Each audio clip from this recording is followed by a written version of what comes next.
Respect from one expect. Respect from one expect. Respect from one expect. Respect from one expect. Respect from one expect. Respect from one expect. Respect.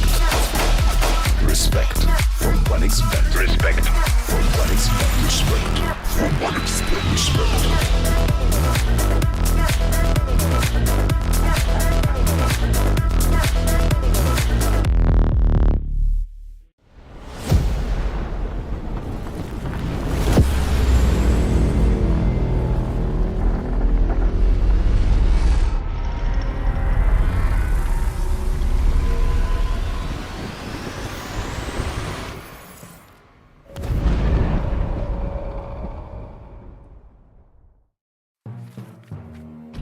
Welcome back, gamers. We're here taking a look at our final day of the Fissure Galaxy 2 tournament. Trent, you excited? You ready for some action? It's all come down to this. Dun, dun, dun.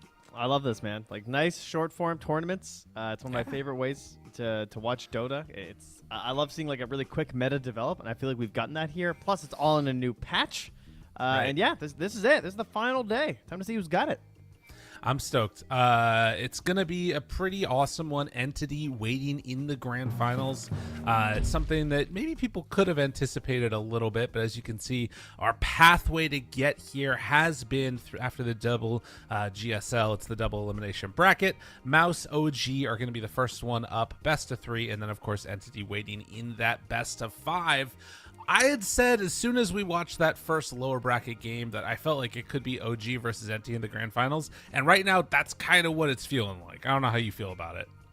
Maybe, but MOUZ also, I don't know, picking up a little bit of steam too. You know, it's true. They managed to take out Nigma, and then of course playing against Enly. Enly is just on a tear, so it's the battle of who lost less badly to Entity here.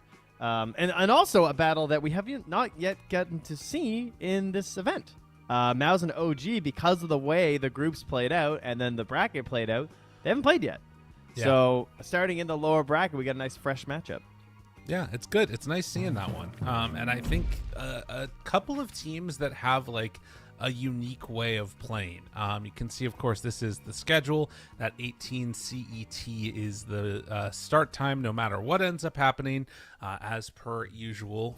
So what we've seen for this tournament. And Entity, I'm sure, going to be watching these matches with bated breath, trying to figure out what the heck do you need to do.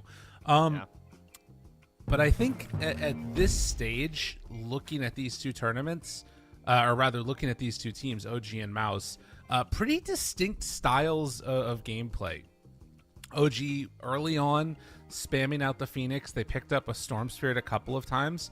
I'm anticipating that we see Storm just gone completely, but yeah. I don't know. Every time I say that, like there's one of these moments where they still just end up laying it through anyways. Maybe not this time. I mean, you're right. I know it just keeps happening, but right. He's undefeated. Well, I guess I didn't check the very last series yesterday. But as far as I have been checking, he has not yet. Yeah, no, he has not lost a game. Yeah. Storm just keeps on winning. It's crazy. So, oh wait, hold on. NT versus hold MOUZ. On. Never mind. Hold on. Stop. I missed that one. Yeah, because I missed the last series. He did actually lose a game. I apologize. Entity versus MOUZ was the other day. Wasn't that the remake? Didn't we do this before yesterday? No, this was from yesterday. Okay, got it. Yeah. Well, then, no. Big plays. This was real. It's a real thing that happened. This one actually existed. This was the one that that was after because we did the matches earlier and then they played after. So OG ended up winning with the Storm, but then I didn't see the later series where MOUZ, they did play Storm mid, but the counter picks there from Enemy included that Spirit Breaker that we have always seen banned out. So that could explain part of the cache. They had Spirit Breaker, they had Disruptor, and they also got that Void Spirit for no one. So they Entity, perhaps in that grand final, they're going to be like leaving it in with that in mind as a way to counter it. I mean, that's scary if you can leave it in and then you're still able to get the win. That just makes the Entity matchup even that much more terrifying. But we do see them take it out right now as we're already into the draft. TA, Storm, Tiny, all seem like top tier contenders. Other heroes that have been focused out have been like the Veno and the Dark Willow. Razor banned first, We saw a lot of that the other day on Sumail, which did end up struggling a little bit later. So it's interesting to look at it a little bit more, though, just on that Storm Spirit. They picked 5 heroes that are good against Storm Spirit. They picked Troll, Doom, Void Spirit, Disruptor, and Spirit Breaker. Like, those all have tools versus Storm Spirit, which makes a lot of sense because Storm Spirit is going to be an all-or-nothing hero in this patch. Like, if he keeps this Galvanized thing, there's this idea of that giving up the Storm Spirit, but if you can just obliterate him, there's no support Storm pivot. There will be a mid-Storm, and if he has no like Galvanized charges, he's going to have a bad time. So...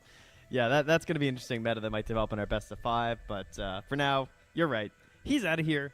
And we'll see what they're going to opt for here for the first overall pick on the side of OG. Typically, there has been a lot of RA heroes. They've already taken out the Hoodwink. Will they go back for that Marcy that didn't work for them yesterday? Could go for that. Could also see them pick up that Phoenix. Another one of the options. If it wasn't banned out. Oh, yeah, there it is. It's gone. Never mind. You're right. You're right. But you're also so right. I don't know. They already banned it. I don't know if we're going to be seeing the silencer again.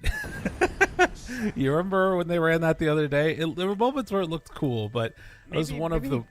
maybe grinded. It was one of the stranger drafts that we saw, but they're just going to take the Lesh early, potentially BZM hero. I like the idea of it. I don't think, that there's much chance for a flex here. I think there probably is, actually. For Whisper? Yeah. I think they either did pivot or they were playing. I was watching the draft when they were up against someone. Ooh. I could have swore I was thinking about a pivot. Anyway, I do think there is a chance for a pivot, actually. But, yeah, we'll see. Whisper definitely played it way in the past, right? Am I crazy? I feel like he played weirder heroes. I feel like he was playing like stranger ones. He was playing like the AA and the other stuff. Maybe he did play Lesh too, but he did play a lot of heroes in that offlane. It is one of his most played heroes. Is it really? It is his 5th most played hero in pro matches. I will tell you what, though, if you're an offlane Lesh player or a Lesh player in general, one hero you do not want to see on the enemy team is Shadow Demon. That is a spooky one. I think less bad than it used to be because you've sort of pivoted sometimes to this Bloodstone Eternal Shroud, just get tanky type of play. Yeah. But you still have to worry about basically having no mobility when he pops ulti on you. And no Yules, no Wind Waker saves, no anything. Right. And you can sort of go the other route where you maybe you get Shivas and just a bunch of health items and magic resistance through Eternal Shroud, and that helps you survive through it, but you're still taking a lot of damage. The other thing that's really disappointing too is that they've now banned out Death Prophet and Primal Beast because those are 2 heroes that they just cannot pick currently as OG. Yeah. Because there's a Shadow Demon. You're going to have a bad time versus that hero, and you're spending your bans to ban out heroes that, now that being said, MOUZ has used the DP. It's one of their go-to, so fair enough. But you're not getting an opportunity to target much else. And we're going to get ourselves the Treant Protector here, huh? Into an immediate unpause. Okay. It was just a DC reconnect there from set. We're good. Got it. I was trying to figure out what that noise was. Okay. Well, Tree is super interesting. I gotta look through the patch notes to see if there's anything. He was one of the least touched heroes. Yeah. He got the 5 damage per level, I want to say. Yep. Is one of them. And then the other one is it makes that little sapperling tree. It's like Leech Seed sort of, but it's just a tree that regrows. Is that what it does? Leech Seed can be ground targeted and it plants a tree. Yeah, I don't know. It's basically just allows you to cast Leech Seed on the ground. And then Nature's Guise is innate. That's probably the biggest one, is that you can't level up Nature's Guise and you just get it inherently now. I don't know. It's been like that for a while there, bud. Has it really? Non-tree players. Dude, I don't know. Non-tree players. I can't. I know. I know. You just see melee hero go, Iron Shell, and you never play Exactly. them. I understand you. 5 base attack damage per hero level is interesting. Yeah, I think they're both fine. According to the numbers currently, they're the most picked one is the Sapling, which kind of makes sense. It's got about a 57% win rate. Yeah. At about 80% pick. The Primeval Power, the plus damage is also at around 58%, so just a little higher at 1/5 time of the chance of being picked, or often being picked. I could see either being fine. I kind of like the Primeval Power. Yeah. Immediately, but get 25 damage and healing is halved for creeps when the ability is ground targeted. Yeah. Why do you think it's like that? I don't know. I guess because of pushing. All enemies. Oh, that makes sense. Yeah. Oh, okay. Pushing with it sounds kind of cool. Yeah. There might be a breakpoint where that feels really nice, actually. Yeah. Like certain parts of the game. Anyways, we can talk about the other heroes now. Chen and Spirit Breaker. You've been on the Spirit Breaker train recently. You've been talking about it a lot. Yeah, I saw Q, I believe, in one of our little tickers that goes by. He said it's the most broken hero of the patch, he thinks. Really? Yeah, I guess in an interview he did somewhere. And we know Ari has been playing it a ton. If there was one hero that I would not have wanted to give to Ari, it would have been the Spirit Breaker. Like, I would have banned it over the Hoodwink, I think. Because it seems to be something that he's really set on playing. When you go to actually look at his pubs and stuff, that's also what he's been going for when he can. And we talked about how it looked like he'd been practicing that, and yet it was getting first phase banned every time. So it was kind of a unfortunate situation for him. But yeah, he's going to get it. So the big thing with his innate is that the least experience point hero on your team with the least experience points gets a buff that increases their experience points by 50% until they reach the level to match the second least. Yeah. So I played a game with a Spirit Breaker on my team. Shiver was playing Spirit Breaker, and we were coordinating all of our levels. So we were trying to coordinate levels before we got like the wisdom runes and stuff because we were trying to get the bonus boost every time. How'd it go? It did work. Okay. It was, like, you could actually notice a difference. It definitely seems to be impactful. And then you have... Oh, go for it. Well, just because, like, if you think about it, as long as you're not the same level, like, you really don't want to be the same level at the very bottom. That's where it hurts. Like, you want to be level 5 and level 6 when you get the Wisdom Room, for example. Or like, at 14 minutes, like... Because if you're sitting on the same low level, neither of you gets a bonus. And you can get a 50% bonus on a Wisdom Rune. That's a big deal. That is a lot. Jeez. I mean, there are a lot of interesting things. So the big thing is that, like, you don't get bonus damage on creeps or greater bash. You can pierce debuff immunity all the time with Charge of Darkness, which is pretty huge. But then the other thing is that Planner Pocket is now, like, it's just consistent, which is weird. We can't get rid of that spell. It's not going away. It's like Mirana's Shard. I think we're just stuck with it, folks.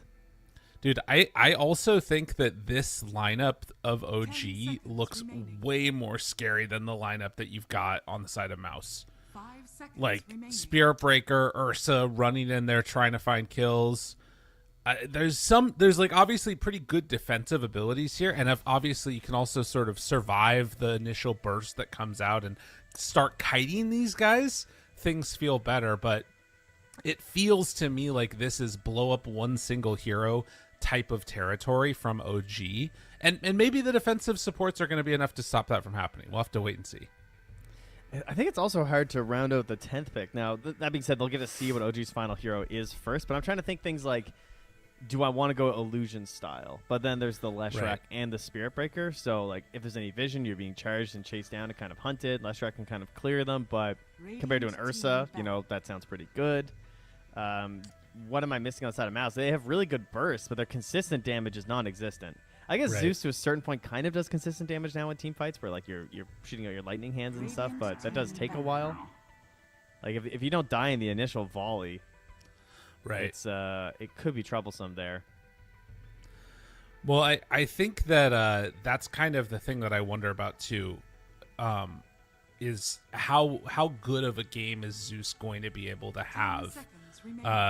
And one of the reasons I'm thinking about that too is because like we've seen Force as the main hero that like when he's on this Timber Saw is just trying to enable his 4 to run around. Narman can go wherever the hell he wants, bang into, and I'm wondering like how valuable is a Treant Protector rotating into mid? Like, you know what I mean? What are you trying to do with this lineup? Because Timber is probably going to be left alone unless they're going to try and play this differently and like super contest the Ursa's lane. But I don't know how you do that either. It feels very strange to me. It's a lot of pressure on the Zeus because there's a Chen and a Spirit Breaker. Right. That's very scary. Like I'm not even so worried about being aggressive in the lane. It's just going to be about trying to keep Zeus alive. And I don't even know if you can do that. Right? It might be tough. I definitely see a world where the stacks could be a really good way to get Force moving. I like what you're saying in terms of like, because he went all auras before. I think probably he's going to be a little bit more aggressive on the Timber Saw, I would guess, this game. And hopefully the stacks can give that to them. Well, and why tree over Undying? I mean, maybe he's just tried it out. Maybe he's seen the wave clear with the shard or the facet. Maybe it's good. Okay. The plants is pretty crazy. There is some nice stuff you can do.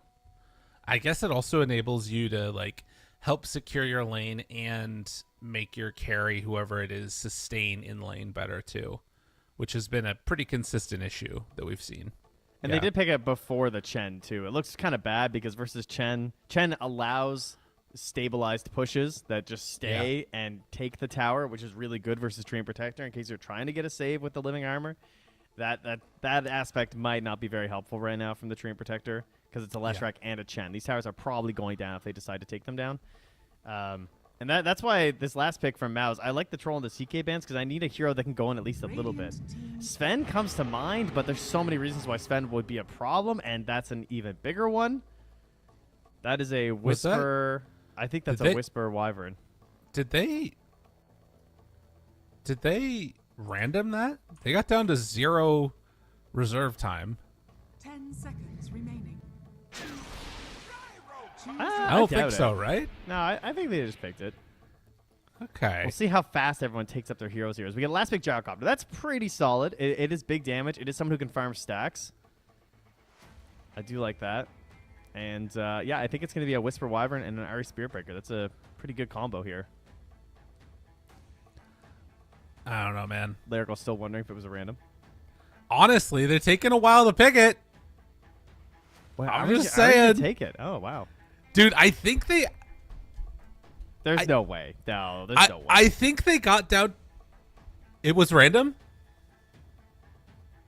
He said... All right, our producer is saying that they randomed it. Bro. Oh, no. Oh, gee, not like this. It got down to 0 time. If that's a random, that's a godlike random, to be honest. It's like, I mean, out of all the heroes, like, my initial thought was like, well, I mean, they don't know what the hero is, but Wyvern would help stop that big carry at the end, and it is a lot of magic damage. I don't know. I mean, all right. I hear you. It's better than it could have been. And again, we're gonna couch this in the idea that it's possible that happened. Not 100% sure, but I'm pretty sure that it got down to the end and that was a random. I wonder if it's because of the swap because Seb disconnected, and isn't he usually the drafter? You're right. Yeah, Ari did take over as drafting for a second.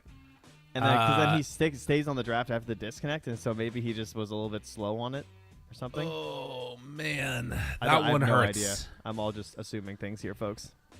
Dude, that is a rough way to start a freaking best of 3. But that's motivational. If you take it in the right way, that's kind of hype. I don't know. I mean, if we random, guys, we got this. Yeah. Okay, but it will help them in game 2. That'll help them in that one. Wow. It's the game 2 option select, because if you win this, you're saying, look, guys, we randomed our last hero and we still won. And if you lose, you go, guys, we randomed our last hero. It's fine. Yeah. I mean, I like I said, I think it helps them for game 2. Game 1, maybe a little bit less so. Wow. All right, we're getting into it. Game number 1 online. OG facing off against MOUZ. How is it you forgot my warnings? And another bear, another Ursa. We didn't talk too much about him, but we did have a few Ursa games at this point, I feel like. And he's been looking pretty good. Big old bear. There's the odds pop up there favoring old OG. It was favoring OG more than that at the start of all of this. But yeah, I think in terms of how bad that could have gone, like you said, they still have some interesting answers. Spiritbreaker being played on position 3. The other problem is, like, it's changed now, right? So you don't get the nether you don't get the extra damage on bashing creeps. So you can't, like, one-shot waves anymore. Isn't that, like... I feel like that's going to make this a lot harder than it used to be. I'm wondering... Yeah, I don't know. That's a good point. You're not wrong. I don't know if he's going to be able to farm as effectively. Like, I don't know what the hell you get now. How much, like, movement speed are you going to need to kill a wave? farm heroes. I guess. Yeah, that has to be the answer. Okay. Well, 2 bounty runes apiece as Ari is going to start to harass Bengen a little bit there on the bottom side, who is going to be playing the Treant. Man, I was psyched for position 3 Wyvern. I thought that would be pretty good. Yeah. 'Cause I was thinking, like, you have the body of a Spirit Breaker, you have the range damage, you can actually fight like a Gyro and kite him. I mean, I guess there's the fact that you can just get jumped on top of by the Timber or something. I'm not sure, but mid lane, we've seen this a few times in the last patch. Lesh and Zeus just kind of farming. Shouldn't be anything too crazy there, other than the rotations we mentioned before, as Bengen takes a lot of hits there. In the old Arctic Burn. Yeah. Looks like they're going to be fine for now, though, as Afterburner is the choice for the Gyrocopter, as we've come to see more than a few times. But Ari going to be chased. The leech, he actually misclicks and hits on the ground, so wasn't able to land it onto Ari. It's a nerf. There you go. Wait, it's not only ground targetable, right? You can also still target heroes? Yeah, it says can be ground targeted. So Okay. Presumably it means it's both. It says unit target still. We're all learning here together, folks. It's the beauty of a new patch, right? Absolutely. 1,000%. Well, Whisper is going to take a lot of harassment here by virtue of the Gyrocopter. They do manage to get that pull off, actually. So, this could be tough. Does have 5 denies, though, so that's pretty decent for Whisper. But all those creeps, oh, man, that's a lot. It's going in. Dude, he does not do much damage to creeps at all. It actually gets a little bit zoned out there. And it's going to run back to the wave after the fact while keeping the Afterburner damage onto Ari moving forward. It's pretty fast. Ah, Gyro. Still got it. Oh, yeah. Okay. They're going to try. See how much damage they can do. It's not bad. A couple tags to be able to actually burn. All right. Wyvern's popular again. So I have to explain this every time because I feel like every time I play a game of Wyvern, no one realizes this. You can only get the debuff once from Arctic Burn. All right? There, folks. Per cast of Arctic Burn, you only technically have to tag someone once. Yes, you want to hit them multiple times if you can. But it's really good to just hit them the one time. When the debuff goes away, you don't need to, like, tag them again desperately and dive into the tower for the value hit. Don't do that. Okay? Right. Only one debuff is valuable per cast. Otherwise, just get your harassment up.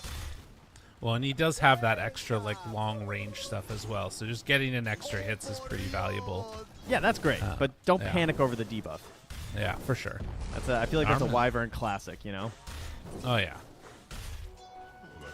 The Chen Ghost. Just going to try and help him out in this lane up top here. He can maybe grab himself a new one if he wants. We're going to use this just to deny out everything that they can. Yeah, we didn't talk about his convert, eh? We saw this a few times yesterday, too, I think. The mana creep. The mana burn. Yeah. Can really ruin a lane. Coming on over.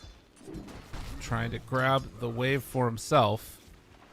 But won't be able to do much of anything there. Just trying to process in my head like how rough this looks now. Ari, you're really hating on the Spirit Breaker. Well, it was a random. Whisper is now also going to get ran down. Gyrocopter starting to hit pretty hard. Oh, at least the Hellbears are getting into the deny. I mean, it looks rough, you know? There's no doubt about it. As Tomato also in some trouble now. As they run through a 5th stack will definitely be enough. The 4th probably is already. So they take down Tomato. Narman dies after the fact. And with Ari and Seb over here, I don't think they can do anything to Timber. He's fine. No reactive required. And now has a full wand coming out. So, yeah, that's looking pretty good. Some Dire Vision is going to spot Bengen running in here towards mid. And again, it's a Treant Protector coming mid. Not the best hero, but they're going to try anyway. Oh, he gets the block off, though. That's more than enough. And as Supreme is taking some damage, it won't be enough. And they use their TPs to head up top to try and stop Force. I'm really not going to be able to surprised he turn died that there. into anything. I don't think he should have died there. Was he? I don't think Bingham. Am I missed something? He was not smoked. No. I mean, I guess he I'm just not thought he was sure. running up for a ward and stuff, but I felt like BZM was putting like zero respect on that. Not respecting the tree. It happens. Gotta get back onto Arbor Day. That's right. I mean, this is looking a little bit rough. And the problem that I think is really evident here is that for OG, it's not just that like things are kind of going rough, but this is going rough with a Chen lineup right now too, who wants to be having like a very good early game. So it's one thing. Oh no, is Lesh in trouble? 3 stacks. Oh, in on him. Supreme, they decide just to go in for the battle, but now they jump away. Spearbreaker charging in. It's going to take a while, and they won't be able to keep the Lesh alive. Whisper has to stop the charge. So He's actually not even going to check the rune. They see it now, and yeah, he'll be able to take that one away. So I want to check in to see if there was any update, and I opened Twitter and I see it's time to secure a spot in the finals from OG. They tweeted that out, picture of Ari, and then they tweeted under it, update, we random to hero. So I think, Okay. that might be all the confirmation we need. Yeah, that's what it seems like. All right, well, the optimal options, like it's like picking a low tier in your favorite fighting game, right? If you Yeah. lose, it's because your character's bad, and if you win, it's because you're so sick it doesn't matter that your character's bad. Dire's middle tower Exactly. I mean, it's high risk, high reward. OG has always been about the mental games. If you can random, they're like, our draft is so good, we can random our last hero, and we're still going to win. You know what? This was intentional. The intentional random. Wow. Let's call it that. I love the random gambit. Yeah. No one ever suspected it. Let's see if they can make it work, as it was not the worst one in the world and are still in a decent Dire's middle tower is position. under attack. I'm curious how well the Spearbreaker is going to be able to keep up this farm, because you're not going to be able to do it in the same way that we saw it happen before, of just like charging through creep waves and killing them all. Dire are scanning. Toronto up top here. Dire's top tower Onto Force. And Narman there with the disruption. The Spearbreaker push back. Tries to survive. Not going to happen. That's a good rotation for them. They move in onto this gyrocopter, but the afterburner will it be enough to keep him alive? Does not. Oh, wait a minute. Nope. Okay, he's out. Okay. So Big plays. I tested a ton of the interactions with this facet when it first dropped, but I think they must have updated something because a lot of things just didn't work, like movement things here. Oh, only 2 Right. stacks camp for a Shadow Demon? Camp stack. Not for great. Demon? That's sad. OG getting a lot of stacks. That's good. Maybe that could be something they could try and grab a few more for Narman here. Try and juice up this timber, because I would like to see those Ancients done up more. But anyway, do you think the Wild Wing Ripper will work? Oh, he actually has one. Okay. Oh. So do you think if Seb does it, they'll just go flying? I don't know. I assume so. Probably, right? I mean, like, Force Staff works, so it's a push. Yeah, I'm kind of down. I don't know how, like, it's 50% extra, right? Yeah, yeah. I mean, 100%. 100% extra. Yeah, yeah, it doubles it. So it's like, it's a pretty decent range then. Ari stacking up these camps as well. Yeah, I'm interested to see if they can make it work. It's not going to be easy to like get that combination off perfectly, and there is still this sort of save potential that you've got with the Shadow Demon and all the rest of it. Force is going to chakra him out now on this Timber Saw. Got level 6 and is going to play a little bit of catch up. Yeah, this is what I'm looking for. Like, see him get. I mean, he is below Whisper. Like, consider all the concern we've had about him. He's 3-1-0. Whisper's doing his thing, but yeah, presumably this is one thing that you can do that Spearbreaker's not gonna be able to do, is take these stacks and immediately go do something else. Spearbreaker just has to like sit in the wave and just wait, pretty much. That being said, they have a good ward in behind Ulnit. I'd really love to see them target him. I feel like he's so vulnerable. And they're going for it right at the start. TP's in mass. They have the charge come through. Another bash. He just ends up getting caught and destroyed by that spear breaker. He started like by that camp. Yeah, that was pretty insane. Ulti into charge into bash, because like typically you're charging first and then getting the ulti, but if you're in range to just nether strike them first. The bash after the fact with the charge will double down on it, but Tomato, he's in some trouble now. The haste rune on the Zeus tries to bring him down, saving that enrage as long as possible. Wait for the rage to wear out. The mech comes in, but Thunder God's Wrath is going to finish him off. Tomato gives the tip after the fact. Disruption saved by Narman. Don't know if it's going to be able to mount to anything, as they are all going to run down the rest of these heroes, stacking up a lot of the poison. Narman trying to dodge away from the Spear Breaker Bear Man. They're going to glyph the wave. Overgrowth run out of there. Narman, he's still stacking up the poisons. It's pretty insane damage-wise. It's not quite enough for Whisper. Whisper gets away from them right at the very end of that one. Bengen thinking about turning, but it's some good kiting going on, and they're going to let the tree go. Teasing him just a little bit there. That was really close. Bengen almost turning that into a kill onto Whisper, but not quite there. Wow. Goes right back to farming. I mean, good stuff there from OG. Good defense. As Whisper has not gone home yet. So he's still pretty vulnerable out here. Yeah. I thought Force did a good job of showing off the new facet in that fight, though. The way that he was chasing through the trees, making sure to use the Twisted Chakram first, help get the vision so you're not missing your Chakram. That was pretty cool. This is the other issue here. The Bear Man runs into some problems with the Shadow Demon. It's not even necessarily right there the kill, but showing how annoying the Shadow Demon can be in the later stages for Tomato. But yeah, I like the Twisted Chakram. It's pretty awesome. I don't even remember what the other facet is. I think I've only seen Twisted. Let me see. Oh, right, the Shredder. It makes like the splinters, they go flying. It's pure damage. Yeah. That'll be with the Nature's Prophet combo. All right, charge. Look at how far he gets pushed. All right, well, it is a Timber Saw at the end of the day, so they still managed to get that one, but does go down now. BZM, they're right on top of him. He's dying to the Gyrocopter flak. Oh, the Winter's Curse does run into some issues when you're playing against a Gyro, and now Ari in further trouble. He's going to die. Seb also getting bullied and bamboozled as they chase down a little Chen Man. Mechanism living. They don't have a ton of mana left on Supreme, but it's enough. And they're even going to be able to finish off the rest of these creeps too. Whole army dead. Tomato, the only one on the team left alive.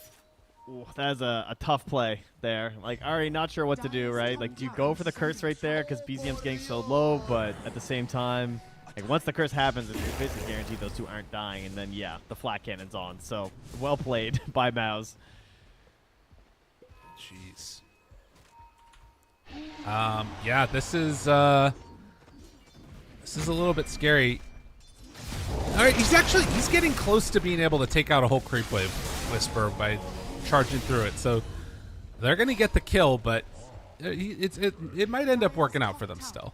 I mean, Ari was playing it in pubs and seemed to he was doing the old school build, so I assume there's a way to make it work because he was doing Shadowblade Octarine and stuff. And by saying old school, I guess I mean like, what was that, 2 years ago? Something like that, yeah. That was quite a meta. It was an awesome Clearing one. every creep wave across the entire map, Spirit Breakers and pucks. Right. Yeah, good times.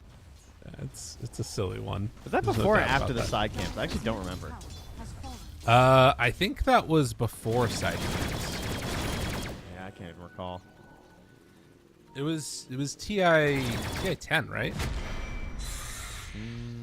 Maybe. Yashikaya, you know, good times. It's been a while. Yeah, that's my old man noise. Yeah. That's how we sound. Yeah. Going uphill, it's going to be a scary one. They managed to take down the Observer Ward immediately. I'm the worst kind of old because I'm old enough that I have kids, and my kid asks me, he says, Dada, driving me as he goes, Dada, how come you don't grow a beard? Because my brother has this big, glorious beard, right? I'm like, well, I can't grow a beard like Uncle Matt. Why not? I don't know. I just can't. Oh, no. You're just getting casually flamed by your I kids, was. and they don't yeah. even realize it. Yeah, he was owning me.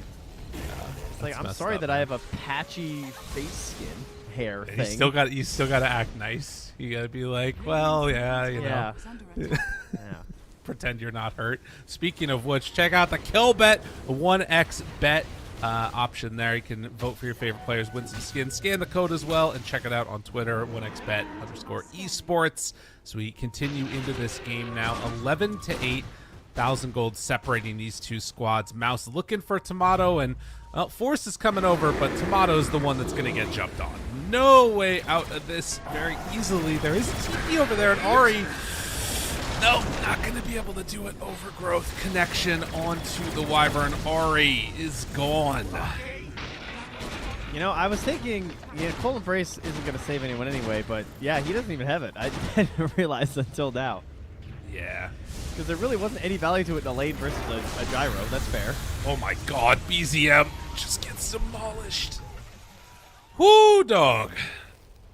I mean, I think this is Dire's bottom the thing to watch for, right? They made it work in the laning stage, the swap up of heroes at the end, but as it gets later and later, it's going to be harder and harder to deal with, I feel like. You know what I'm talking about? Yeah. But, then... Dire's middle Yeah, no, I'm not trying to say it's like, yeah. Whisper. Oh, no, not again. Oh, jeez. He didn't even kill the wave, bro. Oh, I see. He's just going to keep that, and then he's not going to fix the Shadow Blade. He's going to go with the Blitz Knuckles. The illusion rune. The illusion rune. Supreme, get out of there. They don't have Overgrowth to save, and the disruption comes out onto Tomato, now moving in with the gyrocopter. Oh, watch out. Force is coming in for you. The Chakram, the connection for the kill. BZM now in further trouble as he's got to run. There's no safety here. Turns to try and fight. Not going to happen. 4 dead again. Trying to make these plays happen. 'Cause it's really all you have, right? Oh, yeah. Like, if they're offering up scraps near your towers, you have to take them. You have to try and, create a buyback play scenario where maybe you can get some gold, some XP for the team. The lead, it's not... The fights aren't that bad. It only increased their lead by, 1K. Then again, you also have to add the fact that they're all going to sit here and farm while you're dead, so that makes it worse. But the only way back in the game like this is fighting. Or somehow getting Whisper to... Oh, no. Just watching this, he knows. Oh. Disruption? Wait, oh, he gets away. Wait, no, he doesn't. Maybe he does? radiant Whisper? Trying to find him. That was impressive that he was able to get out of there. A little bit of a misplay on Narman's side end.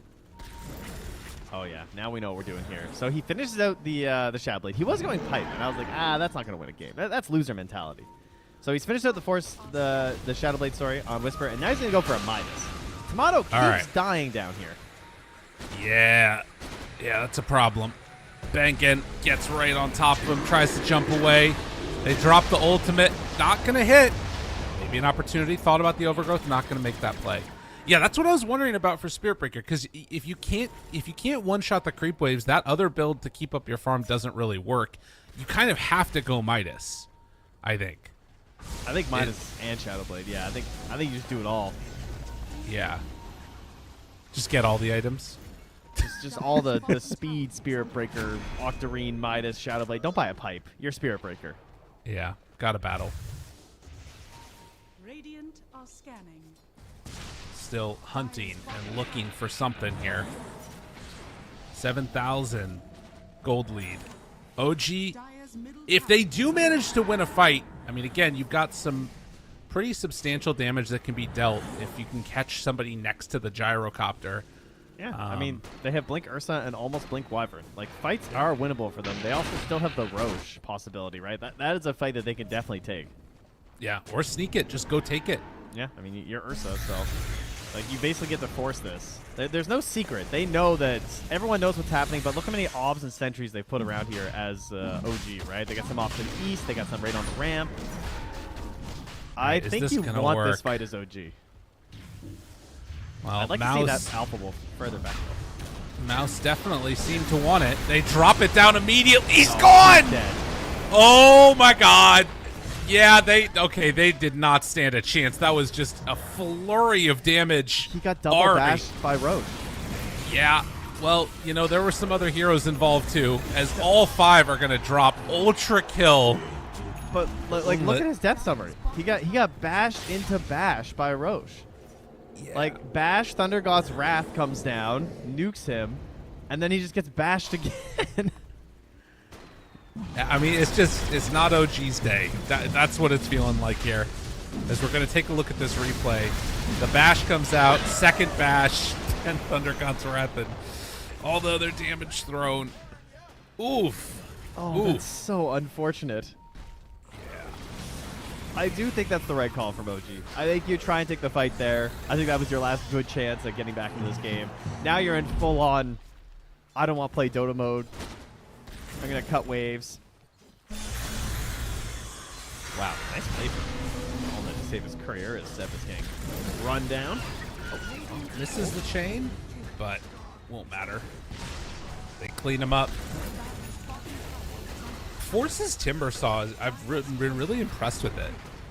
Like, he's done a bunch of different builds every different time that we've seen him play this hero, and it feels like it's just tailor-made to run together in the perfect fashion depending on what they need. As you can see, 1x bet odds.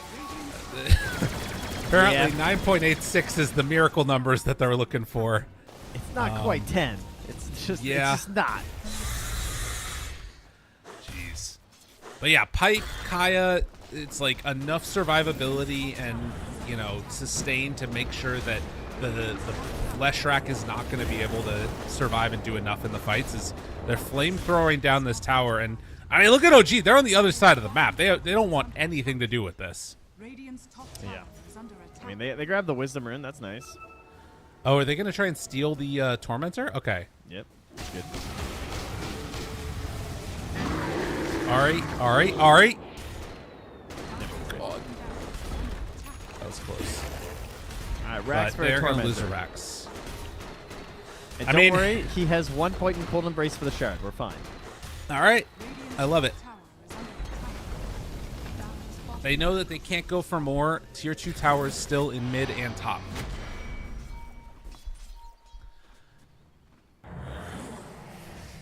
I actually don't know this. If a unit dies when they're Cold Embrace, does it still release the Radiant's splinters? middle tower is under attack. I think so. Actually, yeah, I don't actually know. Force. Push back in. Do they have save?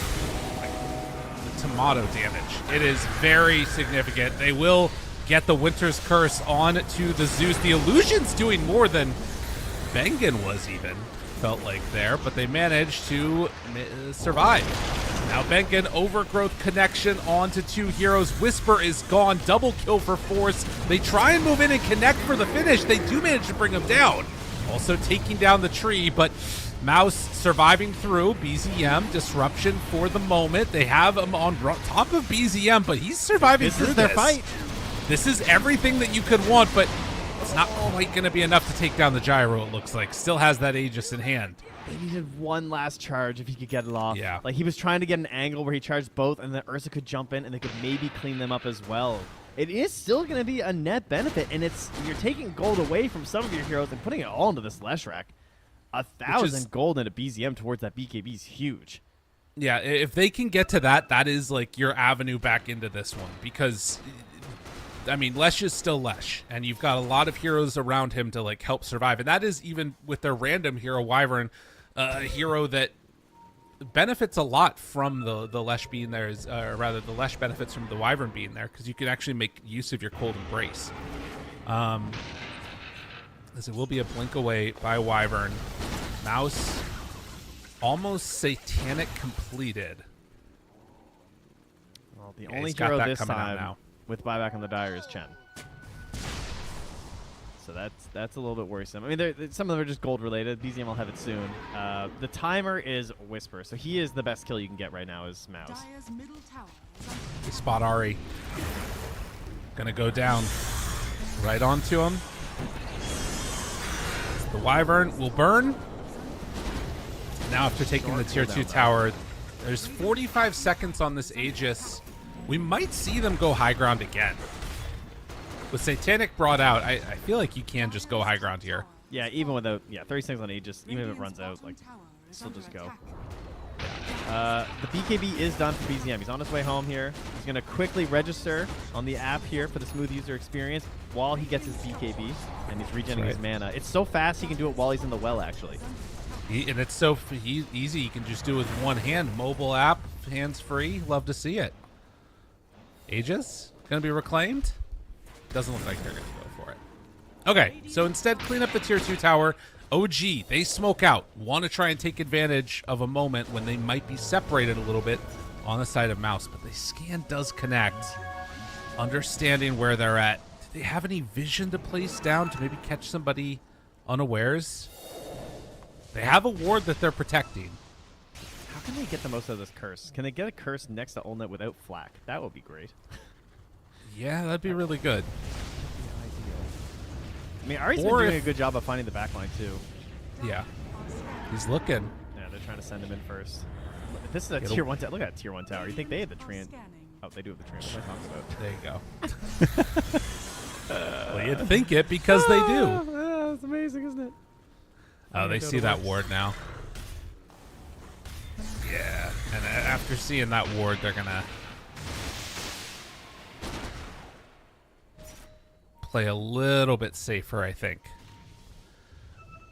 OG, wait, they actually don't see that one. So now they see everybody from MOUZ. Oh, okay. Yeah.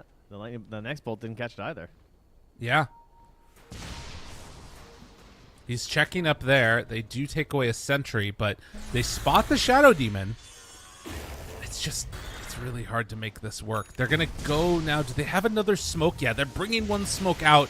Man, if they had that smoke right now, this would be the perfect time. Dude, he's actually so vulnerable. Oh. Look at Gyro. Almost just going for it up top on the minimap there. He's just like, yeah, I'm going to force this. Man, that if they were just a little bit quicker with that smoke, it could have maybe taken that fight when they were underneath the ward, but did not happen. Also, have pipe completed on Chen. Dude, I just noticed Whisper's like level 13. That's unfortunate. Yeah, it's a tough one. It's a toughie. ECM hit by the missile. Force starts it out. Ari runs into the chakram. They still have Winter's Curse. Sentry's down. They Looking, hunting. They spot him. Whisper. You gotta be careful with this movement.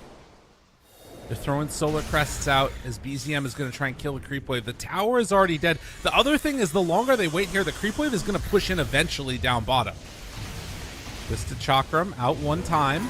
BZM throws a stun, not going to connect. They go through. Half HP right at the start. Great Winter's Curse onto the Shadow Demon, but he gets the self-destruction. Overgrowth onto 4 and Ulnet doing a ton. Armin is already dead, though. Can they kite this fight out any longer? Shadow Demon spells not going to be available, but BZM completely isolated, and there is not a way out of that one. Ari going to get lifted, and they're going to find Chen, too. Everybody's dead. It was already looking so hard, and now there just is not a chance for OG here in this game. You can see the idea. Like, Whisper gets in. He's trying to line up like bowling pins where he's just going to Shadow Blade and charge through the 3 of them, but he just overgrowth immediately. He doesn't have the farm for anything to dispel. He doesn't have a BKB to try and make these fights easier for him. Yes, an unfortunate, presumably random, as far as everyone can tell, Wyvern at the end of this draft made life very hard for OG.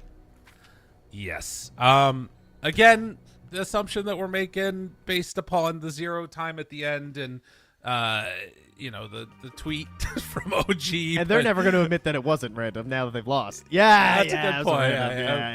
For sure. Anyways, a tough match and a tough game. And I don't think we're going to be seeing Spirit Breaker position 3 again anytime soon. Seb almost did more damage than Whisper did. It does not hit the same as this hero used to. No two ways about it. But even with that, we did see how powerful this is on it could be in position 4. The pushback potential with the Nether Strike and then into charge was like some of the best parts of this game. It felt like for OG. Yeah, part of it could be nice. Like let's say you had an actual initiator as well, like 2 initiators, so that maybe the Whisper could use the Nether Strike after. Yeah, that gives you some idea of what could be possible. But It's probably going to be enabled as well, probably like your Darkseer. You know, we might see some of that, I'm sure, if it manages to slip on through. It was banned. It was, yeah. So, overall, though, if we can focus on the team that won, MOUZ played really well. Yes. I mean, just straight They up. did. Force, again, on this Timbersaw. Maybe it seemed kind of easy because that bottom lane was an absolute disaster for the side of OG, along with most of the fights in the early game going their way. It kind of felt like OG felt like they lost their way very quickly and maybe were just scrambling the whole way, not feeling like they were in that much of a professional match, whereas MOUZ were just kind of like, all right, let's just follow the plan, you know, do normal things. And our heroes are very well built for this. We have an early lane lead. We stack up. Gyro gets huge. Play Dota. I like it a lot. Yeah, and in that second phase, be careful of the Force Timbersaw. We'll see what ends up happening in game number 2, right around the corner. OG facing off against MOUZ. See y'all in a few.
Welcome back, everybody. We're for some more Dota 2 action in Trent. It is all kicking off right here, right now, in front of our eyes. Whoa. Are you ready for game number 2? I am. Yes, I was. We're talking about Crownfall and the next updates and stuff, and I was thinking, you know what? I need Bengen to just hop on over here because my next one for Crownfall is I need Intelligence, Polearm, and Wand, and Witch Doctor does all 3 of those. That's pretty So, hype. Bengen, second most played heroes in pro matches on that Witch Doctor at 29. Shockingly not his first, only because of bans. Would you like to hear how many pubs he has played as Witch Doctor? How many? Well, I'll tell you his second most played hero is Snapfire at 368 games. Okay? 368. Yeah. Now, his most played hero is Witch Doctor at 1,857. As a fellow hero spammer, I appreciate it. That's pretty awesome. Yeah, I mean, that you is gotta very love it. impressive. You gotta appreciate greatness when you see it. I mean, for me, I don't remember what mine is at exactly, but it's something sort of similar. Let's see, all time. So my second most played is 275 Kunkka, but then it's just up under 900 with Darkseer. That's so crazy, dude. You gotta love it, man. It's just you have a good time with the hero. You feel like something just vibes with you, and you just want to keep playing it. It's disgusting hero spammers.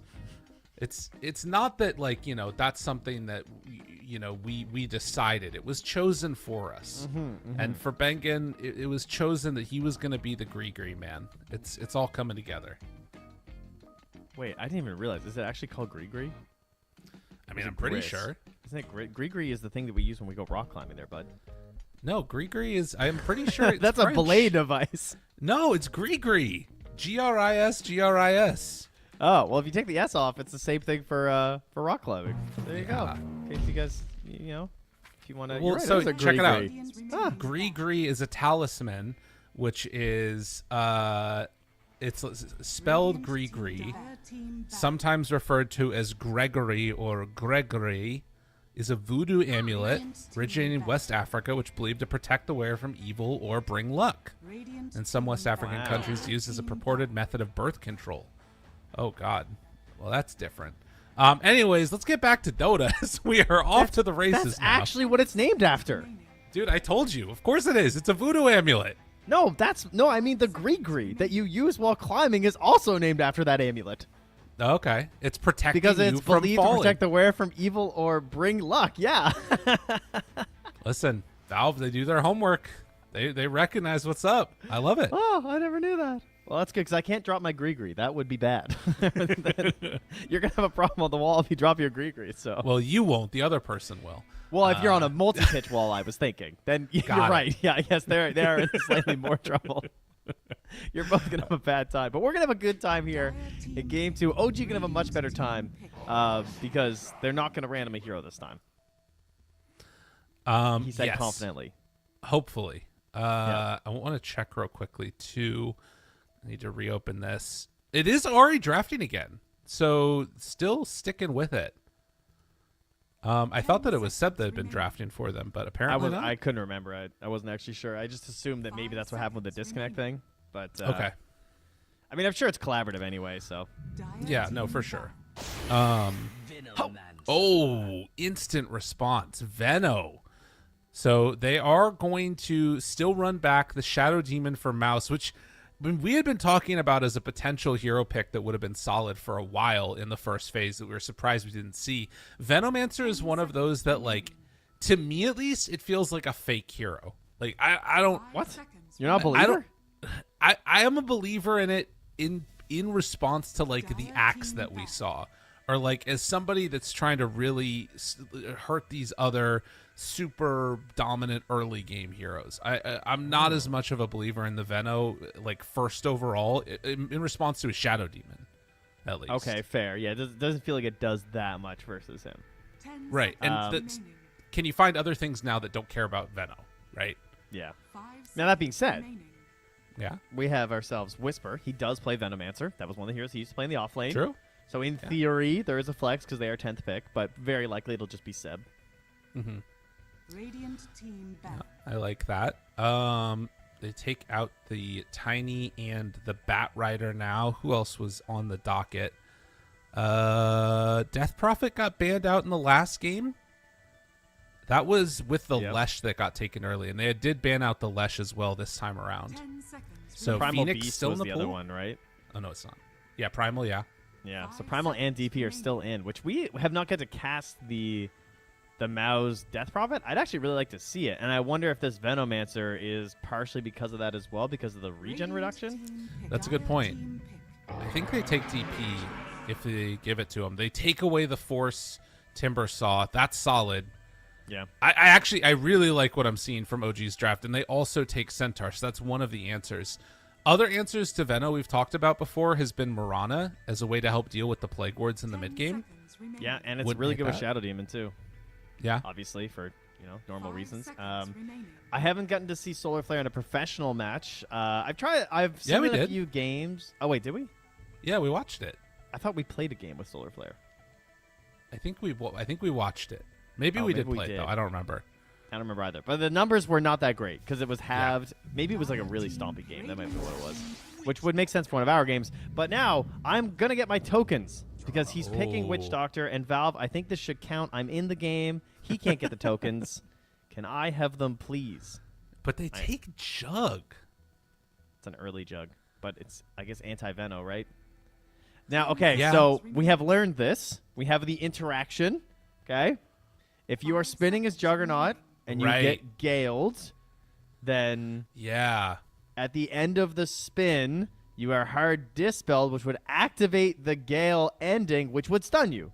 So if you're Yes. spinning and you get galed, you need to have another dispel occur on you before your spin ends, or you will get stunned, and you will not Omni Slash, and you'll be sad. So you might see So- him manting. Right. So this is the thing that we were talking about the other day. That's in response to the shard. So when the shard comes online, that's the thing you need to watch for. And it's one of those changes that has just come about recently. So I don't know if Jugs are like fully on board with how they need to play against it. The other problem was that in the game that we were watching, they had BKB piercing disable from the primal that helped to set up for it too. So Jug would spin, primal would like pound him, and then Venomancer would gale. Jug anticipating he could get the Omni Slash off after the fact, but then once the spin wore off, he was just stunned anyways because of Veno stuff. So it's going to be harder for Seb to hit these gales onto Jug, is what I would imagine. Where to like it? Whoa, Bro. okay. OG got some strats here. Like it. So where is this liking going? Is this mid or is this? Oh, I guess it's four. I see. It's four it might Muerta be and it's one Tomato. Lycan. Yeah. My mind initially went to 5 carry seconds Muerta because remaining. I felt like she was looking a little bit better, but yeah, it's definitely just gonna be a four Muerta with the center War Runner. I mean, who knows? Like, maybe like in mid is a thing. I need to double check what this hero even does. Imagine if he takes the facet that makes it like dummy mode where you have no wolves. I actually think though that one, there's elements of that aren't terrible, right?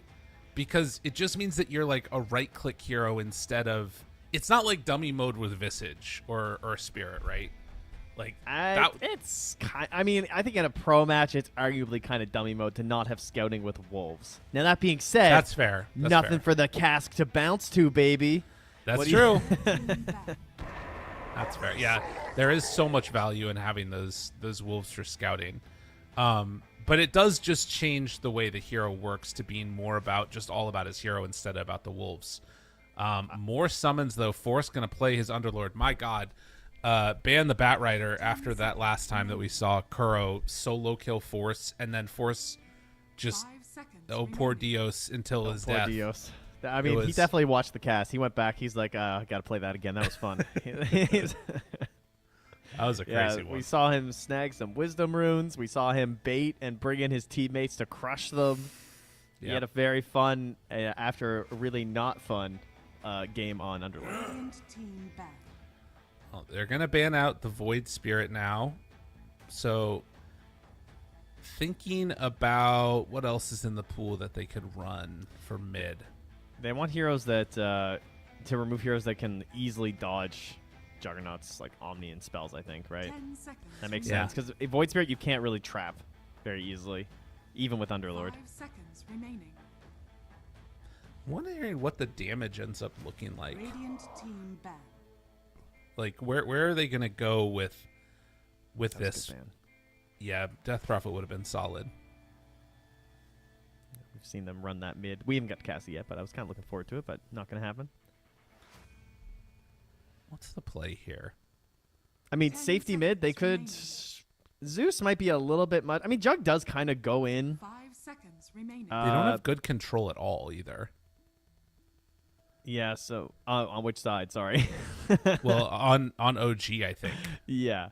I think, there's a little bit worse. I mean, they have all the slows, I guess, from the Veno, right? Like, it will be annoying. There are dead shots. The dead shots are going to have to be really clutch from Huerta. There's a lot of pressure on Ari in this one for sure. Same thing with just, like, that initial stomp that comes out. I do like a Spirit-esque hero even for MOUZ. Could be solid. Like, is a Puck crazy? Like, between Stampede and Lycan? And Veno not being able to control you? I think Puck actually looks pretty good right now. Yeah. TA's gone. DK's still in. You could just ban DK, pick Puck. That sounds decent. I feel like DK would solve quite a few of their issues as well for OG. The only downside is the Shadow Demon makes illusions of you, but I think 5 that seconds looks remaining. pretty good for me. Maybe they feel like the Shadow Demon illusions are enough that they don't need to ban out the DK. That it would be good enough to have it on the enemy team. But again, the Puck counter pick. I guess that's if they want Puck. There's other options there too. Yeah, potentially. yeah. I think if you want Puck, you just ban DK. Keep it simple. Don't overthink it sometimes. Don't random a hero. Right. Dire team pick. Razor, fair Ban out enough. the Razor. So perhaps a melee Maybe mid. they want DK? Oh, they take Zeus. Yeah, sure. That sounds great. I mean, A lot this of is the global. Yeah, this is the first hero we mentioned, but there are some issues, I think. Because, like, Jug goes in, Underlord sort of goes in, but his going in is a little bit weird, and Zeus is playing on the back line versus Lycan and Stampede. Like, there are Yep. issues if your control isn't on point from MOUZ.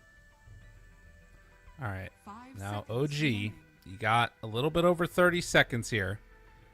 Don't worry. Just take your time, but not too much. It's going to be fine.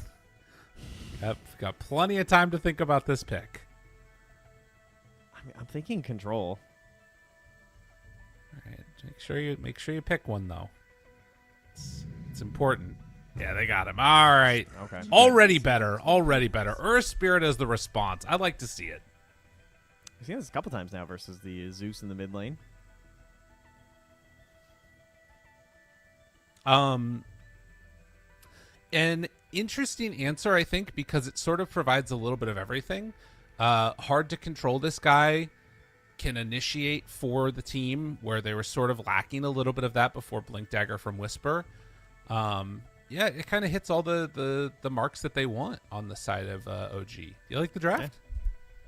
Yeah, I think both drafts are good. I would rather have MOUZes, I feel like. Just because of some of the unreliable parts of OG, like Earth Spirit, has to have a decent start, has to hit those first few roll-ins. Right. Ari, there's pressure on the dead shots. The Veno is big, though. I like the Venomancer. I don't feel like they have a very good anti-Veno lineup on the side of MOUZ. I think that the wards will be good. They're going to give them a lot of space. They're going to let them know when they're trying to make their moves. That's all pretty solid. The Gale versus the Jug, we got to watch out for that. It's gonna happen. Yeah. Almost assuredly. It's something to watch for sure. And then the question is just like, can they actually hit that Gale onto Jug? Because it's a lot harder to do if you don't have that easy setup of the Primal there to drop it onto him. So we'll see how it goes as we get into this game number 2. I was taking a look at the facets. It looked like all of them were pretty much what you would expect. I don't know what the one is that Witch Doctor has. I'm not sure which one he ended up taking there. But I'm sure Bengen has it sorted. I think that's the cask one. I think I used that one yesterday. Okay. Yeah, that's the one that the cask. The paralyzing cask deals more damage each bounce. If you don't have that, it's just sad. Yeah. The other one is the healing ward does damage and doesn't heal anymore, right? Correct. Yeah, it's just you get like a radiance pretty much. Yeah. And then the other one is death ward can attack 2 targets at once with reduced damage. Oh, but that's his. Yeah. Oh, Yeah. wait, he has 3? Yeah, he has 3 facets. Oh, okay, never mind. Yeah. Okay, well that's kind of cool. The as cask we one go just into feels way too good not to take though, because otherwise you can't Right. clear waves. Yeah. He did take pack leader, unless I'm very much mistaken, so it is going to be the extra regular wolves that you love to see, which is pretty awesome, and what you would expect is already in the fountain. Everybody heading off to their various sides. As you can see, the 1xBet odds slightly now into the favor of OG. So Tomato has tried at least 2 pubs with Lycan and probably some scrims, I'm guessing, if they're busting it out right now. And he has gone for Helm of the Overlord, Treads, and then Bloodthorn. So trying to use all of these units, getting those hits in. Okay. And see if they can amp it up. Because all attacks on Silence Target, of course, will deal 50 extra damage and have True Strike. So it gets a little bit crazy in a situation like that. Same thing with Naga Siren, you know. You know how it is. Yeah. Did see Force queuing up the Vanguard, which is not something that we've seen from offlaners in a while. But when you're playing against the Lycan, building into Crimson Guard, that sounds like a pretty sick idea. I like it a lot. Yeah, it's very good. And it'll just be helpful against some other stuff, too. Like, you know, there's going to be an Earth Spirit in there. He gets that bonus damage from the Resonance, so you're going to help reduce that, too. Yeah, true. Well, we'll see how this goes as both sides look to be trading off runes 2 apiece. Olnit, do not think he wants to run in there. And yeah, there's going to be able to trade off the bounty runes. Now, whichever team you're cheering for, whoever you're a fan of, just spam some emotes. All right, spam something so that we get a good game. I don't care who wins. That doesn't matter to me. I'd like to see some good Dota, because last game it felt like OG just never got off the ground. They had a hard time. MOUZ, way too good. We got to slow them down. We got to juice up OG here. But let's get ourselves something a little bit more competitive here. True. Seb opens up his camp right away and will have to contend with Narman on this Shadow Demon. Ooh, did take some damage there from Huerta, it looks like. Gets the spin. Easy peasy. On to Whisper. Whisper taking a ton of damage. They will go for the dead shot to get them separated. And you can see Bengen sitting with a pretty cosmetic, which you love to see. Very good, yep. Got to have it level 1 so you can flex it, even if it's not a great spell. Narman, body blocked, in trouble, disruption. Oh, he's going to try and deny himself with the illusions. Can he get there? No. Tomato is going to get first blood on his wolves. Yeah, very next time well he'll probably played. disrupt himself if that happens again, right? Yeah. Yeah, he's not getting out of there otherwise. Very well done. I mean, that's a great way to start this, because you have to get this Helm of the Overlord as soon as possible. It's going to increase your farm speed, and of course, it's like a whole key aspect to how you want to play with your ulti. So we did see this matchup mid in the earlier games. It was Tundra that was playing it against Entity, and no one absolutely demolished Thompson. He got 3 kills in lane against the Zeus. And we'll see if Supreme can emulate that type of destruction. Seems unlikely. You mean against the Earth Spirit? Sorry. Yes, against the Earth Spirit. Excuse me. Bengen. Some trouble. Double edge, but the heal, it won't be enough. You know, I thought it might do it, but Ari, he's got the reach. Yeah. Long range. He's got the Ofrenda as well. Oh, good. Has he placed it down anywhere? No. I guess it goes on cooldown for what, like 300 seconds or something. So, but I think does it get refreshed? I'm not sure, to be honest with you. I think Okay. The other thing is that in the early games, I feel like we've been seeing people want to go, is that camp is actually going to be blocked out now. We've been seeing people want to make sure that they can still get bottle refills for mid. And something that's probably going to be really important for this Earth Spirit. Yeah, that's true. Well, you can see already not having the best of times for BZM, but it's not terrible either. He's going to roll forward for this, and Supreme gets some pressure on. Good damage out onto that Earth Spirit. As a support, I feel like the best use of it, I mean, I guess probably as a core too, would be trying to use it with buyback in the late game. Oh, Roland, nice. Supreme. Oh, Supreme knows. Goes in. Oh, no. Oh, that's dangerous, dangerous. All right, that was good. Good trade for BZM, though, because Supreme can do that from a distance anyway. Yeah. Right? And then you're not doing any damage to him. Oh.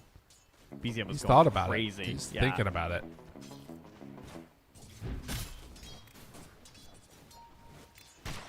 But I mean, the idea of being able to place it down as you're dying, I'm not sure how long the cast range is. I assume it's just instant. It's pretty cool that you could just like place it and then buy back. Yeah, that's true. There's some cool plays that you can make there if you like want to get back into the fight, and then suddenly your death wouldn't matter as much if you can like turn around an extra kill, you know? Yeah.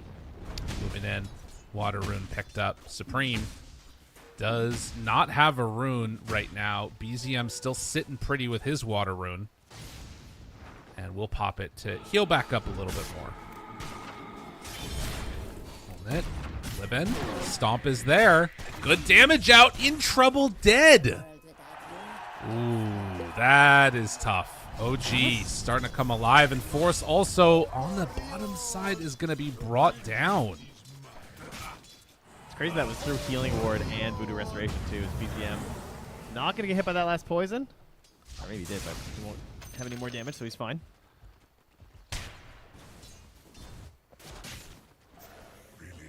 All right, this is, I mean, okay, maybe I don't need a one-sided game. I just need OG to win so I get game 3. Is that? There you go. Is that where we're going at? on.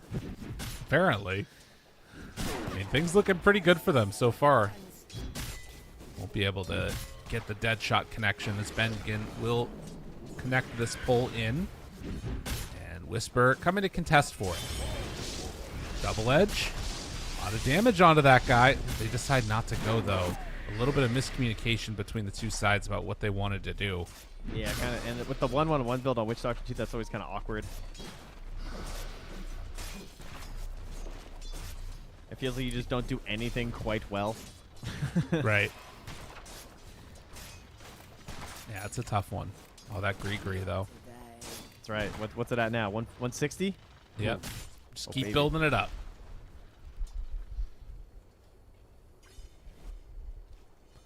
We'll manage to get that pull off as Ari starts to rotate over for the 6-minute runes. Level 6 is online for Zeus. Have to watch the other side lanes for when people are starting to get a little bit low here. And Narman, they roll in a haste rune for BZM. Ari gets the dead shot pushback. Supreme, he's going to die as Narman just TPs out. Okay, good job not bringing over the illusions and causing that centaur to stomp. That would have been hilarious. That would have been rough. But he did a good job. No panic. 2,000 gold lead. Everything looking good for OG, and Tomato most farmed hero in the game. The bottom lane has been huge. That's like the Underlord, sure, he's getting farm, whatever, he's there, but Tomato being 600 gold up on him. Tomato, they have not been able to really enable him, at least in the games that we've got to cast. It's felt like Tomato's really been struggling. Whisper, Thunder God's Wrath after the Maledict. Damage there, dead shot pushback, but still going to be able to get the kill. So they're on the board for MOUZ, which is, I mean, something that they need to be able to help enable the jug, because while Tomato has not been continuously getting enabled, this game he definitely is. Yeah, and they do try and chase him down the bottom there. Can't get the kill. BZM goes real deep for the Wisdom Rune and is spotted by the scan. So double Wisdoms here for OG. Nice move from the Earth Spirit. A very mobile hero. Good at doing that. Yeah, that's something you should be doing, I feel like, every time on these Earth Spirit mids. Really nice pickup.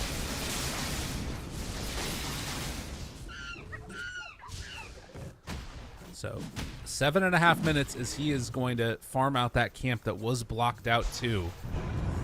And can wait for the next rune also. Seb's just farming. This is looking great for OG.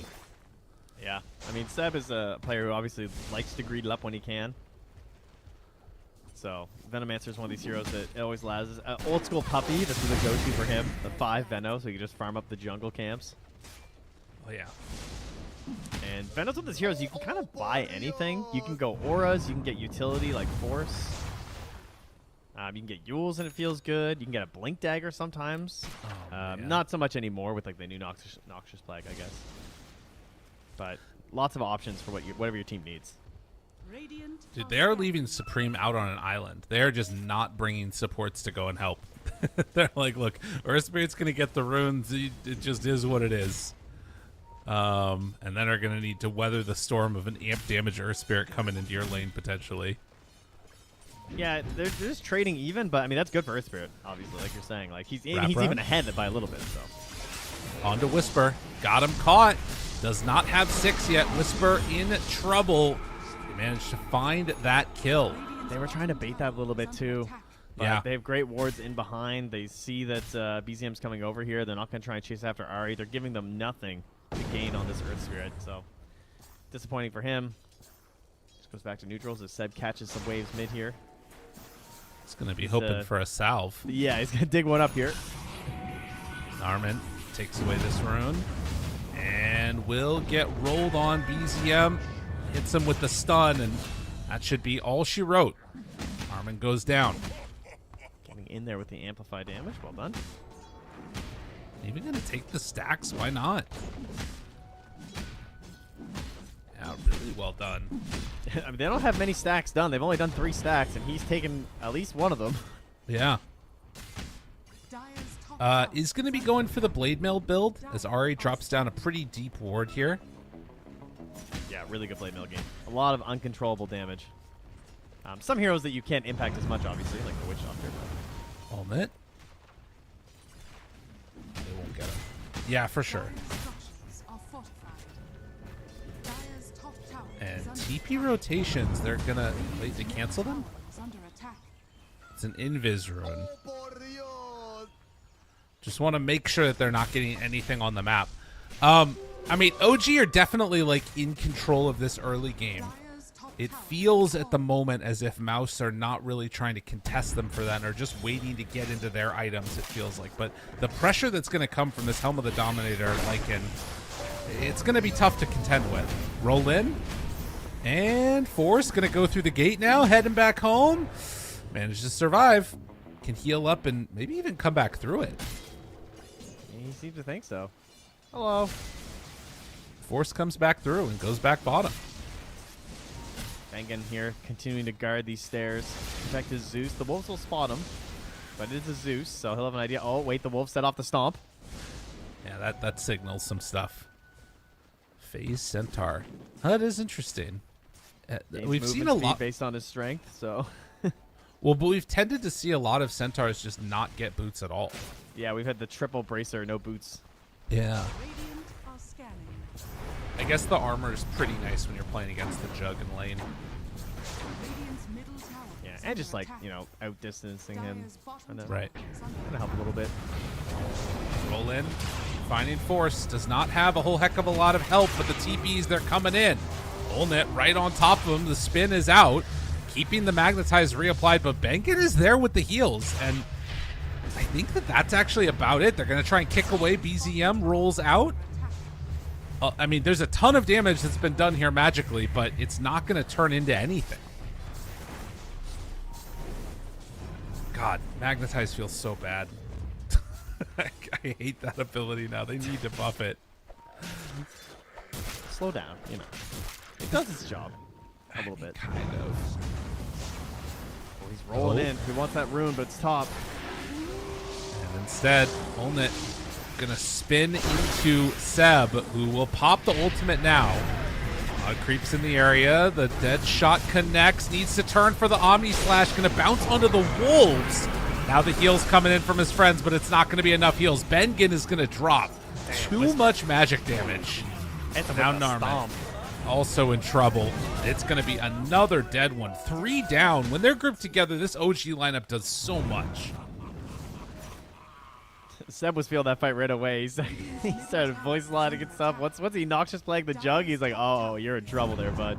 Yeah. Because he comes out after that spin, and man, that hurt. Yeah, way too much. He did the most damage in that fight. Yeah. Veno things. It's a classic. Motto's now approaching here with the Thunder Hide. Oh, he's hitting hard. He's getting frenzied. Yeah. Dire's bottom tower This is some scary time. He's just doing the build. He's going to go Treads, and then he's going to go Bloodthorn. And then The you think about this Juggernaut who's going Battle Fury and not... You know, I mean, obviously he's a Jug. I get it. But his Manta's going to be far away. Cask. Can he get another hit? Oh my god, Witch Doctor doing damage. It's not going to be enough, though, I don't think. It was still a good amount of damage out, but with the mech coming out, there's no way. And all right with the snipe. Very good. Putting some aggressive wards down there. It's going to see Force under this tower.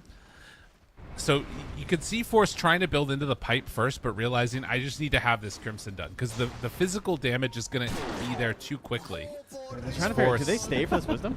What are we doing here? I mean it looks like Mono's it. coming too. Yeah, I think they are. I don't know what's going to steal. Oh, he's too slow.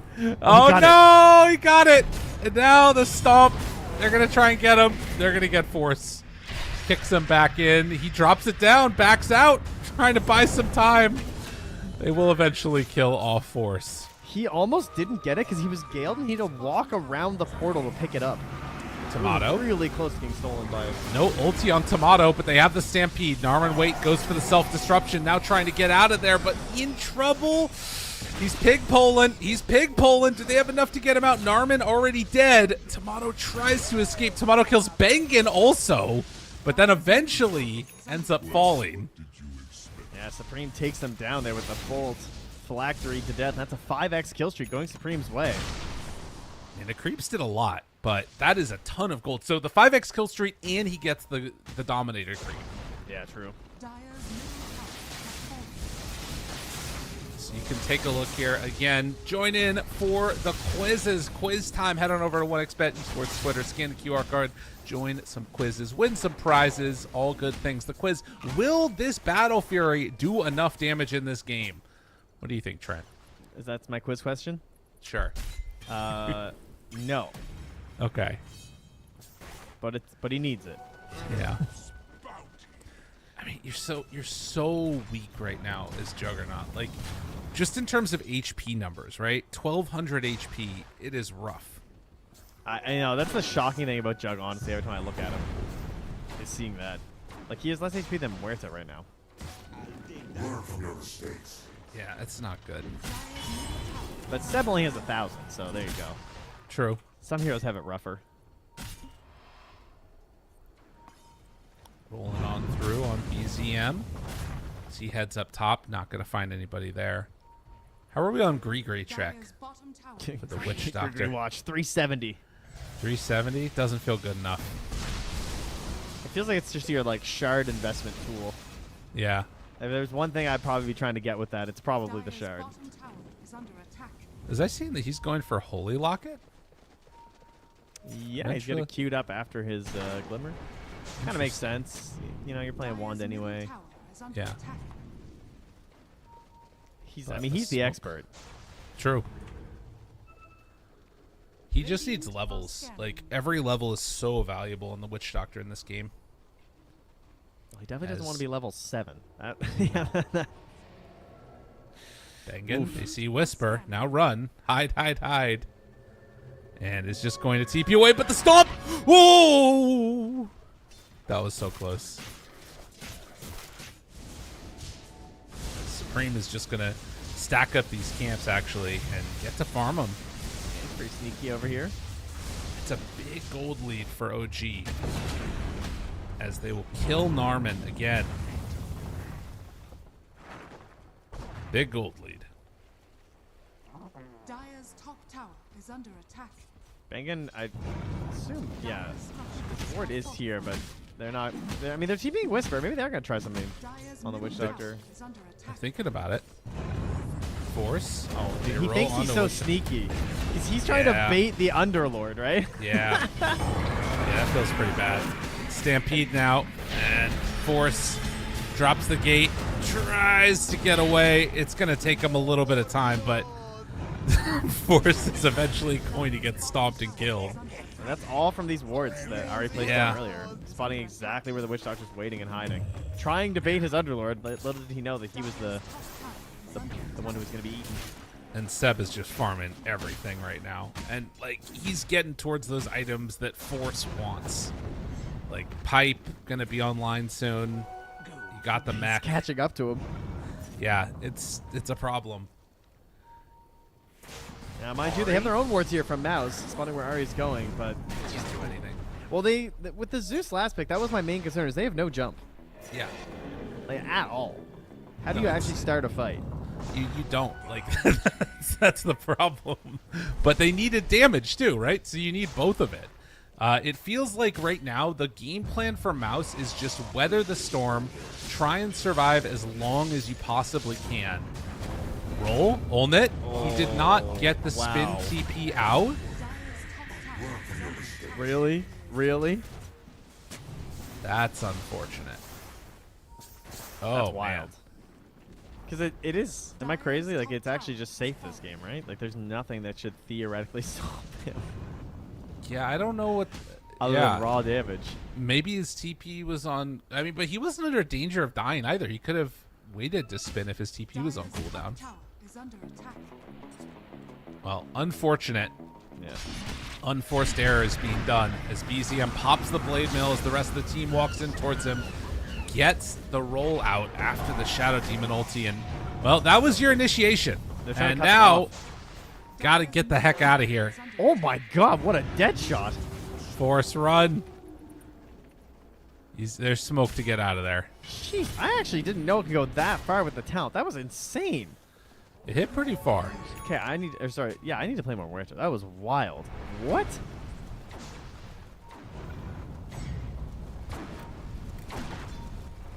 Force trying to be the strong one in front of everybody else here. Tormentor. Get spicy. Where's my disseminate? Oh, the silence! The timing on the silence. They need it badly, and Ari is already there, but they stampede out. Dude, it's like any time you think that there's something good that could happen for MOUZ, it just like it goes horribly. Well, Look at all the damage. All they can do is watch. Yeah, They, you they can't do anything. Well, this is almost as bad as it was last game for OG in terms of the 1xbet odds, but switch the other direction. It's actually exactly the same, I'm pretty sure. Yeah, that's tough, man. This is a hard one to watch. Muerta Shard was what was claimed. You know, the other thing is that whenever it looks like it's a good moment for Disseminate, they never have it. Yeah. Like, isn't that just the craziest chance for Disseminate right there? Someone next to a Tormentor in a fight like that? I mean, it'd be pretty crazy. Oh. Narman gets the wisdom. Whisper, what you gonna do? Pops the ulti and runs away. Can you just... You got another one. Can you Disseminate a Tormentor? I don't know. I was wondering about that. I bet you can, right? Oh my god, because he went through the gate, the things started spawning. It seems like you should be able to. So enemies doing Tormentor, you Disseminate it, you kill them all. I mean, they can barely kill, like, pro players are dying to it when it's just normal. That's true. If it's super Tormentor, it's a problem. It's super... It actually, the name changes. It gets a hat. Maybe a little Like cape. it. Well, Jug almost has Manta now.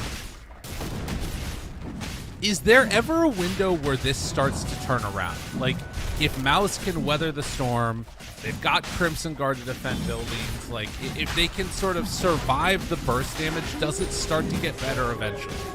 Only if OG make mistakes. Because the only way to win a fight as MOUZ is for OG to do something that's too deep. Or, Well, they've never been known to do that before, so No, they should be fine. so it should be okay. Okay, cool. But I mean, that's really all there is, right? Like, how Yeah. else? Like, what could MOUZ possibly do to you to force you to fight them? Right. Dire are scanning. What's the furthest reach of initiation? Is it walk up pit, or is it walk up disruption? I guess they're the same. Yeah, walk up pit, walk up disruption are the same. You can see getting Cast. wards down vision. Yeah, I guess. I think Shadow Demon ulti is the best one, and the problem is they also have an answer with the Centaur already with Stampede. But this is nice. Jug, he's still farming Ancients. He's going to stack some camps. OG haven't been able to completely route them out of that area yet. 4 minutes on the Aegis, though. You're not showing up to fights for a while, as Jug. It's worth noting that when you look at the net worth chart, you're like, well, they're not that far behind. Like, there's some dire heroes up there. But the fact is that both of the dire supports combined are worth less than Seb. Yeah. So their Yeah, supports it's pretty scary. have nothing. Roll in, roll in, roll in. No, can't get it.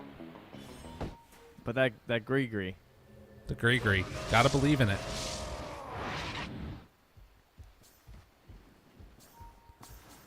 Sanj is going to have Kaya soon, too. Get after it, Bengen. See what you can do here. I mean, this is what we're watching for. Although, you know, the Witch Doctor ultimate, it's a lot of damage over time coming from the Veno. Maybe Witch Doctor's just going to be able to heal through all of it. Gotta believe, Maybe. Trent. Yeah, maybe. Disruption. Now the pit. The roll in wants to kill him. Rooted on several. But in the end, it is going to be a Shadow Demon dead.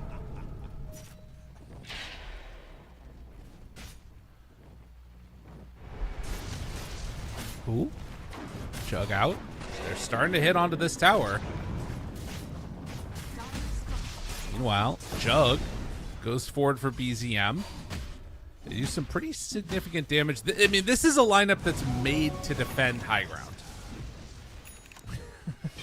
And the entire time, Bengen's Come getting up his the farm on. stairs. I dare you. Look at Bengen down bottom. He's chilling. He's having a great time.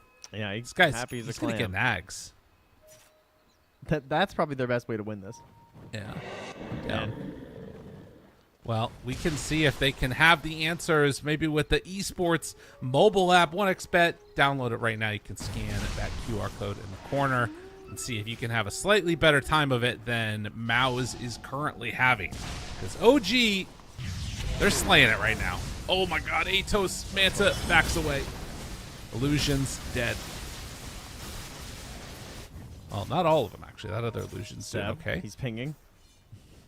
He's All right, hunting. he has the shard. All right, so we have to watch for the Manta. All right, well, he All just right. went early anyway. Spin TP. That one's going to complete. Yeah. No way. Again, theoretically, that should be possible every time. Yeah. Unless they can do enough physical damage in the duration of your TP. Yes. True.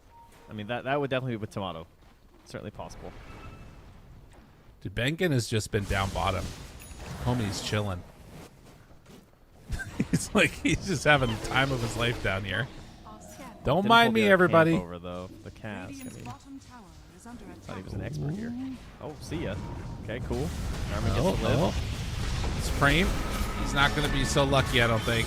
Now he's That's wishing that they had run dead. into him, so his Zeus didn't die. Yeah. Well, I mean, you know, Witch Doctor's the real carry here. Let's be honest. Right, yeah. Gree tags. Got it. If he finishes this game with Gree, I'm going to be very upset. Here's a question. Can you consume it when you're dead? I actually don't know. I have no idea. I haven't tested that. Silence? I don't think you can eat while you're dead. I would Crimson think not Guard. as well. Oh, he used Crimson Guard to keep himself alive, which means the tower and Rax will not be able to get saved by this. I mean, to be fair, would that have mattered? I mean, it takes a long time. I'll be honest, with Zeus coming back up, they might have been able to keep these Rax alive. Although maybe not. The way that they're running in here, you're not going to be able to kill BZM. There's no way. Yeah, he just rolls out of there. Invulnerable.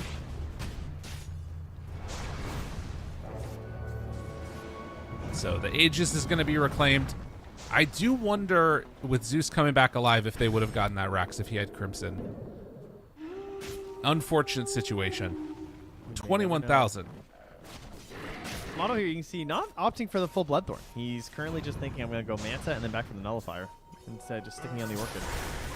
Yeah. Well, net. Saw Gale get used. All right, Seb out too far, gets punished. That's their first kill in so long. That's it. All starts with one. Dire's middle tower is under attack. I'm going to find the last time they killed someone. You're gonna have to search for a while. It's been a tough one. Oh wait, was that Gem too? I think it was at 15 minutes. Yeah, that was it was Seb's Gem. Gem. Yeah, Unblurred has it. Yeah. That's a big win. I mean, you have a Definitely. Zeus anyway, I guess, but... Well, taking it away from them, if nothing else. Yes, of course. Yeah. Very nice. Just leaving it on the ground over there. Nobody cares. As Supreme runs into Whisper, jumps, tries to get out of there. The gate, they're coming. Dun, dun, dun, dun, dun. And the Zeus Illusions will head away as BZM sort of on the hunt. Does not look like he's going to be able to find anybody. You know, it's a really bad feeling when they reduce the cast range of one of your spells in Dota. You find that, like, with the muscle memory stuff. I actually died twice yesterday. One time because I tried to Death Ward from too far away because it got reduced by 100 and I didn't know. And then with the little Shredder, we were together on that one. Right, that was I a just rough straight up one. died. I tried to snipe a drow under a tower, and I kind of looked to the left as I right-clicked her, and I just walked into the tower, and I was like, what happened? Why did my little Shredder kill her? And it's like, oh, it's like tiny now. Like, yeah, it's not as good of a range as it used be to warned, Snapfire players. the bonus attack range is now only, what is it now? Or it's up to 160, 240, 320, 400? Yeah, that's not great. Wait, it actually got increased. Oh, I'm just bad. Oh, no. Thank My you. level's wrong. There The is Witch Doctor definitely killed me, though. the glimmer, but Nullifier is already online. As Olnet trying to run away, they appear to be on the hunt. He is going to pass by a Watcher that is held by them. Still running, still trying to get away. BZM spots him now. Oh, man. Oh, this is going to be so bad. Bro, they're hunting. They're stalking him. They're coming over this way. Roll to the high ground. Spot him again. All right, he's going to spin TP. Wise decision. But yeah, high ground defense is the name of the game. They got Hurricane Pike on Zeus now. I think that he also had the Enchanted Quiver in, which I'm sick in. For now, keeping just the Grove Bow. Underlord, all of the big tanky items. The force style, it seems. That's almost Ags on Olnet. Salty out. And Stampede away. There's the initiation. Wait. Hold on, that could be your mistake. BZM went in. Nope. It feels so bad. Oh my god, and now the Whisper Stomp connection onto both. Heal isn't going to be enough. Disruption to save for the moment. Magnetize is hitting all of these heroes. Do they have anything else after the fact? Venom, they are just in, they are in hell. This is the worst place to be. They are in the worst possible position. Although maybe a second Omni Slash. Hold on, BZM is dead. Now Whisper is starting to die. The Tormentor is still doing massive damage to all of them. Wait, it killed Bengen. Okay. Tormentor deny. Love to see that.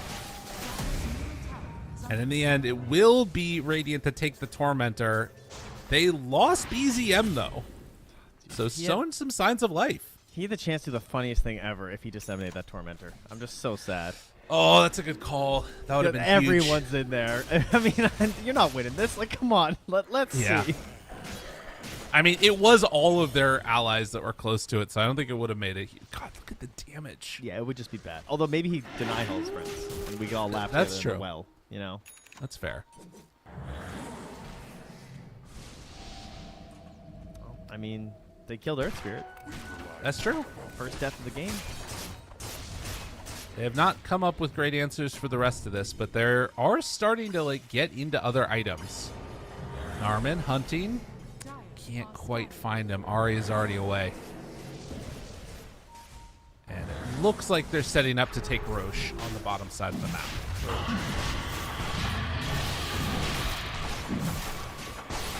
What happened this game that they could not play the style they wanted to play? Because they wanted to just walk up to buildings. Like, that's the only way to play this game, is Juggernaut, walk up, healing ward, Underlord. Right? Like, you can only attack buildings. You cannot attack enemy heroes. And that, I guess you just can't do that when you're at a disadvantage coming out of the laning stage. So is it really that simple? Yeah, that's kind of what it feels like. And because they weren't that far down, but their supports also just had nothing. That was a big part of it, I think. Like, even the Wisdom Rune slowing them down. Like, do you remember a Death Ward play this game? No, not really at all. The one bottom where they didn't kill Lycan. Yeah, exactly. Like, there was no level 6 moment. He did get I mean, part of that was also the Wisdom Rune stolen too. Yeah, right? that's what I mean. Haste one. Yeah. They did get the shard on Witch Doctor. He also ate Gree and finished off Glimmer Cape and Holy Locket.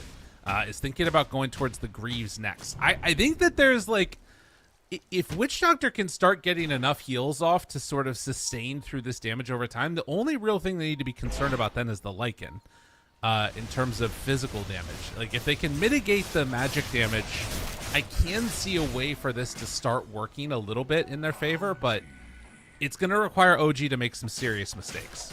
Damn, he's out damaging a Zeus. That's crazy. Yeah, he's doing a lot. Gonna hit, spam it out, a quick little swift slash and the spin kills off the Helm of the Overlord creep. And I mean, Swish Slash Battle Fury, that's not bad. He's got some tools. Supreme back to his favorite farming spot again. On the opposite side of the map. Yeah. Oh, and getting the illusions out, catch the next wave, very good. The Wolves are running down there as well. I don't know if we mentioned that already. The Lycan Shard doing its thing. Right. He's going for Scotty next on Lycan. But seeing that there was a chance that he might end up dying to the Wisdom Rune, is going to back away on Bengen for the moment. Drops down a pretty cool ward. Sees a Thunderhide, says I'm getting the hell out of here. And it is BZM getting the Wisdom Rune on the other side of the map. But I've been impressed with MOUZ's ability to stay in this game. OG obviously holding on to this lead is what you want to see from them. Let's see if they can keep that one up. So far, they've shown a lot of discipline, not making any overextension plays. BZM running this direction, trying to find the Jug, but he is just going to miss him barely, as Olnet wants to get in a position to farm up some creeps. He also has a gem on him. Spin TP. He's out.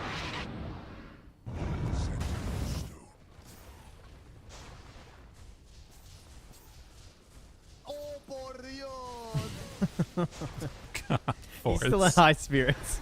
Exactly. That's how you know that they feel okay about the game. If he's not O-Poor Diosine, it's they're having a bad time. Yeah. Oh, he took doubloon.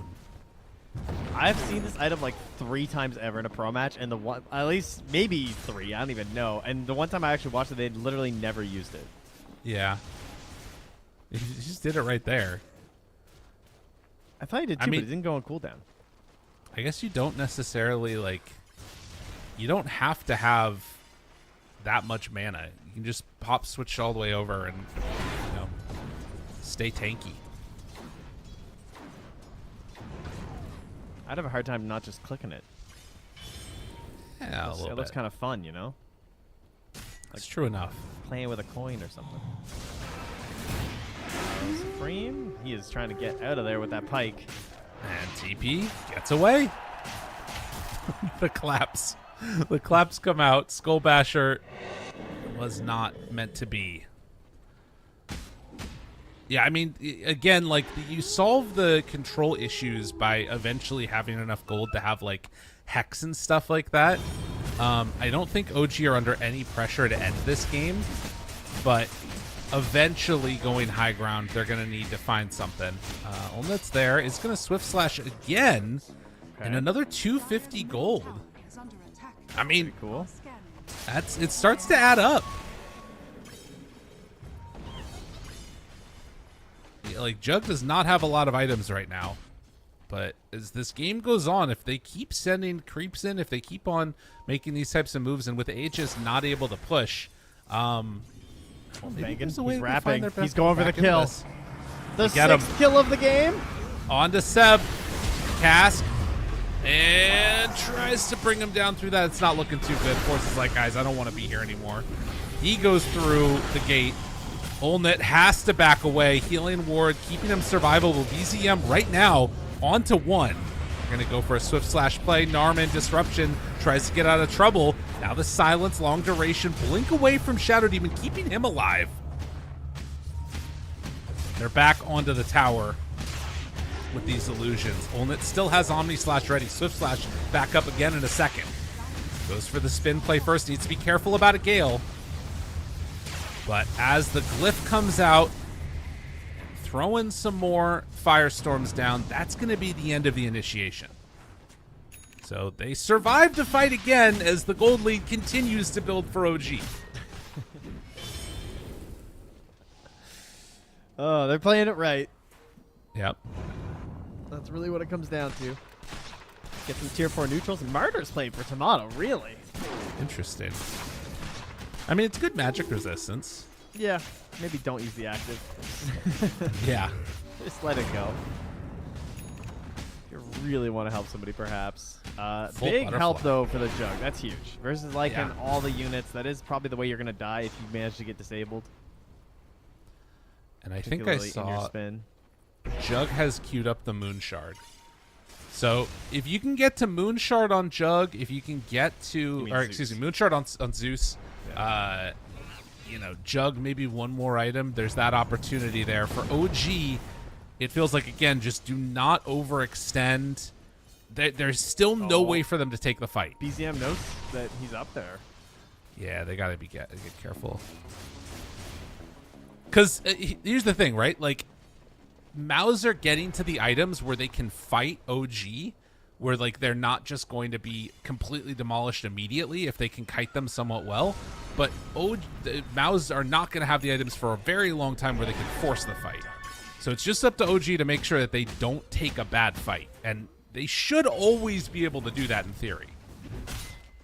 I just realized that BZM has, like, no mana.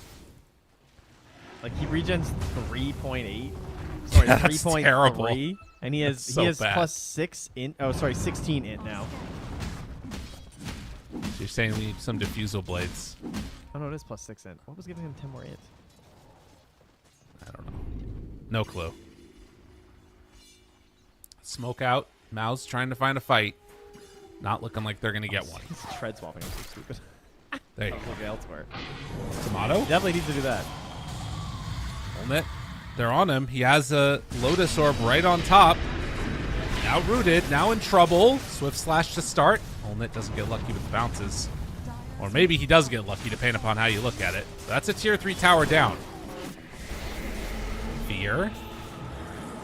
Drop the healing ward immediately. Olnit steps forward, now rolling onto the top tower. Well, they go for the all-in play a little bit there, trying to push out the sides. God, the Veno, it is so annoying to play against. Jack will be proud. This is the bog. Like, truly, this has been a bog game. Oh, yeah. Their inability to initiate completely from the side of MOUZ, where they're just stuck with whatever OG want to give them, is just so painful to watch. Just like that, they will again he's retreat alone. after taking some objectives, but they can't do anything. Why, Lyrical? He only has 4,600 HP and He's- 35 armor. Like they do not have it. 54% magic resistance. They can't even catch up to him. Scanning. It's gonna be a hex for Seb. You kidding me? I mean, Whispers had Abyssal Blade queued up for a while. I just wanted to buy the eggs. Just give me the workhorse. Yeah. It's like perhaps the worst workhorse game of all time. Nah, no, he puts Ari in there. He's going Daedalus, dude. Wait a minute. BZM up on the high ground. Swift Slash immediately. Now the cask. Gonna roll away. No answer to that at all. Zeus disruption. They have Omni, but he needs my to God, get the it off the bash. The bash. Oh, the bash. It hurts. And now they're gonna die. Okay. Zeus will buy back. They do not have buyback on the other. Tomato's going through the gate. He says, fine, you want to take me there? I'll go there. And now on to Force. He is fully nullified, fully killed. Triple kill for Tomato. Thinks about going in for more. The team says, back up a little bit, buddy. We don't want to lose you yet. While the Coconut's going to bounce around a couple of times. Bank in some trouble there. Going to be disrupted for the save. Now BZM rolls back in. Ultra kill for Tomato. Tomato is not stopping. Tomato gets the rampage. The ulti continues. And he might not stop as he takes down buildings. GG is called. Tomato, he'd had a rough one for a while, but he comes in clutch in this game. The Wolf is scary. That was a great Lycan pick. Really solid. No way to slow him down. I mean, there's even a Witch Doctor in the game. He's like, it's going to be fine. Don't worry about me. Had an excellent lane. And came out on top and just kept that pressure going the whole game. Ooh. And they played that map exactly how you want to as OG. Like, don't go high ground. There's no point. It's all they have on the side of MOUZ. They said it over and over again. They got 5 total kills because they had no way to force you to stay and fight them at all. No. 0. Yeah, that was a rough one to watch for sure. And it goes to show when OG pick 5 heroes, they look better than when they pick 4. Wow. I'm not sure if there's much else to say about that one, Trent, if I'm going to be completely real with you. Damage-wise, numbers were pretty bad across the board. They're very good for OG. But, yeah, everybody got farmed, and nobody on MOUZ were able to do almost anything. Yeah, it comes down to, like, the only way to win this is to do well in your lanes, and they didn't do well enough to create this big bully effect of just being able to walk it down, go into towers, and say, hey, play our game. Right. Yeah, there was no way to to force that here at all from OG. Great play from BZM on the Earth Spirit. This is a hero who has struggled a little bit when we've seen it, but I thought he did a really good job with his initiations. Definitely. Just understood the limits and got the right targets. So kind of a nice, simple game here from OG. I'm sure they're feeling a lot better after that first one. Absolutely. And, that's the thing. You shake it off. You get ready for game 2. Says it was a mess up. We're fine. See if they can do the same thing in game number 3 as we go to a quick break.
Welcome back, all you wonderful people out there. It's Dota time. Trent is game number 3. Bow, bow, bow. It all comes down to this. How you feeling?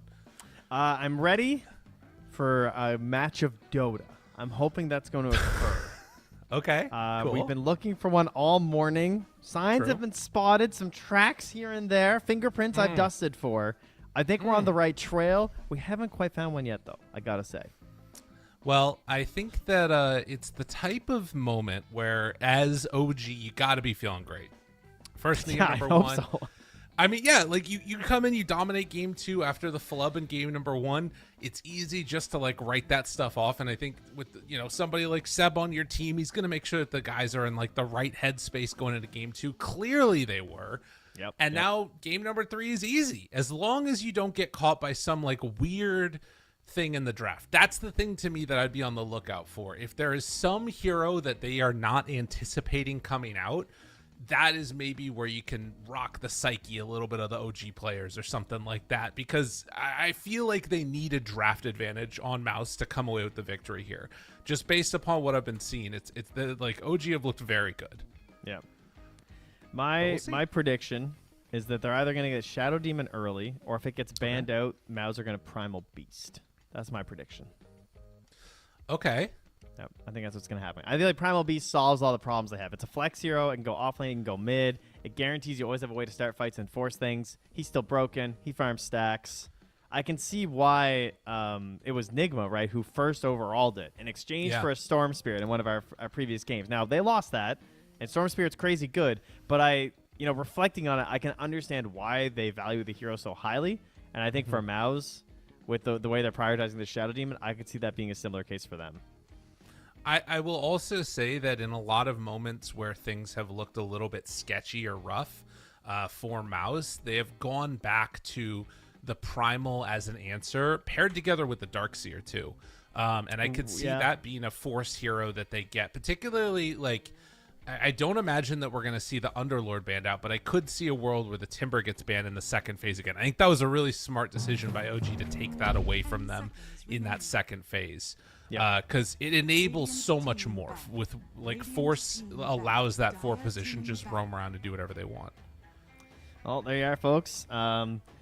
We haven't talked about too much of these heroes because they've been banned out, but to me, Templar Assassin and Storm Spirit are the 2 strongest heroes in the professional meta right now. I feel like you can just first pick them, and life's going to be good. Like, it feels like you have to take so much effort to actually get rid of them and make them have a bad game. So I think when you are second pick, it makes a lot of sense to remove them. Not really worth having. That other one again. After that, what else has been the biggest for you, do you think? Batrider, I guess, has been pretty strong too still. But not for every hero, or not for every team, I feel like. That's the thing. I mean, IO is still up there, obviously, what it brings to the table. I actually think Zeus is, in some ways, one of those two, but it feels like it's more complementary. Yeah, so I'm pretty happy with the ones that are out already. Willow, I've seen it be incredibly good, but it's not the same level of fear that I get from those first big 3 heroes. Who makes that noise when Willow gets banned? Is that supposed to be her? Is that like Jinx? Like what? No, it's her. I think it doesn't sound like her. It's a strange noise. It just made me think of the Willow announcement video with Pango, and I want when we get our clown man, I want to have 2 new heroes. That's what I want. That wouldn't happen. 6 new heroes to come out all at the same time. I just want it all to come out. I feel like amazing and awful at the same time. IO gets taken out of the pool, and then they do Shadow Demon first overall. So I think that you're onto something here with this Primal second phase. I like that idea that you have. And they only have 1 ban on the side of OG as well, right? So they either have to ban the Primal or the Timbersaw. They probably ban the Timbersaw, I would think. So yeah, I think so too.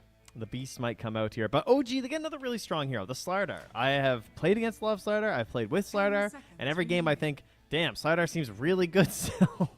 Yeah. The lag day talent or facet is really good versus a lot of counters. What was the one that we saw? Was it Undying is the answer to Slardar that we saw that worked pretty well the other day? I can't remember if that was Undying. I can't remember if that was Slardar's lane who got wrecked. I think it was. I mean, the it was Phoenix Slardar. has been It was really good, but it's banned. It was Troll was the other hero in that lane, I think.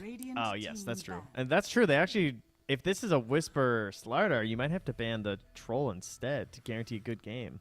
Yeah. That is a bit of a conundrum. I think the Tim. I don't know. It's I'm a banning tough Timber. one. I'm banning Timber, I think.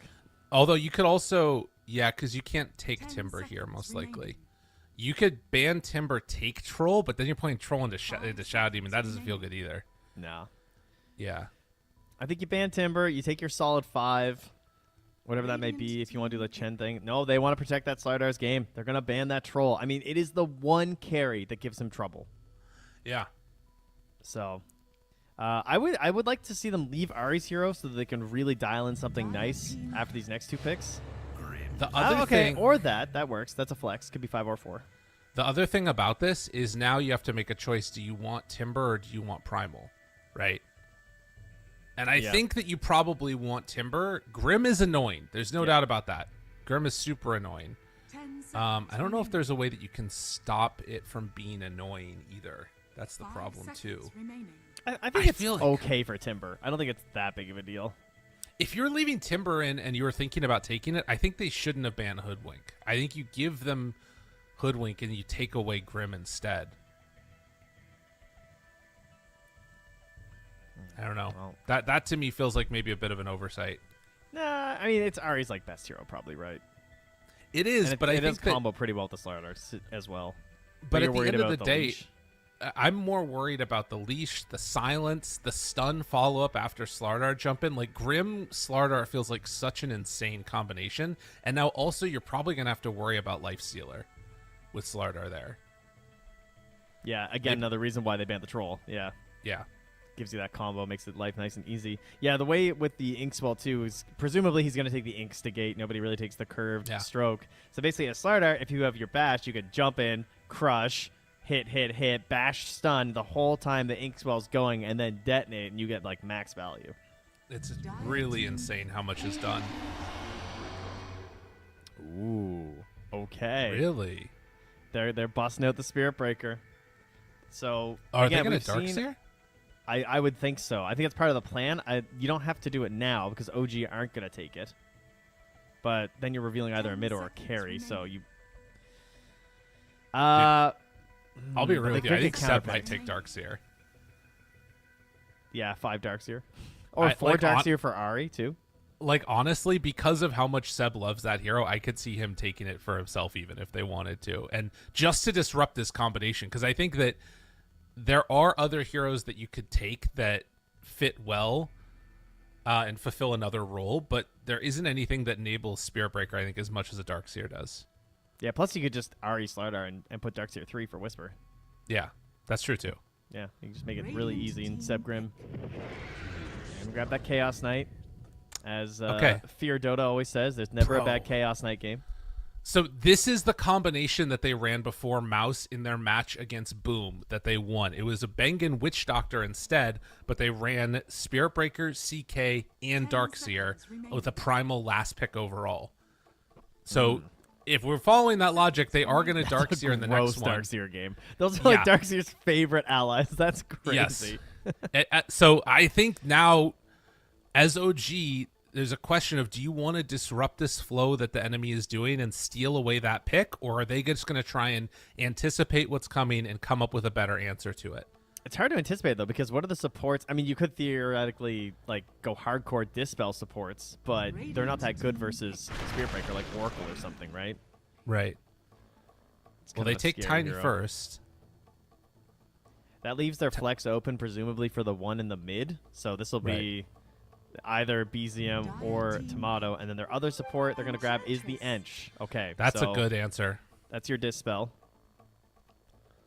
It's really hard to play into that lane. Enchantress does a lot of work. Do you still that take might it, though? be enough. Because like your Spirit Breaker needs you. He's your bud. He needs that Iron Shell.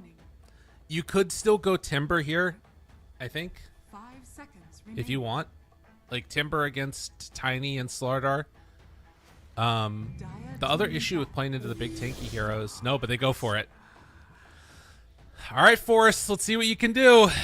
I mean, we all knew it was coming. Yeah. All right, worst position ones, Mr. Lyrical, the expert of Darkseer. Who do you hate the most? Ignoring everything else about the draft. Just what position ones do you not want to see? Is Anti-Mage still a classic? No, Anti-Mage, you counter him if you change it, if you go out late enough. Oh, they're thinking that it's carry Tiny, though. I mean, that makes sense, right? Because that would be pretty annoying, I would think, with the Dispel and Avalanche, because you could just Avalanche Dispel him to just immediately take off the Surge. You can also deny everything really easily at range. But I think what they're going to do probably on MOUZ is just pull waves. 5 seconds remaining. That makes sense to me. Oh my god, also you can as Shadow Demon just spam illusions as CK and they're all going to be strong illusions. Yeah, you're right. Which means Holy Ench moly. can't take them Yeah. as well. So she can't even take the Shadow Demon ones if they're up. That's kind of interesting. And you might get extra illusions too. 3 might pop out because of CK's stuff. Wait, no, because they're owned by but they're owned by Shadow No, Demon. it doesn't matter. It's every time, which is why Darkseer is a better counter to CK now, because with Wall you can create 2 of them sometimes. What? It's a Really? 50% chance every time. Yeah. Okay, that's crazy. They do still keep their eyes on that Timber Saw. That's a pretty smart ban from OG, because it would still be a solid mid-Timber game. Yeah. I don't know. I think you need something 10 seconds to deal with these remaining. illusions. Maybe it's such a weird game now. I actually think that you want Tiny mid, so that way when Darkseer starts backlaning, you can TP rotate, get Avatos kill combinations, and instead take a different safe laner here. Oh, the Wow. old man cometh. This will be a presumably core Keeper of the Light, which we've been seeing the support lately come out here. So, man, that's going to really help their early game here. Good Spirit Vessel game already 10 seconds as remaining. well, like versus the Ench. It's kind of Yeah. nice. Just gets you rolling. You got a lot of magic damage deal this 5 Enchantress too, which is seconds going to be remaining. kind of frustrating. You can Shockering your Spirit Breaker mid-fight seems crazy too, because if he charges and then ulties and then you refresh the charge fast, because the cooldown's not like 11 seconds, isn't it? It's pretty small. Yeah. That's going to allow you to get off that second charge with the boosted buff on the movement. True. Yeah. No, it's crazy. It's, oh, sorry, it's 13 seconds. Okay, and then you have to Urs- get the shard to speed it up. Yeah. Either Ursa or Weaver are what I'm looking towards now. If you're taking Okay. a safe laner, I think you need somebody that can eat through the CK, and then also in laning stage, if you try and surge away from Ursa, you just get enchanted, and then he kills you.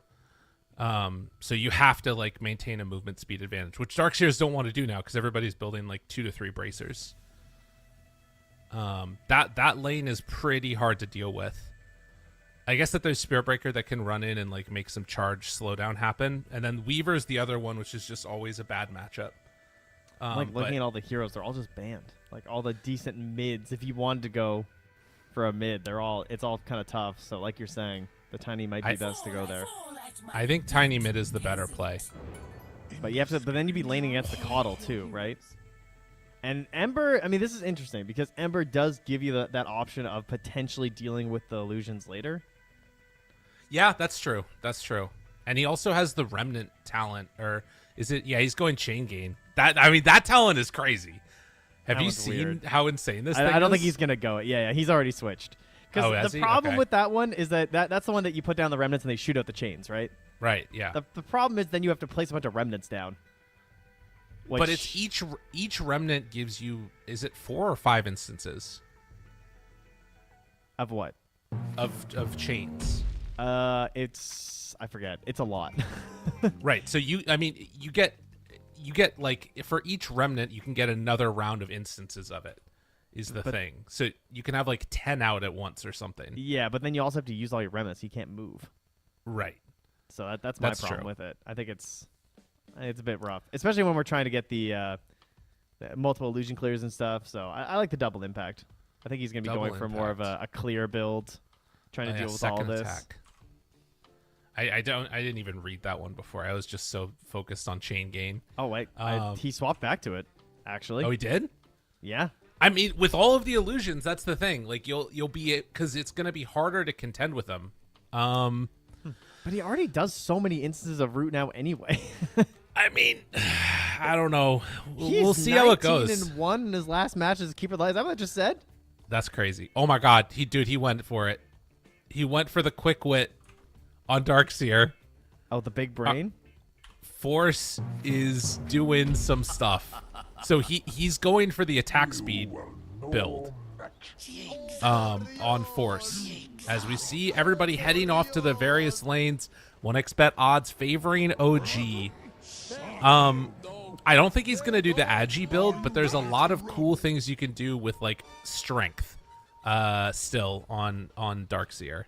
And just building up into his Soul Ring feels better now.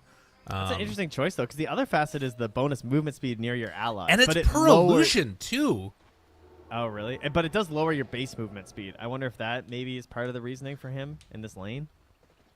I don't know. It's interesting. So the thing about it is that each of the... So, again, the second facet for Darkseer, each instant of illusions that's created, and there's going to be so many in this game, increases your movement speed as well as you're around them. Which works on your punch.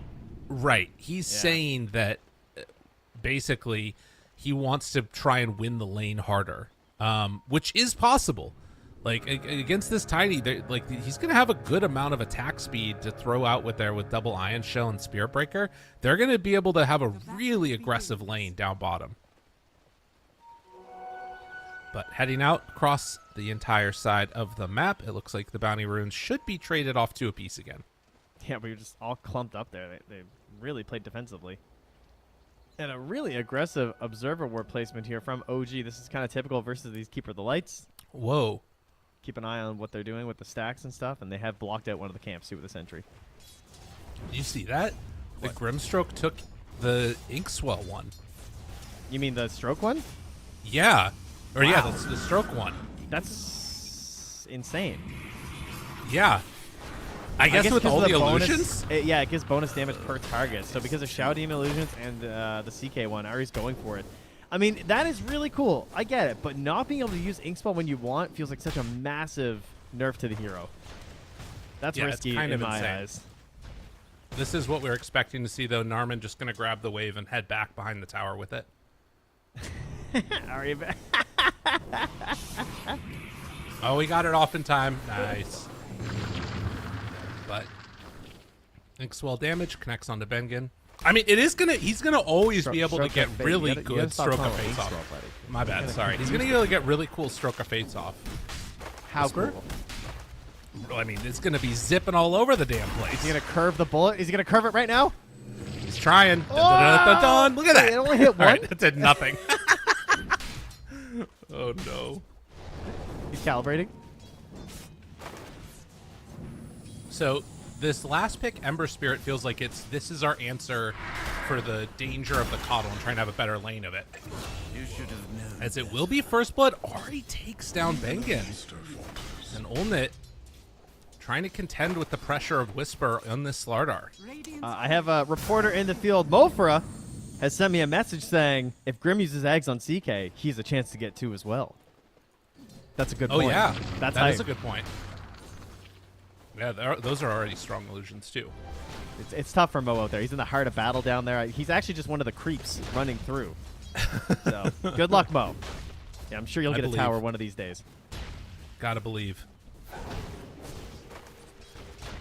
This Force is going to pull this one all the way back. And does have an enchanted creep hitting him the entire time, too. This Narman is going to pull another wave.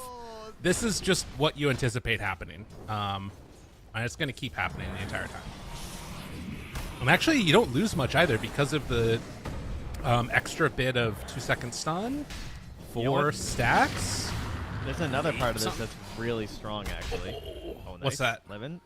It's a Spirit Breaker. So he's going to be the one getting the bonus XP on That's what I was going to say. Yeah, it's really nice because he never needs to like worry about losing out on this here now.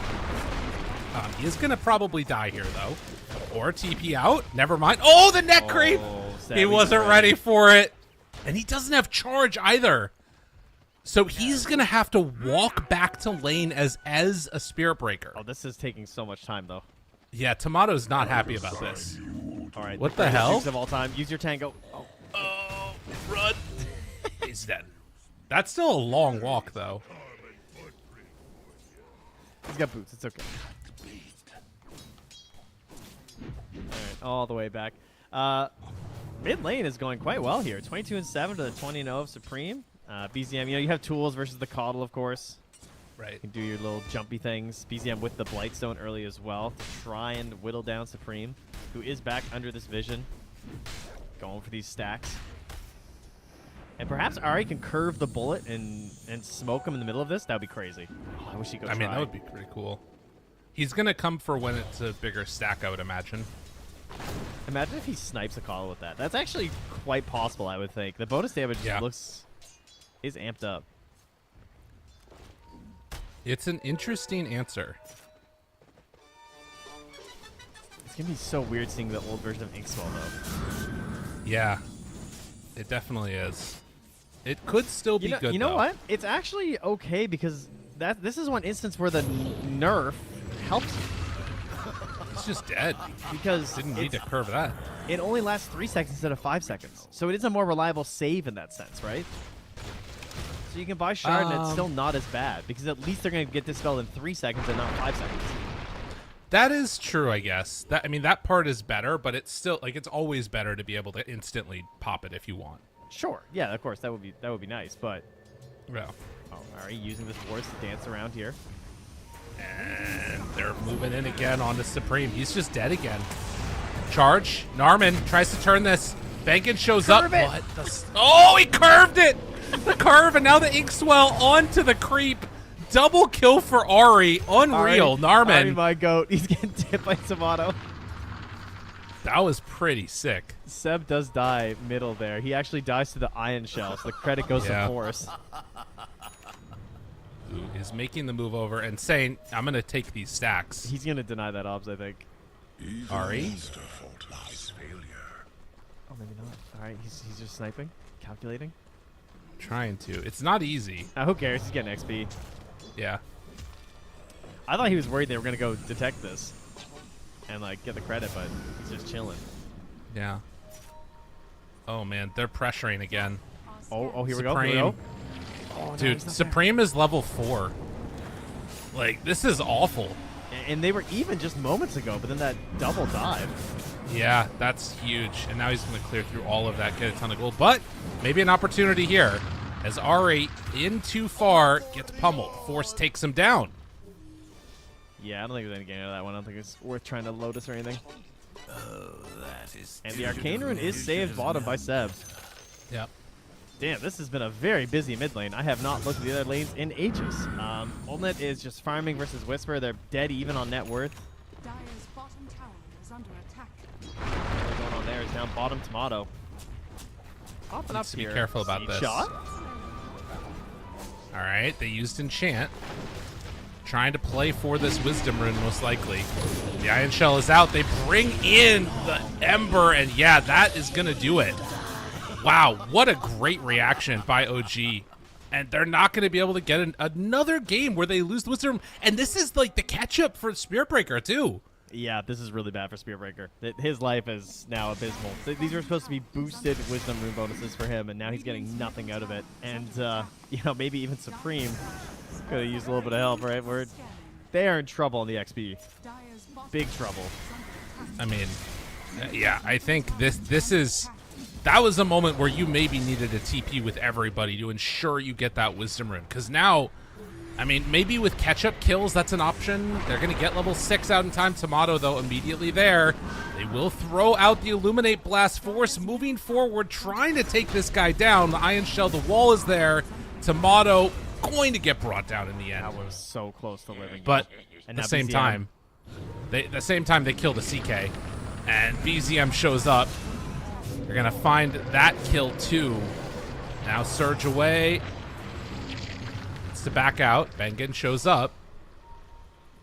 Will BZM be able to play his way out of this one or just go back for more? I mean, that's almost dead Narman.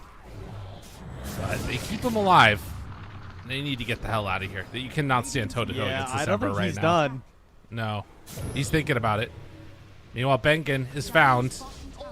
Surges away the Shadow Demon, but the enchant was there.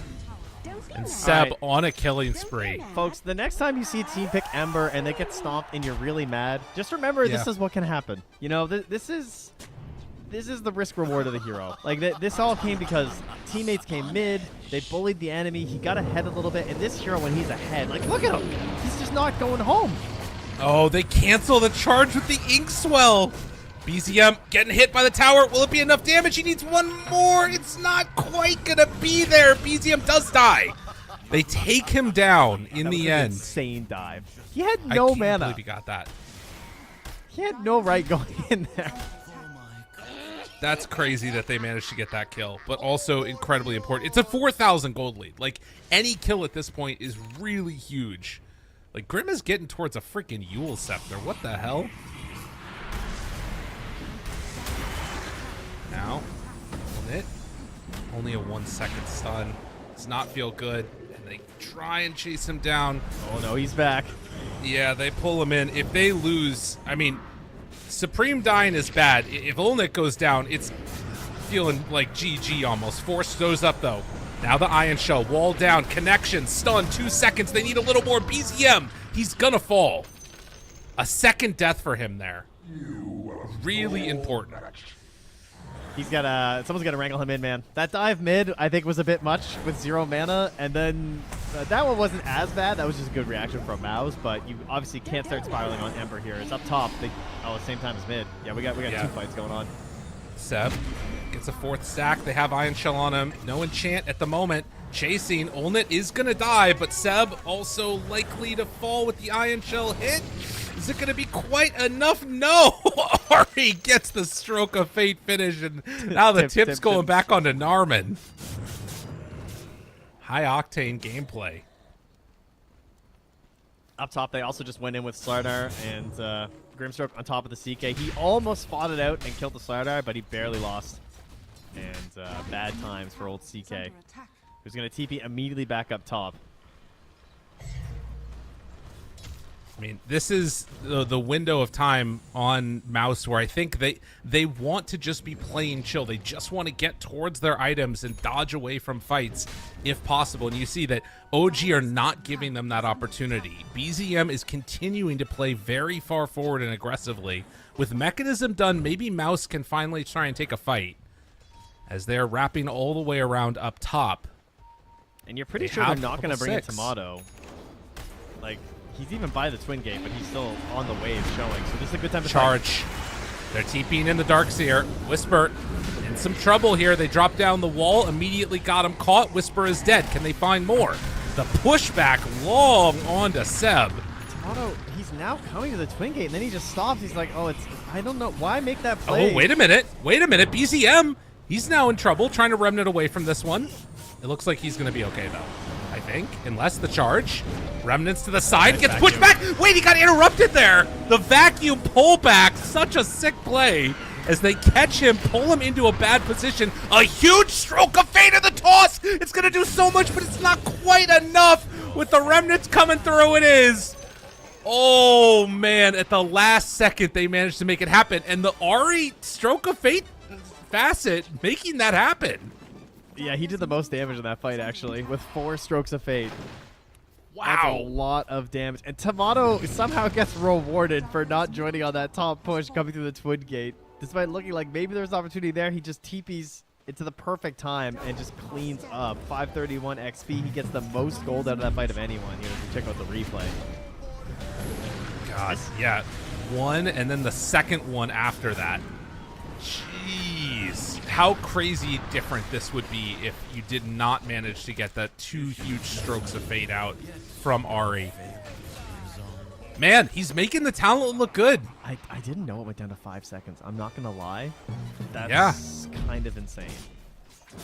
In these big fights, the Stroke of Fate talent, I think, it's showing its value. I'm actually so sold because it's 3 seconds. Like, my immediate reaction was to say that this is terrible to never be able to manually instigate it, and I'm sure it does feel kind of bad in some ways, but the fact that it's 3 seconds just changes everything.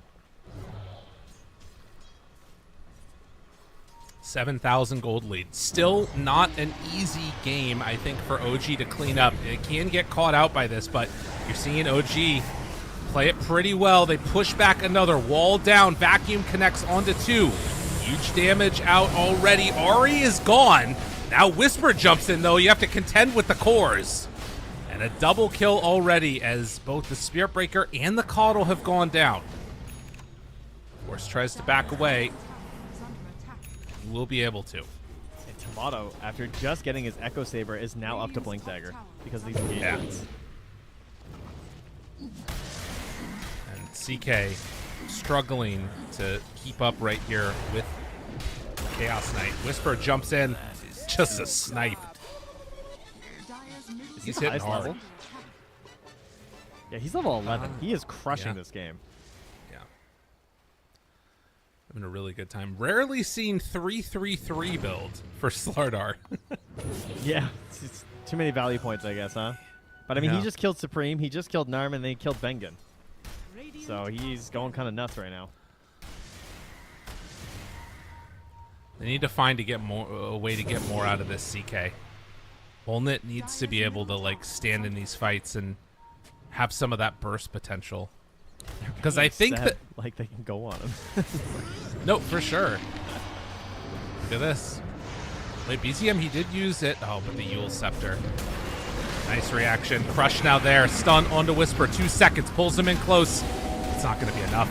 Vacuum onto 2. They bring Whisper low, and he actually does finally get propped. The leash now is out. Seb running into the midst of all of these heroes is going to die one time. They have enough heals to live through this. Wall dropped again. Tomato, the toss. Olnit is going to fall. It's only 2 dying on OG. And MOUZ will manage to get away with Supreme, but you can see the problems. When OG run at you, they do not have good answers on the side of MOUZ. Yeah, the damage is overwhelming. BZM threw out 8 Searing Chains in that one, so yeah, you're right, Chain Gang. That is kind of crazy. This game popped all over the place here, and they're definitely winning the kill race right now. I'll tell you that much. Well, definitely. You can check that one out, of course, on the 1xBet Esports Twitter. Write some replies and win yourself some cosmetic items. I think the scary part right now for OG is you cannot afford to give up kills randomly. These types of kills that end up going the other direction really hurt you. But if they can get something up on the top side while this is all happening, that is a huge win. So they'll take down Ari. Do they lose Shadow Demon or this Coddle? OG hunting. They'll find Bengen. And Ember looks to be able to run him down. Well, Supreme is just going to have to TP away. Yeah, get the heck out of there.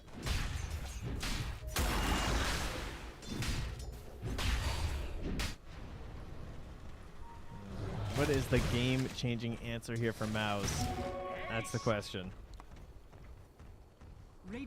Pipe will be helpful. Levels and darks here too, I guess. Like 2 points on the wall. Yeah, I don't think he takes it for a while, to be honest, though. I mean, we'll see. Yeah. The items feel like they might be the most important part if they can get to that pipe, but you can see OG already heading into the pit. Yeah, the illusions are so weak in comparison to like other potential ones. Yeah. You need your surge levels. Right. Well, I think they need like Shadow Demon illusions of CK. They just need everything, really. And for OG, all you need to do is keep running at them and not overextending. Aegis on Tomato. Still just 1 point in the toss right now, so his damage isn't too crazy in these fights.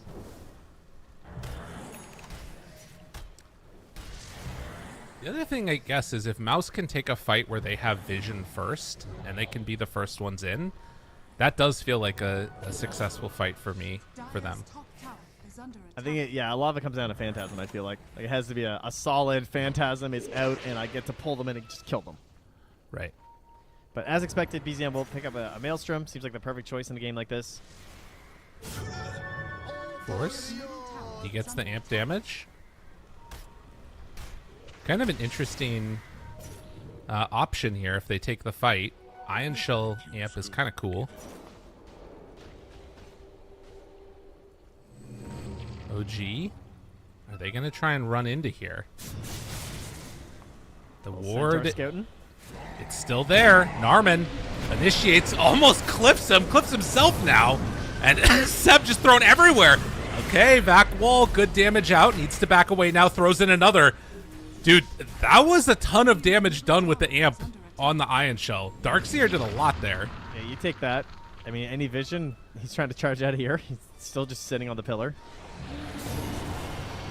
MOUZ, they might have to go in here. Nope, Narman cancels. Oh, Narman. Crush instead, backs away. Walks forward, Olnet finds Whisper. Huge damage out. Will it be enough to get the kill? It will. So the fight's starting to turn.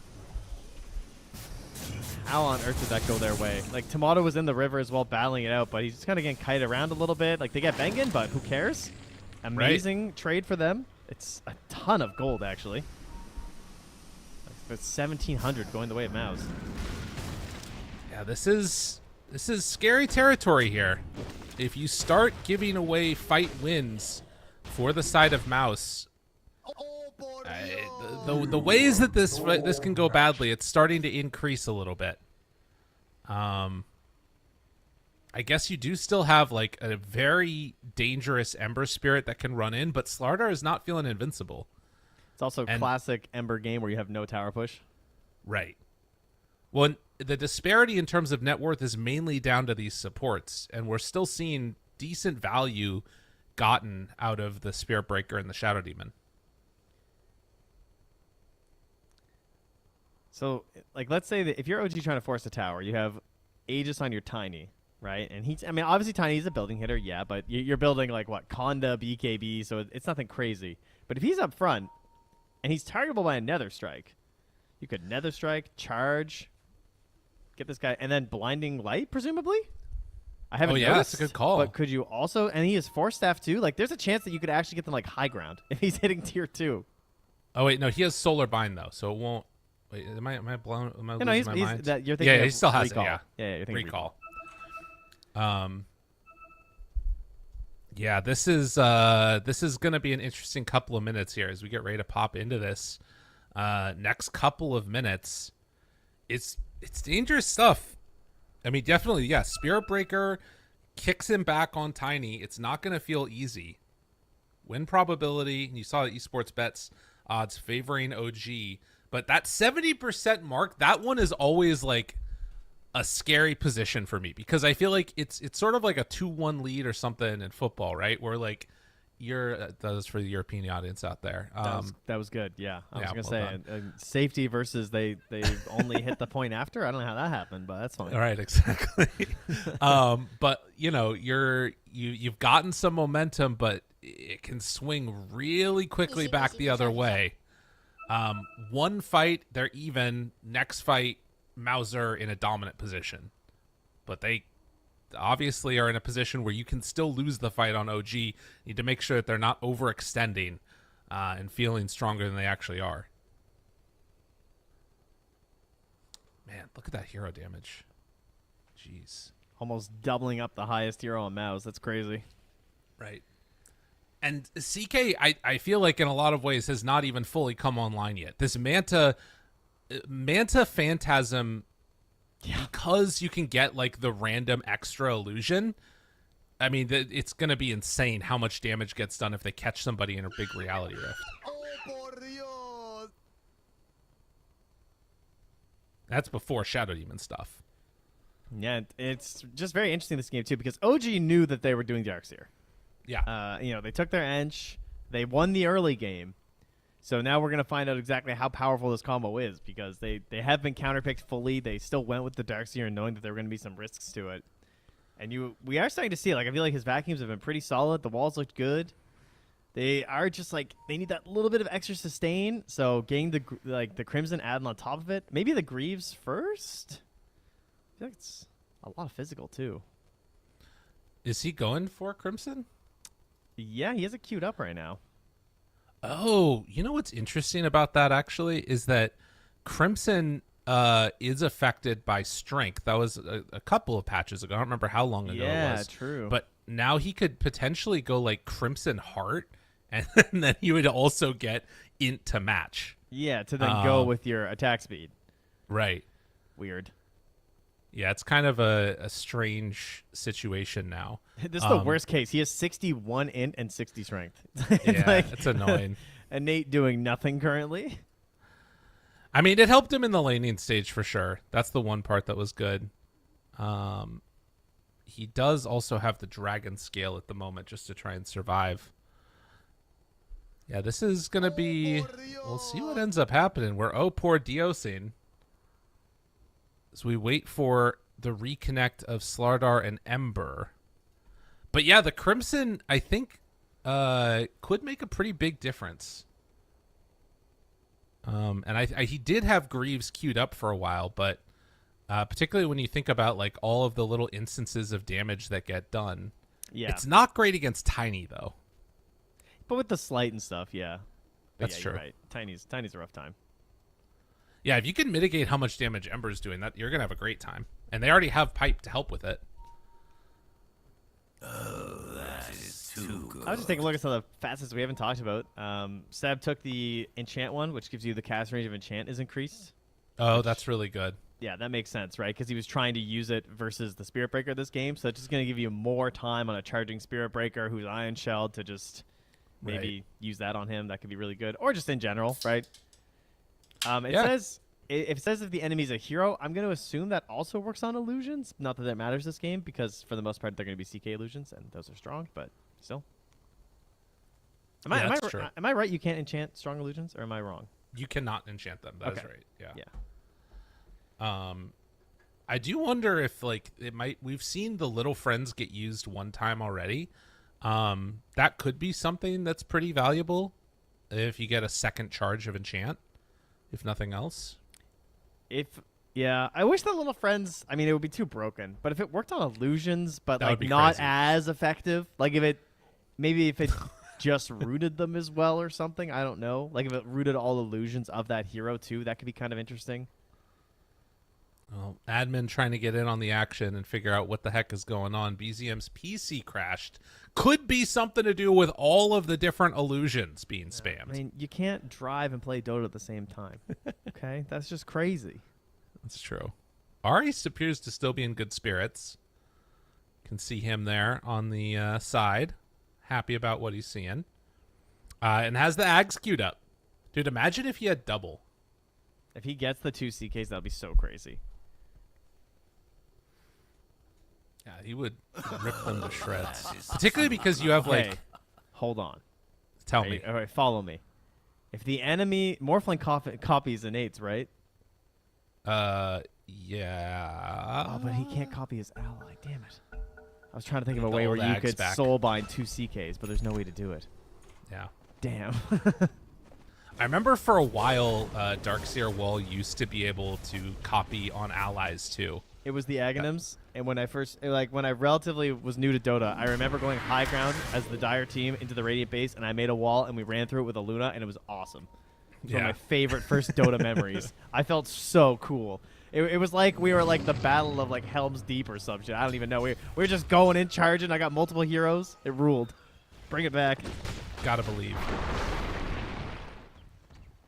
Whoa, that's Satyr? He didn't land on the toss? What the heck was that? Did you see that?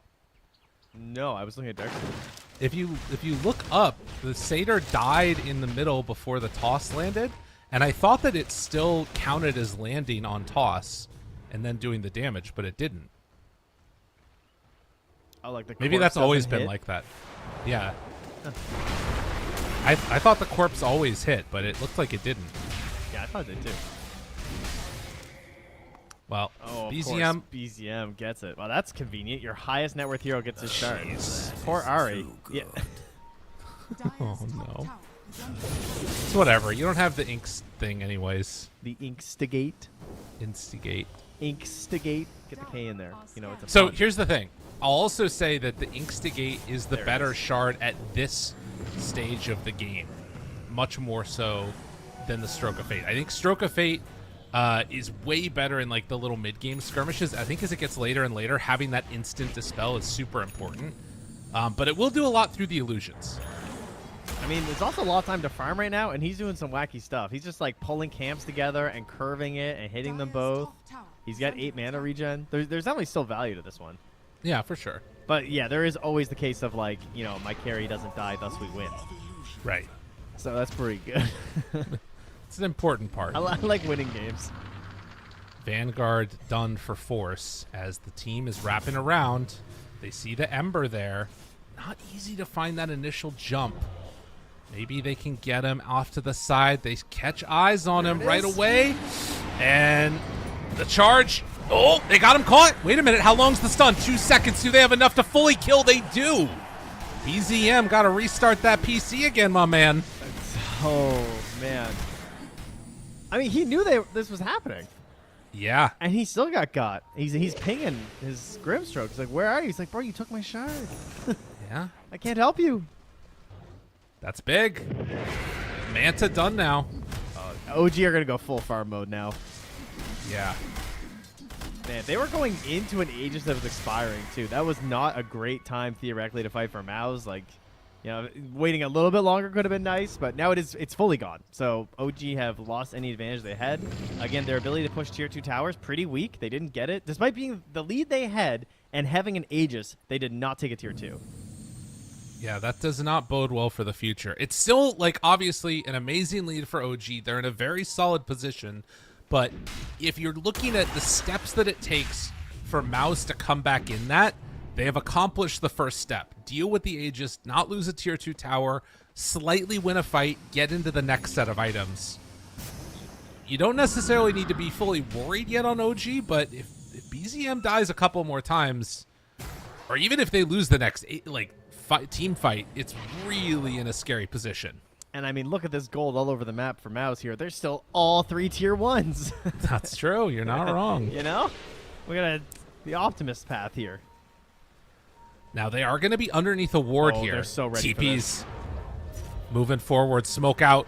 They're right on top of the CK now. Pops Phantasm tries to run away. They catch the Ember. He's going to back out as the root concludes. Supreme backs away. Tomato finds him. Avatos. All the saves. The back wall back onto 2. Do they have any follow-up after the fact? Good damage coming out from the Enchantress Supreme. He's too low at the start of this, but so is Tomato. Tomato gone. Now beating into force from long range. Seb doing so much damage here. Bengen is going to get brought down. Well, they killed one carry. They didn't know about the second one. My God, that enchant is such an insane talent. What the hell? Look at the range. Now charge through, hits onto one. Olnet's still trying to back out of there, but the long range hits, misses uphill, is going to find that finish. And now Narman also in trouble. Dude, Seb's damage is going to be insane. Yeah, he went nuts in that fight. Took some time to farm it up. 3k damage. I mean, it pities in comparison to the Ember. It makes it look all small. I mean, 3k is still a lot. That's all direct damage. Ember is spread amongst everyone, right? Enchantress is just a single person. Well, of course, if you want to improve your esports betting experience, download 1xBet mobile app as well if you feel so inclined. As we are 25 minutes in and MOUZ taking the fight underneath the ward, not what you want to see. He got brought down. Seb also had his little Matrix moment there where he was getting charged and he hit the Sprunk back and it killed the charging yeah, that was pretty cool. Spirit Breaker. That was nice. He was doing a little bit of bullfighting right there.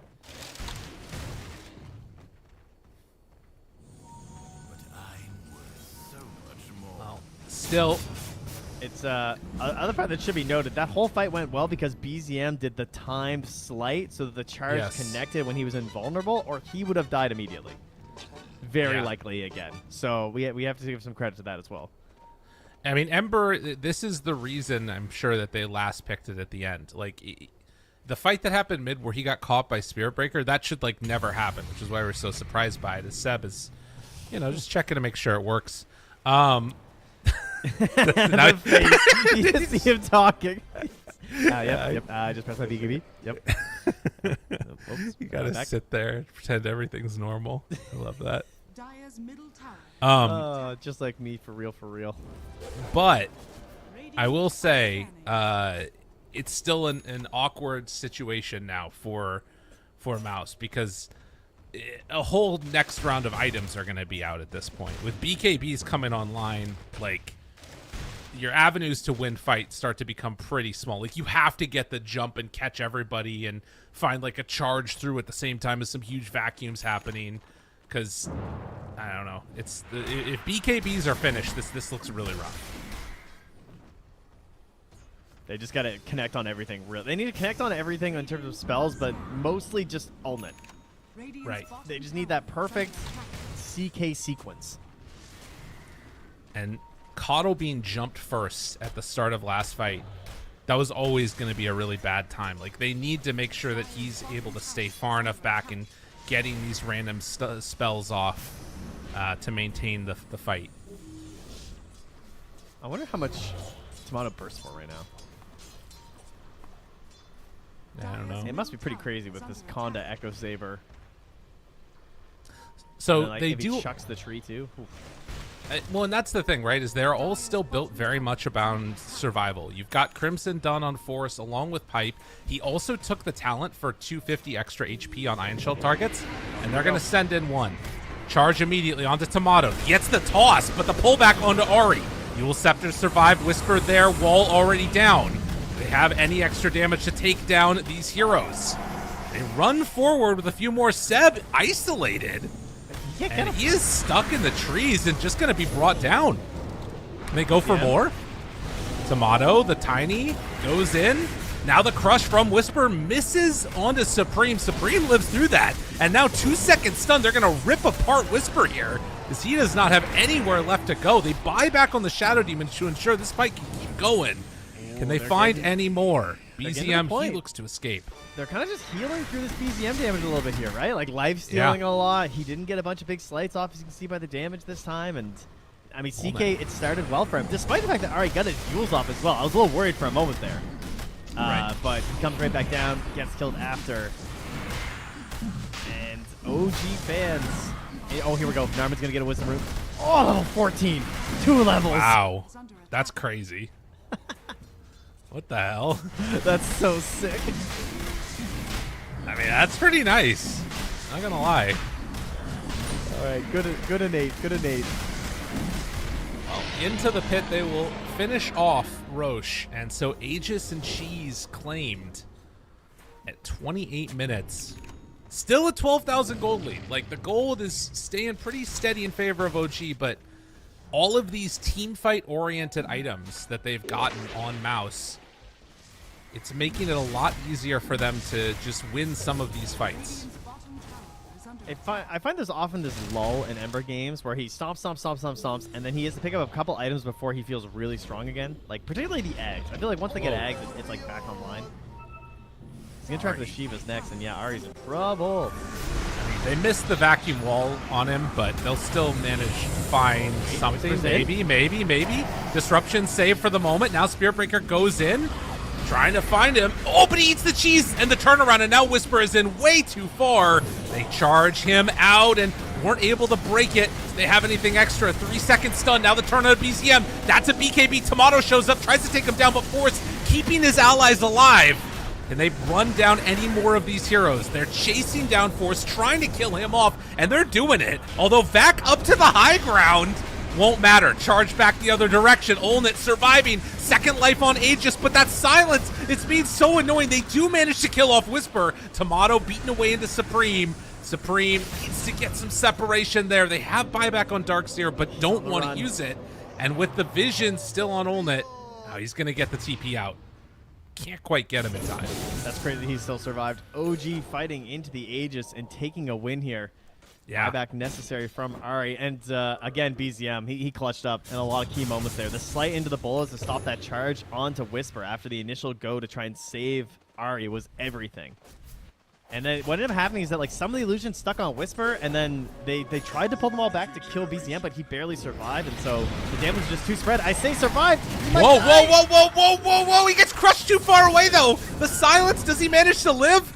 Oh, BZM trying to get out of there. The turn, the live, the BKB, though, and it's not enough. And Olnit just left. Felt like he couldn't do it anymore. Try to enchant the creeps. It's not going to do anything. They will kill them eventually, though. I cannot believe that, dude. The one time Nether Strike ends up like being the bad thing. Yeah. Yeah, that is certainly been a worry I think people have thought about. Even a master falters. Wow.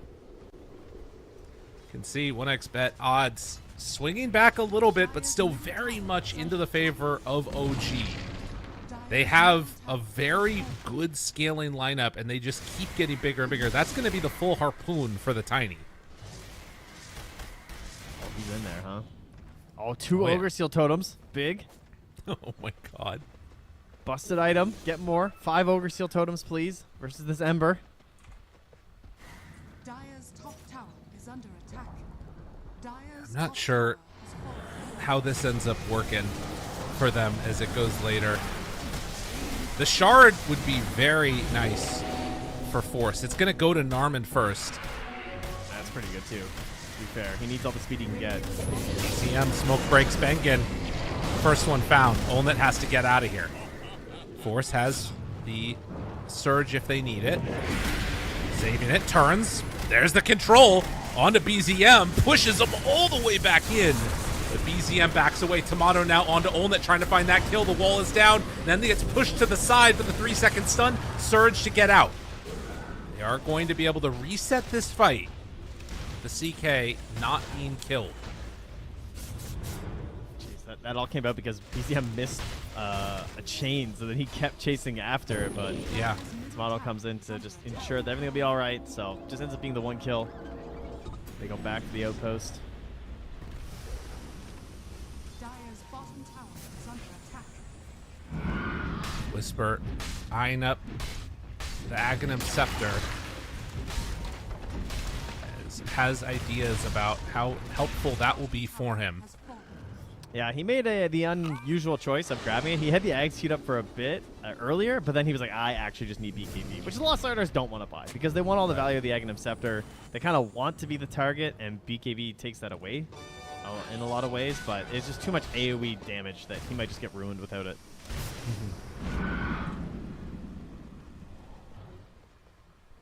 And it looks like Coddle almost has his Ags delivered. So Will-O-Wisp online along with Octarine Core. That's a big deal because that's Yeah. really tough for BZM because it only takes one little bit of disable where he might end up dying because of Oh, you see that? Look at all these CK illusions, man. That's just Manta and then Shadow Demon. Now they are not going to do much. Wait, what? He's able to enchant him? Am I crazy? Whenever illusions CK are created, 50% chance additional one will spawn. All Chaos Knight illusions are strong illusions and take less damage when near him. Am I dumb? I don't know. It says all illusions have CK are strong illusions, so I would have thought that. Yeah, I don't know. Are we dumb? It can enchant strong illusions? Disruption, but even the disruption should be strong illusions of CK. Yeah, that's what I thought too. Unless, yeah, I don't know. That's really strange. Maybe it's all illusions that are under CK's control. But I don't know. That's an interesting one. Still 24,000. We'll see if it ends up mattering. I mean, he can only enchant so much. But that does break my brain a little bit, Trent. Maybe you can enchant strong illusions because I know the Venge one is a special case that they removed. I thought it just applied to all of them. Yeah, you can't enchant the disrupt or the or Grimstroke one, but that's because it's BKB'd. Oh, that's why. Asking Yeah. You know what? Maybe that's what we're thinking of. So maybe you Yeah. can enchant strong illusions. Okay. But you can't do it to Venge. No, the Venge one is a special case because I actually was casting a game when that item first got added. Radiant Yeah. are It was one of my favorite games that I ever cast because the Venge bought the Ags and then the Ench stole it. And the Venge, literally, they took the Vengeful Spirit illusion. It was hilarious. He just had to sell his Ags. It was great. That's so sad. I mean, there's going to be so many of them going around that it's going to be hard for it to actually end up mattering, I think. They are all gathered around Roshan. I don't know if their timer was just off in terms of what it is, but Rosh isn't even capable of respawning for another 30 seconds. They're going to charge from the other side onto Tomato. I do not believe that this is going to end up working for them. They actually spot the Spirit Breaker now, and Narman has to back away. So yeah, they were really early on that Rosh one. It's beating into those illusions, and yeah, now they get double of the CK illusions. What the hell? Oh, jeez. All right, let's go. That's a problem. Look at that crit. What the hell? Look at that tower. Yeah. What the hell? It's a problem. It's a serious problem. And it's on such a low cooldown. They may have just lost from that alone. Like, Dark Portrait is gonna be a problem. Wait, what? And they're just gonna split push with it, I think. They're just gonna keep sending them bottom. That's crazy. That was so much damage. Yeah. Yeah, they got some stuff to deal with now. And he keeps getting both, too. This guy's lucky. Yeah. Bengen? Narman? God, they need to make a move. Like, you can't just afford to sit back and let this slowly whittle away your base. I think they're waiting for the Roche. Like, they have decent vision in the area. They're kind of hoping that they'll make their way there. They can try and smoke out after them, push the waves of the illusions. But yeah, BZM's growing stronger. He's got 2 charges now.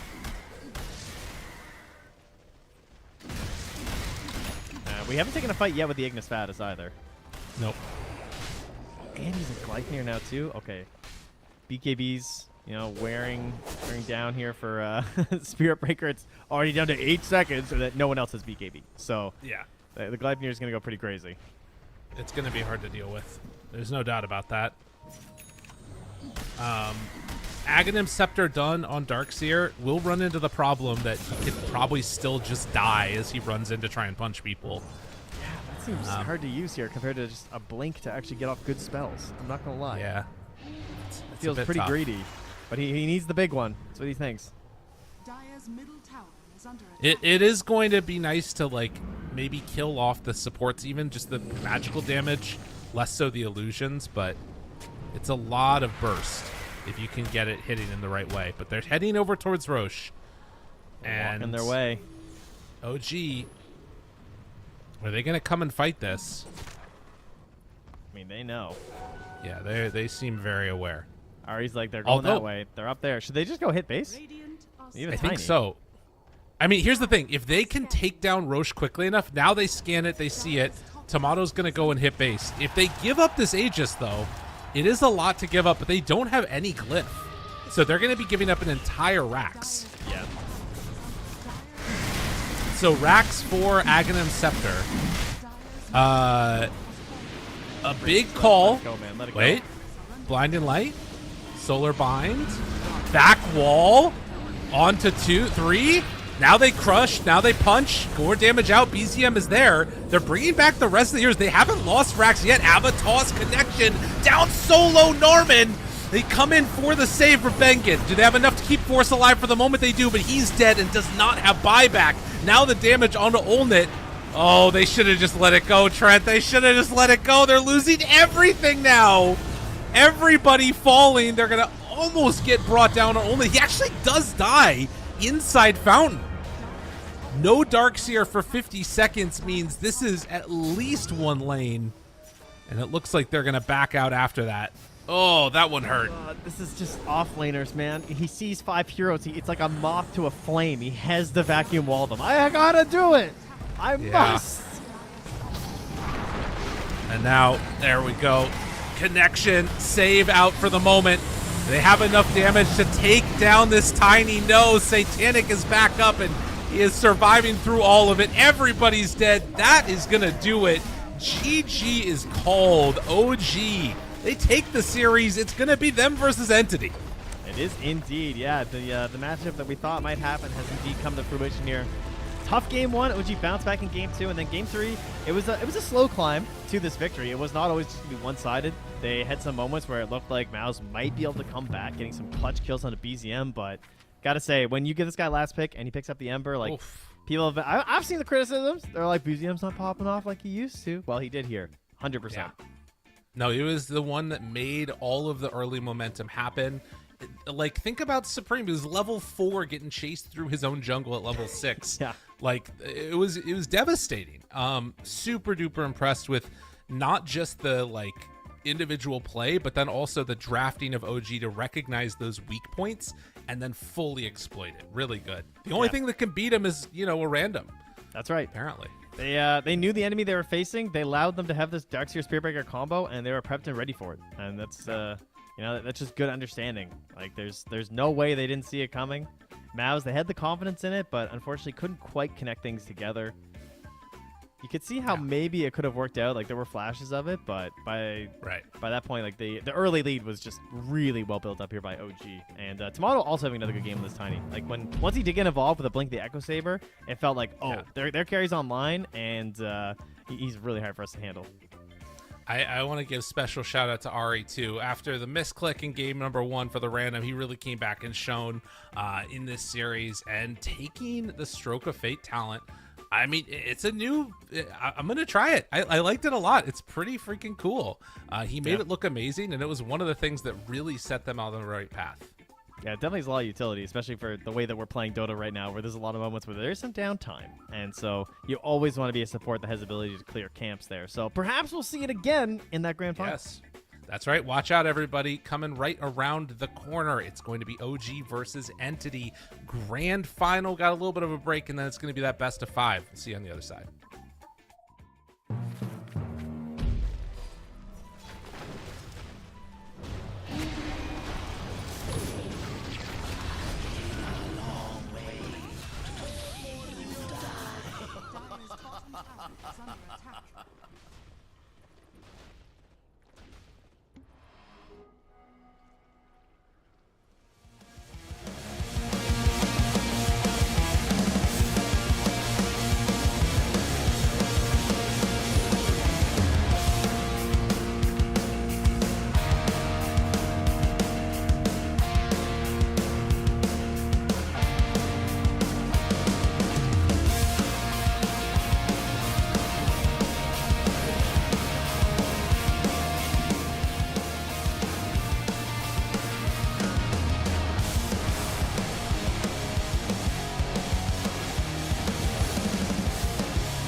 Respect from 1xBet. Respect from 1xBet. Respect from 1xBet. Respect from 1xBet. Respect from 1xBet. Respect from 1xBet. Respect. Respect from 1xBet. Respect from 1xBet. Respect from 1xBet. Respect.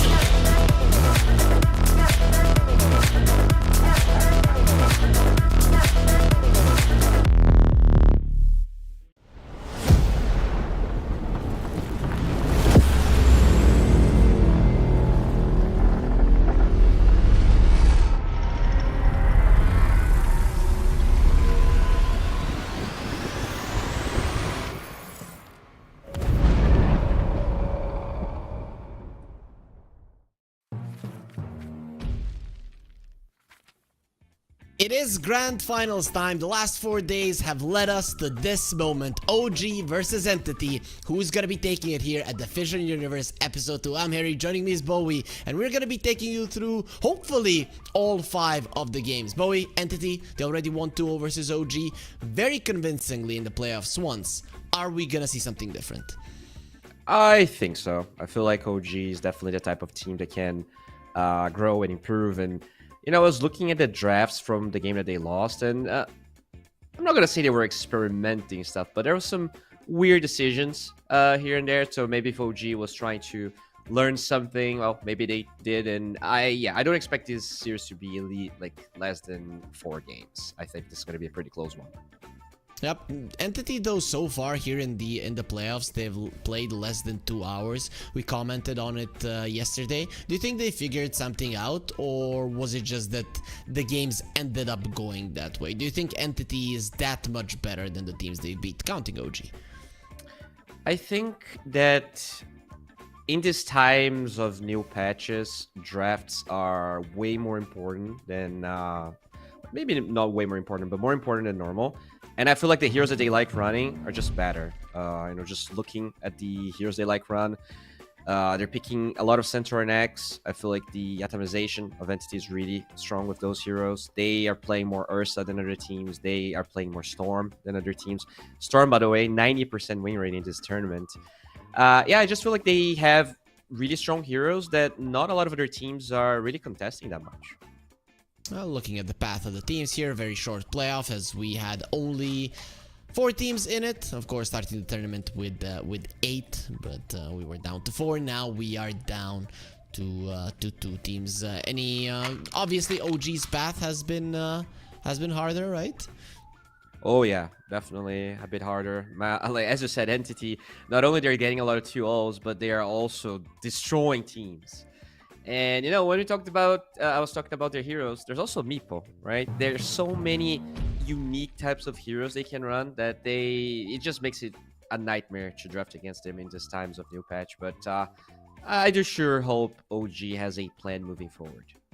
Yeah, hopefully they do. I like the point that you're making about the new patch, because when a new patch comes out, a lot of the cheese heroes are gonna be able to pass, as you might not be thinking about them. You might be thinking about being cheesed up by something else. You might think that a hero is OP and you don't have a way to deal with him just yet, and then something like a Huskar comes through, something like a Meepo comes through, and you just straight up lose the game. We have the sides chosen. OG will have first pick, and Entity will be on the Radiant side. I know that you have been talking about first pick. How big of an advantage do you think that it actually is?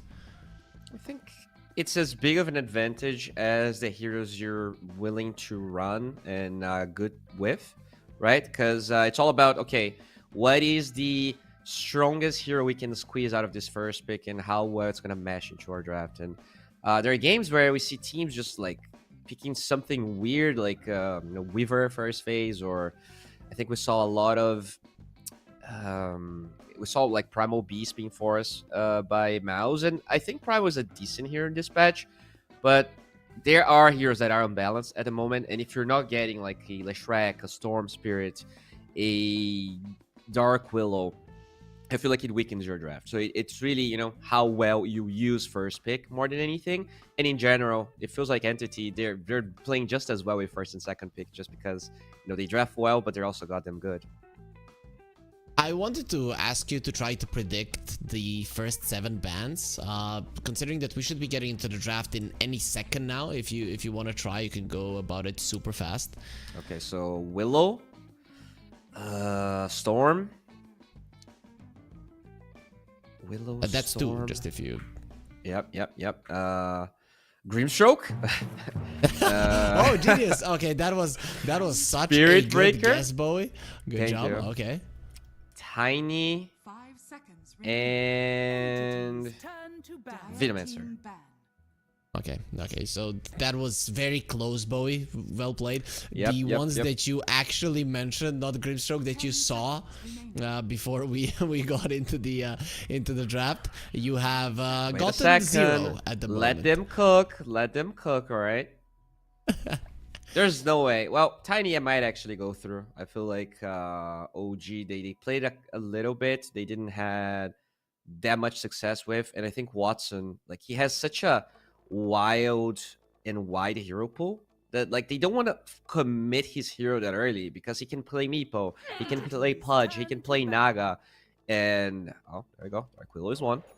Oh, and you they got one. Let's go. And they can squeeze a lot of value out of last picking him. Whereas for other teams, it felt like that first pick carry. Oh, TA, forgot about that one. That's a given. I have one thing though I want to talk about. I don't know if it was yesterday, but during these 4 days of us casting together, you did mention how cores are playing a ton of pubs and the supports are probably just thinking of tactics with the coaches and stuff. Just listen to this. Kataomi has played 62 matches in the last 8 days. Fishman has played 53. Seb has played 86. So overall, supports have been playing the most amount of matches. Okay, well, maybe the cares were just partying it up, just having fun. We have a Muerta band. That is definitely something that Entity was running, but I'm surprised that it actually got first phase banned. It's pretty good against Spirit Breaker, and they will go for that Venomancer that they love running on Fishman. Do you think there's a chance we actually see a DM Veno? Is that a possibility? Something like a Yule's pickup versus a Spirit Breaker could be nice. I think it's possible, but looking at DM's last 100 games, he played 3 Venomancer games, and that's combining officials and pubs. And recently, he has not played the Venomancer. I really feel like Veno support got buffed way more than Core. But they can definitely flex it. That's in their minds at least. You talked about the Ursa. It's gonna be taken out when there's a Spirit Breaker in the game. Even though he can relatively deal with the Ursa, the thing is that your offlaner is kind of cooked, right? So you better protect him at least with the bans. Also worth mentioning here, IO Lash is still available. You were talking about Seb's pubs. He is an IO crazy fiend player. He loves the hero. So, 13-14 is not a bad time to go for your Lash IO if you want to try and commit for that. 16 freaking matches in the last 8 days in pubs for Seb. And I think even before the patch he was playing a ton of IO, so it's not only the patch coming out that got him playing this hero. So he has been practicing for a very long time. Oh yeah, I mean, you gotta utilize those off-season moments to grind pubs. And now looking here at the last ban for Entity, they take away the IO. Yeah. I think that's very cool. You can still get the Lash for OG if you want to, but I guess it really depends on the second pick here. Out of the heroes OG Entity really likes running, there's still 10 seconds remaining. Weaver available, right? They do like running Weaver a lot on Kataomi.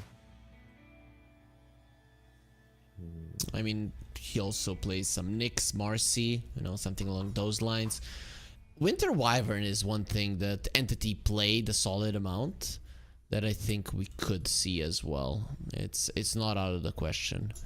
Yeah, I like the Wyvern. I think the hero is pretty good. I think Tundra tried running Wyvern a little bit. They didn't really get that much success with, but you have flex potential. So we'll go for a center pick. Okay, so I I actually wouldn't mind a less Shadow Demon now for OG. Something along those lines. Think it's actually a solid approach if BZM wants to be playing the Lash. But I don't know how much of it he has been playing in general in this tournament. I think he has mostly gone for just straight up killers, you know, rather than I'm gonna push your tower, stand my ground and stuff like that. Yeah, he played a fair amount of Lash. He played some Earth Spirit that I think was pretty cool. He used to play a lot of Sniper, but we haven't really seen that hero too much in this patch. I can see that he played a core Murana game as well recently, so there's definitely like lots of paths here. I think if you don't have the IO, maybe you don't commit for your mid hero, and you might just pick something that can maybe deal with Gale against this Venomancer, and your carry maybe. They played a lot of that Lycan on Timado, but I think that's your 18 pick. I don't think you go for Lycan on 13, 14. I like that they picked up the center. It's probably going to dissuade... I would say it's going to dissuade the Phoenix, and they pick it either way.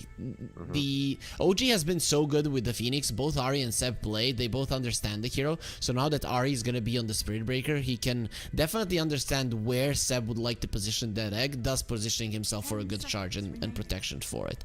But I'm actually surprised that they went this route versus the centaur. This centaur, in my mind, was probably picked just because of this reason. Phoenix is the hero they second pick the most on OG. Like, they were first picking it a lot, and okay, they go for the Lifestealer. Good response for the egg, and a hero that has 100% win rate in this tournament. Has 5 games, no losses, very good matchup against Centaur. It has that Dispel mechanic against Venomancer we talked about. I think it's a solid pick. Very decent. There is a Razor in the pool still, and it is somewhat of a Watson hero. He can play it, so I wouldn't be surprised if he goes that route here. By the way, one hero they love running on Watson, just as they do on Timado, I guess more for pubs than professional games, is Drow Ranger. So I wonder if Drow is... It's actually good here. Right? You have Stampede to maneuver the Drow. You have Gust to cancel charge. You have extra attack speed for the egg. You can kite the Lifestealer. It's just that the Meeple is still open. So you still gotta kind of account for that, as they will pick this... You go Morphling here? Is this like a Morphling Marcy type draft? People just haven't been going for it, and then I would be very surprised. I'd rather see a Drow Ranger, though. This is Fishman's Veno, and it's Kataomi that plays the Marcy. Of course, you can swap out the lanes. It's not impossible. But in general, teams have been staying away from swapping the lanes in their supports. It's just the synergy between the position 4 offlaner and position 1 and the position 5 seems to be something that teams are actually going for mostly. Yeah. Okay, they get a Zeus, so they're gonna commit for no one's hero here. Decent-ish against the Spirit Breaker, right? Void. You get Vision for the charge. Oh. Okay. Pretty... I thought maybe Earth Spirit, but there's no reason, right? When you have either Void or the Ember, and they've been working really well for BZ, and I think Earth Spirit is pretty much if the two are both banned. 10 seconds Yeah. remaining. Not a hero that was played a lot, but a hero that did not lose yet. I think we had... Was it Sumeo? I think Sumeo had a win with Void Spirit, and no one played the other game. Yeah, I love this Void Spirit pick. You have the gap closed. You don't really care about Stampede that much. The lane is good for the Zeus, though. I don't think you really punish or pressure the Zeus at all. And they will ban Meepo. And do you ban Drow? That's the question here. Void Spirit is naturally okay versus a Drow because you like to build into a Manta. So I don't know if that's something that Entity would want to pick in general. So Troll maybe might be the other hero. I think Troll is a good ban. Good matchup against Lifestealer. Deals with the egg. Doesn't really...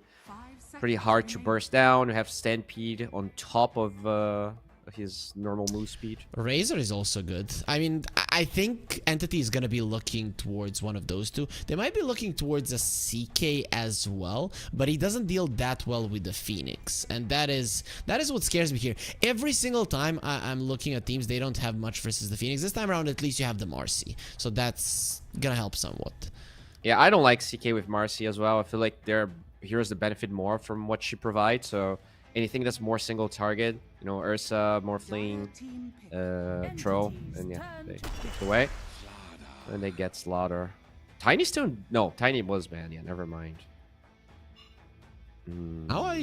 I mean, it's either Drow or Razor. I think Razor would be the safest one, but considering that Watson has been playing Drow so much in pubs, it wouldn't surprise me if he goes that route.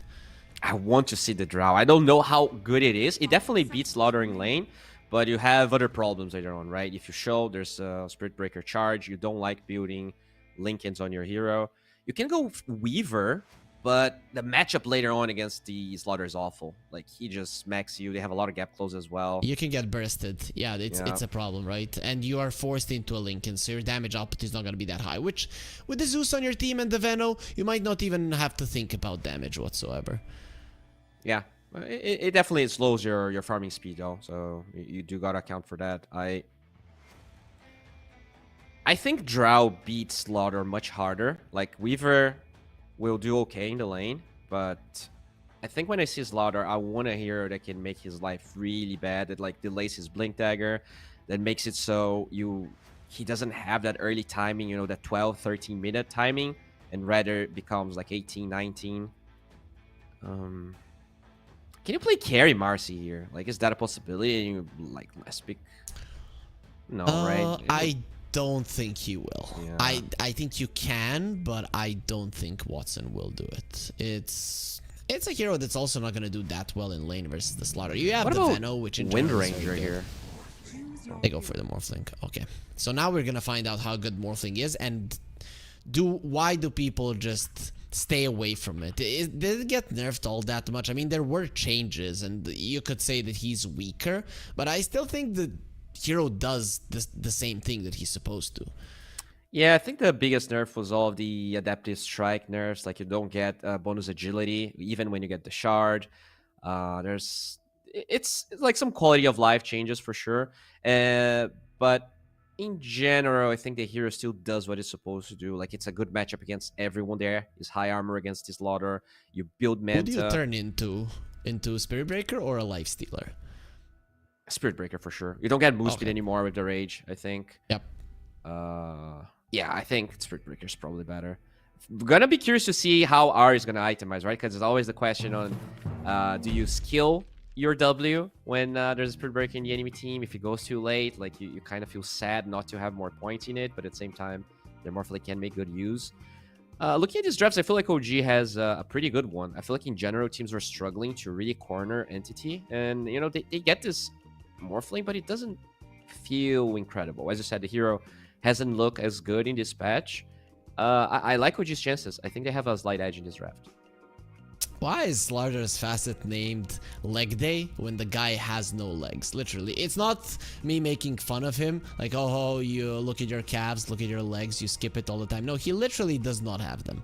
That's kind of sad. But yeah, That's called a joke, Harry. When you really. Yeah, it's supposed to be like fun. You get something and you subdue your expectations. That's what we call a joke. Sure.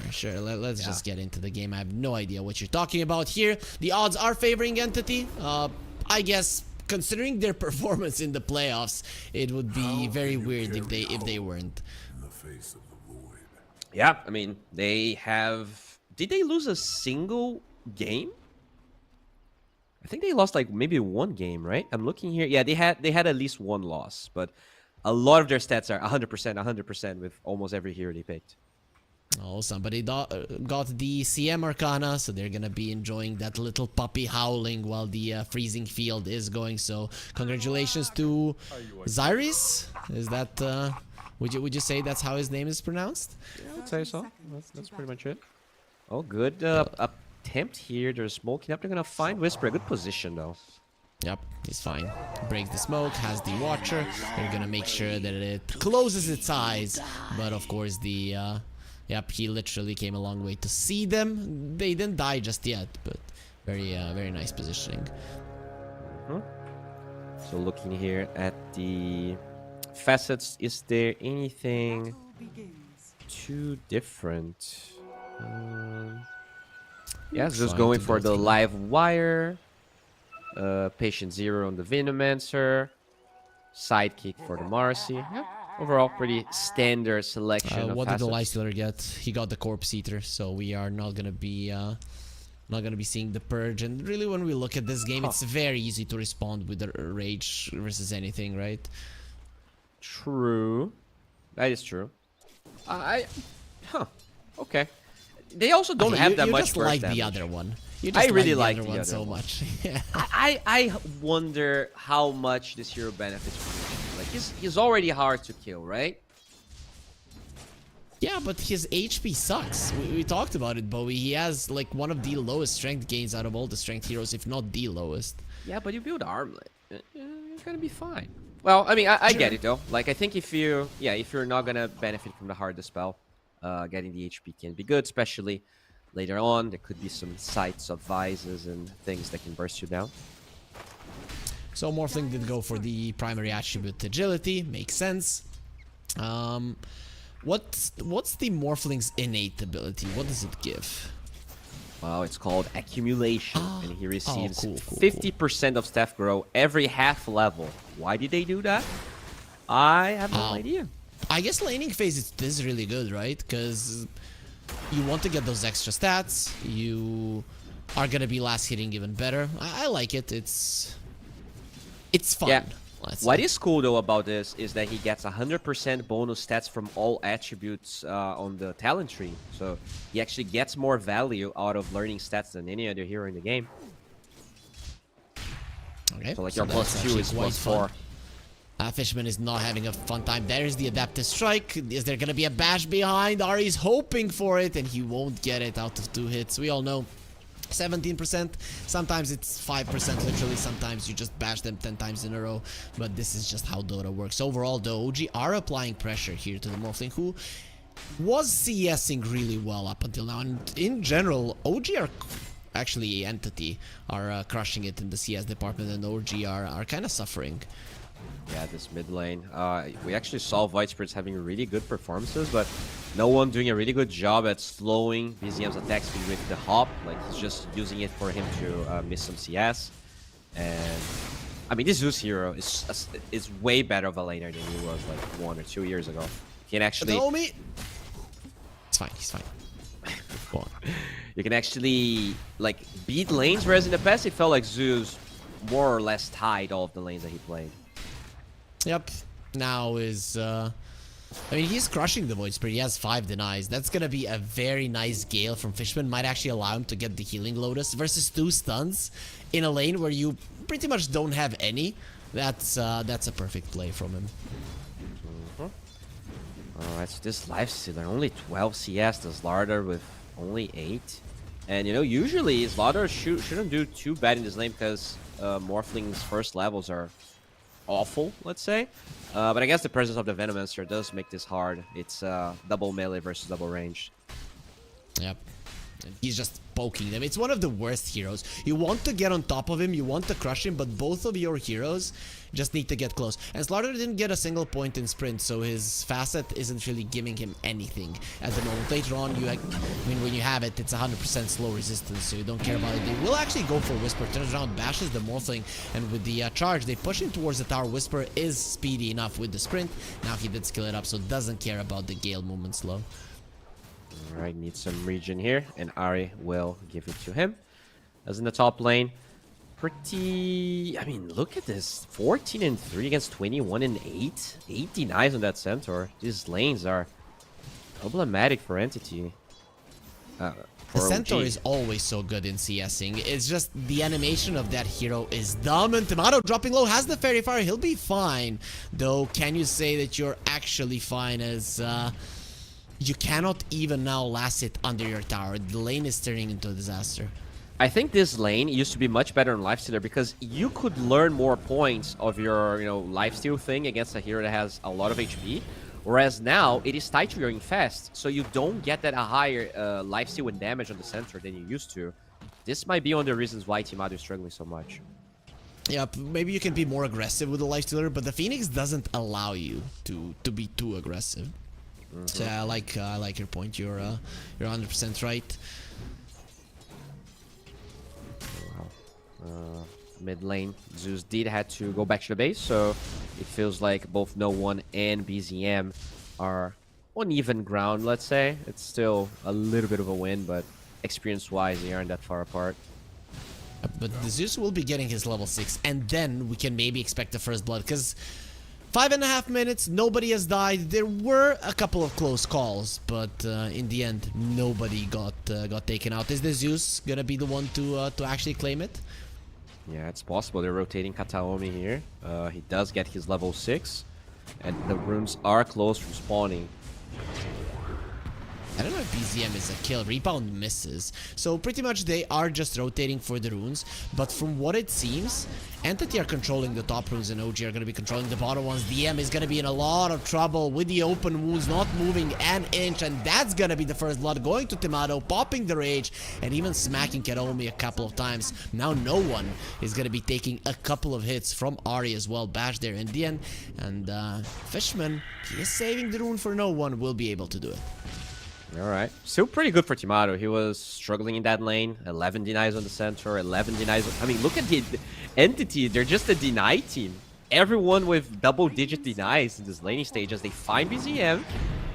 Well, let's see if they can kill him. No dissimulate. Here comes a beautiful charge through them with the Phoenix coming over. You cannot get this kill. No one is also going to be in trouble. He turns around. No mana for the ulti, which means that he's going to die without doing anything. Maybe he can buy back and change the outcome of this fight as Seb is dropping low from all of the poisons. Fishman will be pulled in onto BZM. No bash. Let's see if they can finish him off. There's the bash. You asked for it, Bowie, and Ari asked for it as well, delivering it in the end with the charge. He'll get the kill, secure the bounty rune for BZM and OG. They're the ones who come out heavily ahead in that engagement.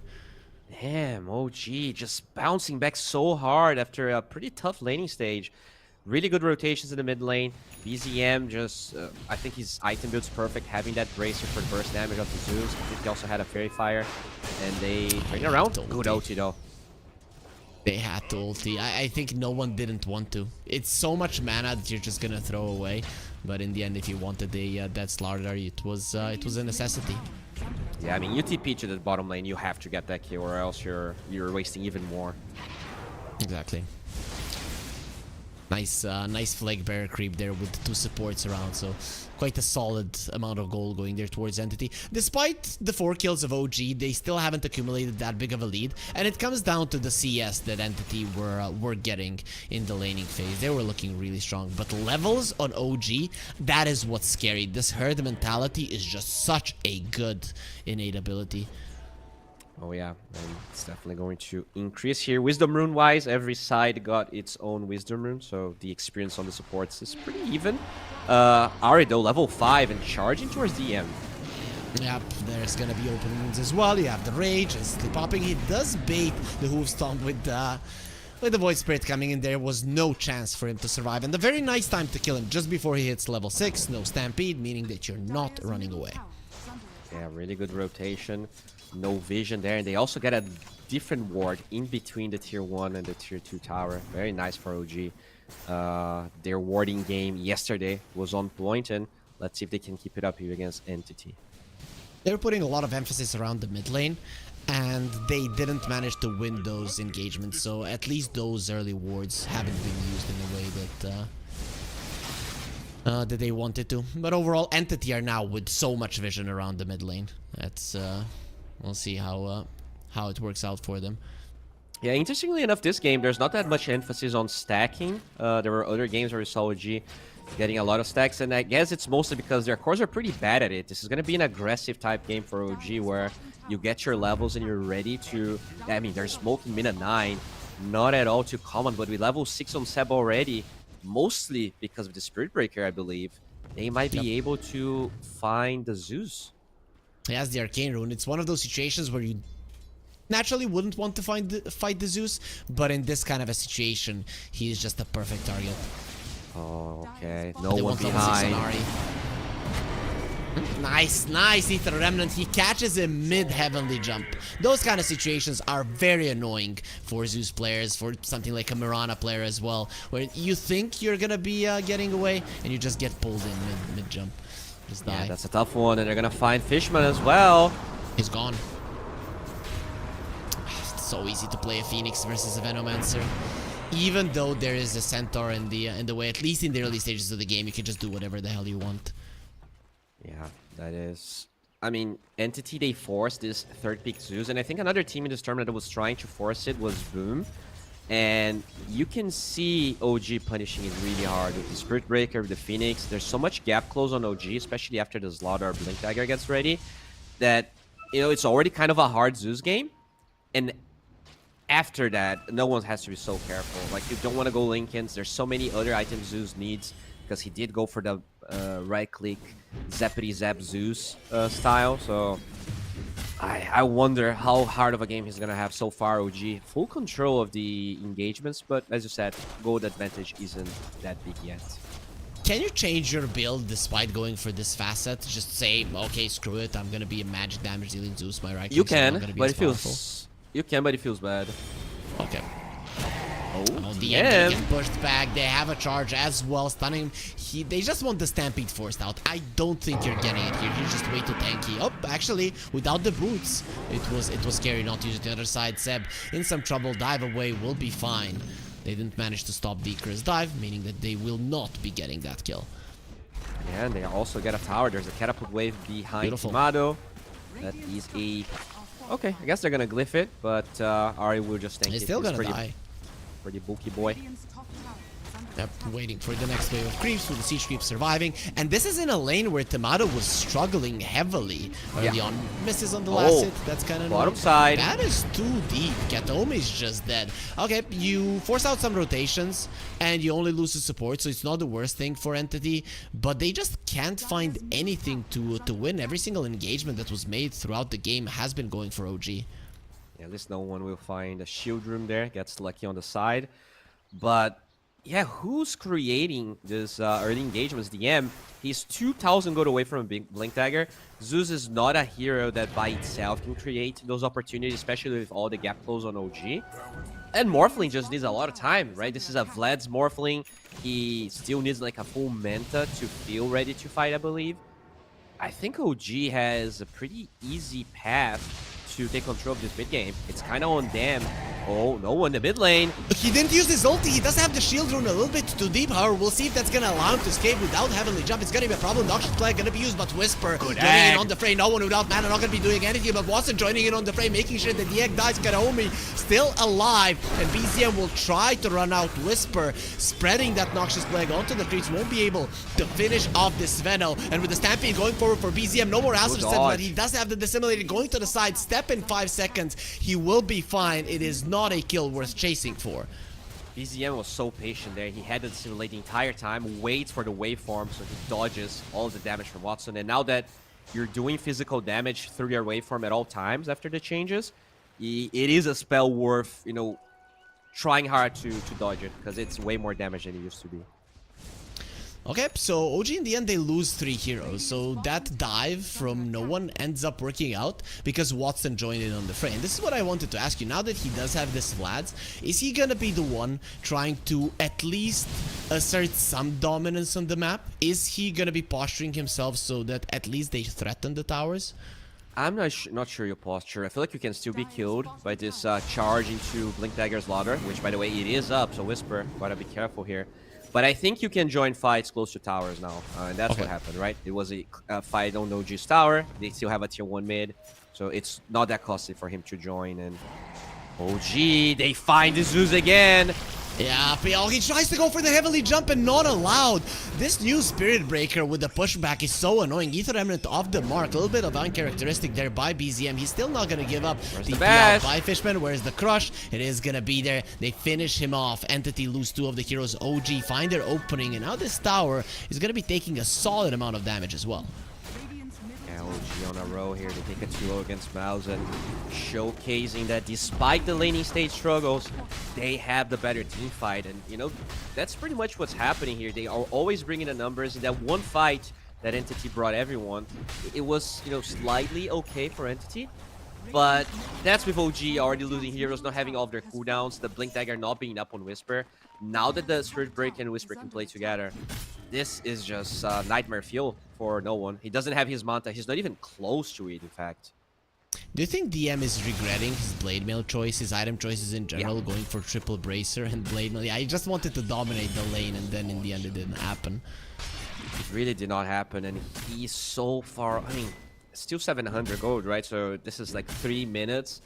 Considering Slaughter has his blink for 2, it's a big gap where Entity is not allowed to make any plays. This Venomancer, not really good at setting up fights. He can get some vision, but right now he also wants to farm and finish Arcane Boots. Look, he doesn't even have his Mac or Whisper. Oh, what a blink out from Whisper. Kataomi couldn't get him there. Also, Timado got a Radiance, so he didn't go for an armlet at all. Do you think that's the right choice when you go for the Corpse Eater facet?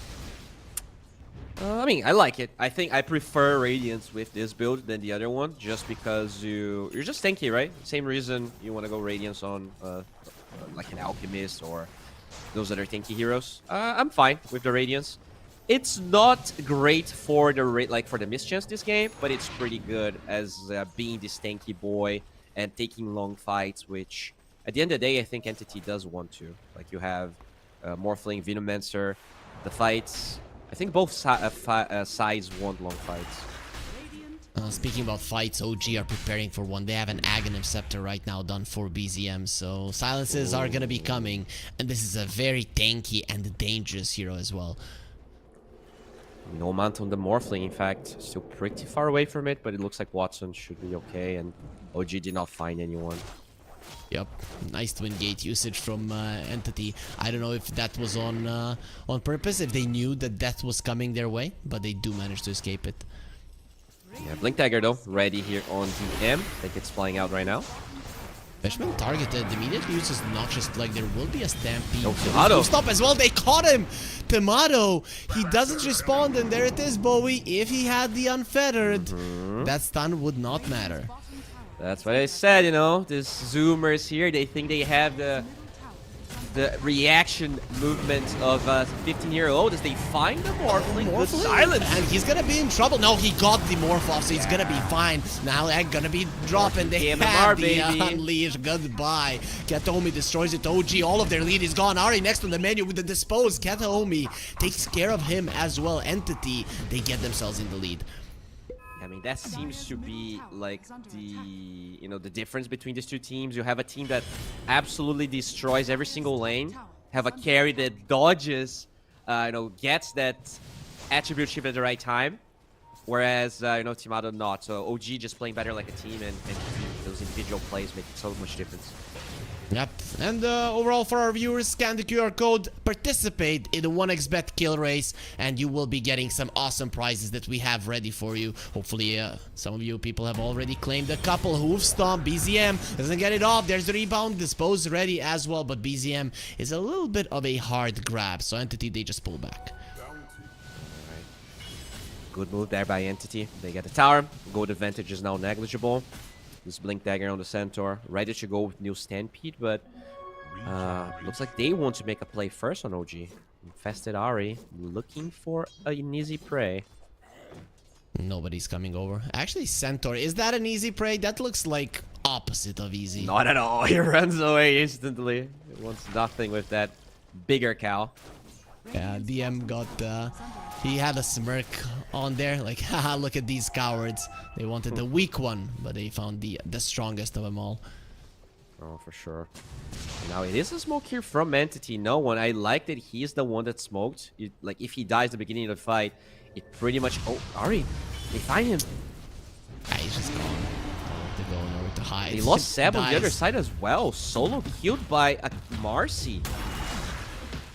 Let's see, maybe Whisper can get some revenge here for his fallen comrade. No, he just put himself in a very uncomfortable position. Kataomi doesn't have anybody to jump from, and with the Stampede, he doesn't even need it. Just gonna be pulling him into the hands of DM, who gets a double kill. Now, Timado draining on the fray, going for DM. That is a hard hero to bring down. BZM will get Kataomi on the side as DM still surviving. Timado is not stopping. There it is, Morphling using the rage as well. Wants to go forward, he's gone. And ulti from the Zeus, gonna be revealing where the rest of OG are. They're not gonna be saving their buddy. Watson is charged. No one in their right minds is gonna finish that one. All right. I mean, another individual play, right? This Marcy solo kills a Phoenix somehow, and then it allows Entity to take an amazing fight. Even though OG tried to force it later, sure they get 2 kills, but you lose Timado, they're gonna go for Fishman. That's a decent one, but no one's gonna be fine. Oh, you are now completely even between these two teams at the moment in terms of net worth. I don't know if the same is in terms of experience. Entity slight advantage, but very, very minimal. When you look at the game right now, 20 minutes in, do you still think OG have an edge when you go into the later portions? I think past minute 40, OG should not be in an advantage. I think you have a Skadi hero on the Morphling. The scaling on everyone from Entity is crazy. Like this Marcy is already looking incredible without any items, and you know she got a BKB, she got a Basher. Same thing for the Zeus, same thing for the Venomancer. I believe Entity does have an edge. It just goes later. We'll see if that's the case. Our sponsors over at 1xBet, they seem to think so as well. Dota Plus, however, is favoring OG. And you know, Bo, sometimes it's hard to go up against a Spirit Breaker Slardar. These two heroes, one of them shoves out the waves, the other one just makes everybody squishy. So I can understand why Dota Plus sees OG as a potential winner here. Yeah, I mean, it is pretty even, but the slight edge for OG. And right now, I do feel like they still have the tools to take this game. But yeah, you need to secure Roshan, which they can with this slaughter. You need to... I don't think you can afford to go past second ages too much, because I believe Entity will get the items, will get the levels to address all of the problems OG is bringing to them. There's the ulti of the Zeus getting a little bit spooked. You're looking towards BZM, not really a hero that you can bring down that easily. Sees the regen rune. Is he gonna get baited there by Dota itself? Nah, just picks it up. Everything is gonna be fine for him. Alright. So, yeah, I mean, the game is a little bit slower now. Looks like Entity is waiting for some key timings. The Butterfly on Morphling. And I think it's Butterfly on Morphling in the Eternal Shroud on Centaur. That's when they can fight. Because Zeus already has Manta plus Shard, so no one can shove those waves. The Watson Manta Illusions can shove waves. And I think you start to match how fast OG can push their own waves, right? Because you have Phoenix, you have Spirit Breaker, but Entity does have their own tools as well. What about the other side? Is there anything in general OG are waiting for? I mean, the Lifestealer will have a Manta, or it is being delivered, then Void Spirit will have it fairly soon. Are those the items that you've been waiting for? I don't think they have to wait. I think they're just going to Roche here. Okay. There is no Zeus ulti, and I think this is something that Entity maybe should have been aware of if you're just using it to get vision, and now OG gets a free Roshan.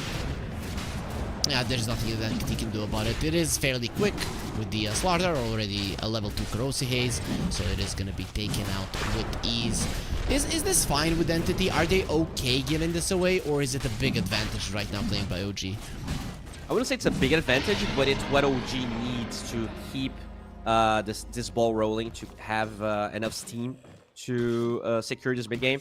I feel like right now, they need to be slightly more ahead, and Aegis is exactly what they need to force the fights that maybe they were a little bit scared of. They only need to wait the BKB on Whisper, and that's when you can actually go for the bigger plays.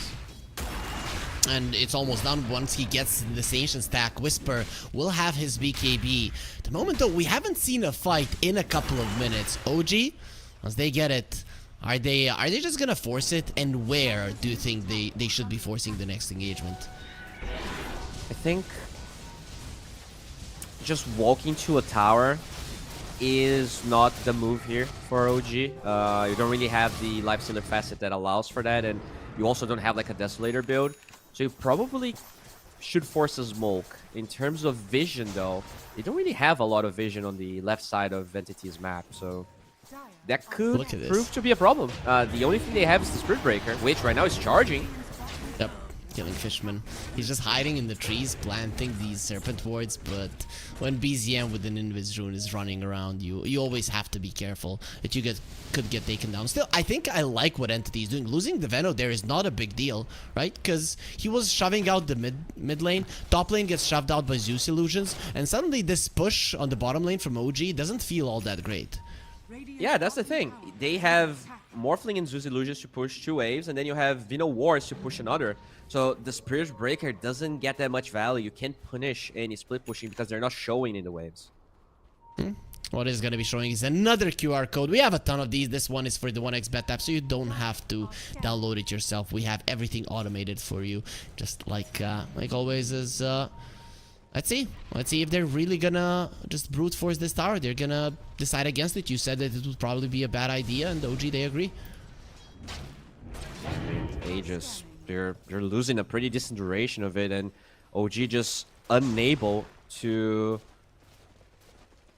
force any fights. And yeah, I mean, they're maintaining this gold lead, but it's still pretty small. I know Dota+ still gives them a decent edge, but Radiant's bottom tower is under attack. I wonder how long this will remain, as they will smoke on Entity. They're actually super Whisper fearless. is gone. He doesn't get the BKB off. Look at how much burst this Morphling will do. He pops the BKB. No! That's a 9-second down the drain, just thrown away for no reason. It was 100% certain he was going to die. Tower is under attack. Well, they just, he made sure it works. He shows it to Entity. He's like, yeah, next time I'm gonna pop it. Under attack. I think he popped it this time. Hopefully he's gonna pop it before the hoof stomp does connect. Morphling, Zeus, and a Centaur. These 3 heroes have so much burst that if you get caught without using your BKB, you should just accept that your death is coming. Yeah, but I think there's also an argument here for, like, Centaur is not considered reliable initiation. Nope, definitely not. You know, we saw Lifestealer dying without popping Rage, and now the Slaughter dying without popping BKB. It is a bit unfortunate here, as OG will pretty much use these Ages as a farming tool, and they didn't even increase their net worth. They're just tying this with Entity as they are the ones smoking. I feel like in terms of momentum and in terms of how confident they are, it does show that Entity is like in a better mindset at this point. Yep, they are playing the map slightly better here than OG, who haven't been able to use their Aegis, as you mentioned. They have some solid items, but I don't see a big item that OG are waiting for other than the Slaughter BKB that you mentioned. There isn't a big one coming. That Hex on Seb, sure, but I don't know how game-changing it actually is. All right, do you want to learn something right now here? Of course, I'm So, I'm if you happy to do hover over Mr. Morphling, you're going to realize... Oh, wait a second. Here's we have a fight. They're going to find Mr. Spirit Breaker. He's the slowest guy in the world and then just becomes a very fast one. Looked like one of those cartoons, right? When their legs are moving in place and then bam, they just disappear. All right, Ari living. So if you hover over the Morphling, you will see he only has 1 point of Adaptive Strike and 1 point of... 2 points of Attribute Shift, which means he's just maxing out stats because of his innate. That is the new meta here. You get Vlad, so you amplify that damage even more. You get Butterfly, and he's right-clicking for 400 damage at the moment. Yeah, even a little bit more than that. Now he's going to be going for Scotty, so you just go full stats. I like this Butterfly build. That means that his illusions are insane. Are you going to get a Kanda or maybe a Daedalus just to make sure that you utilize that high damage even further? I like the Kanda, but I think I like the Scotty a bit more, especially now that Lifestealer doesn't get the move speed through Rage. You can probably kite him in the fights even better than in the past. And oh gee, they're going for a smoke, but with no Aegis and at nighttime with no vision, this is very low chance. And as you said, this can. The nighttime vision talent on Ari, who gets the BKB off. Whisper didn't. They do bring down the Marcy. That's gonna make the egg 10 times better. Nether Strike on DM. He already used his ulti. Whisper trying to zone everybody else out. There's the egg now finally being used with Entity trying to escape. That's gonna be a lot of noxious plague stacks there on OG. You have to be very careful. His DM is gonna be triggered on. Here comes the Morphling. Watson wants to go forward. There's the Stampede off cooldown. He does go down. Either way, no one's standing. He got infested by the Lifestealer. Has that Aghanim Scepter. Jumps onto the high ground, but it doesn't matter. He will kill you from the inside. There's the Hex on Watson, who gets the waveform away, turns into the Lifestealer, goes for the Rage. He will go for a TP out, but you can bash it. Whisper almost dies for this play, but it doesn't matter. He secures that Watson is the one that goes down. Entity, they lose 4 of their heroes. Nobody cares about FISSURE. Okay, Tomato cares. He wants him dead. Both him and BZM, they want a full 5-man wipe. They will not get it. Killing that Marcy, the most important thing it seems for OG. This is crazy. OG, like, when they were playing their series against MOUZ, we saw this happening so much.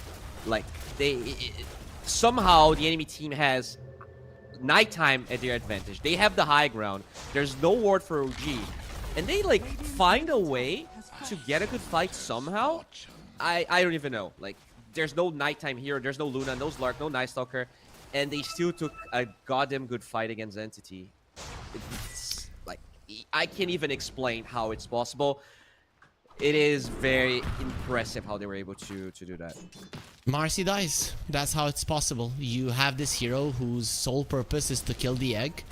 And that egg is what's keeping OG alive, right? Once the Noxious Plague spread, the egg was still going for 2 seconds. And Entity could not re-engage at the exact same second. And then 2 seconds later, it was too late. Yeah, very nicely done by OG. They have this BKB on the Spirit Breaker. I think it was a big reason why they were able to commit on the Marcy, get the kills. And finally, 6k goal lead. I think this is the highest lead they got this game. And with Roshan spawning and having this Laudar, it is not hard for them to force this Roshan. It is on Entity to try and stop it.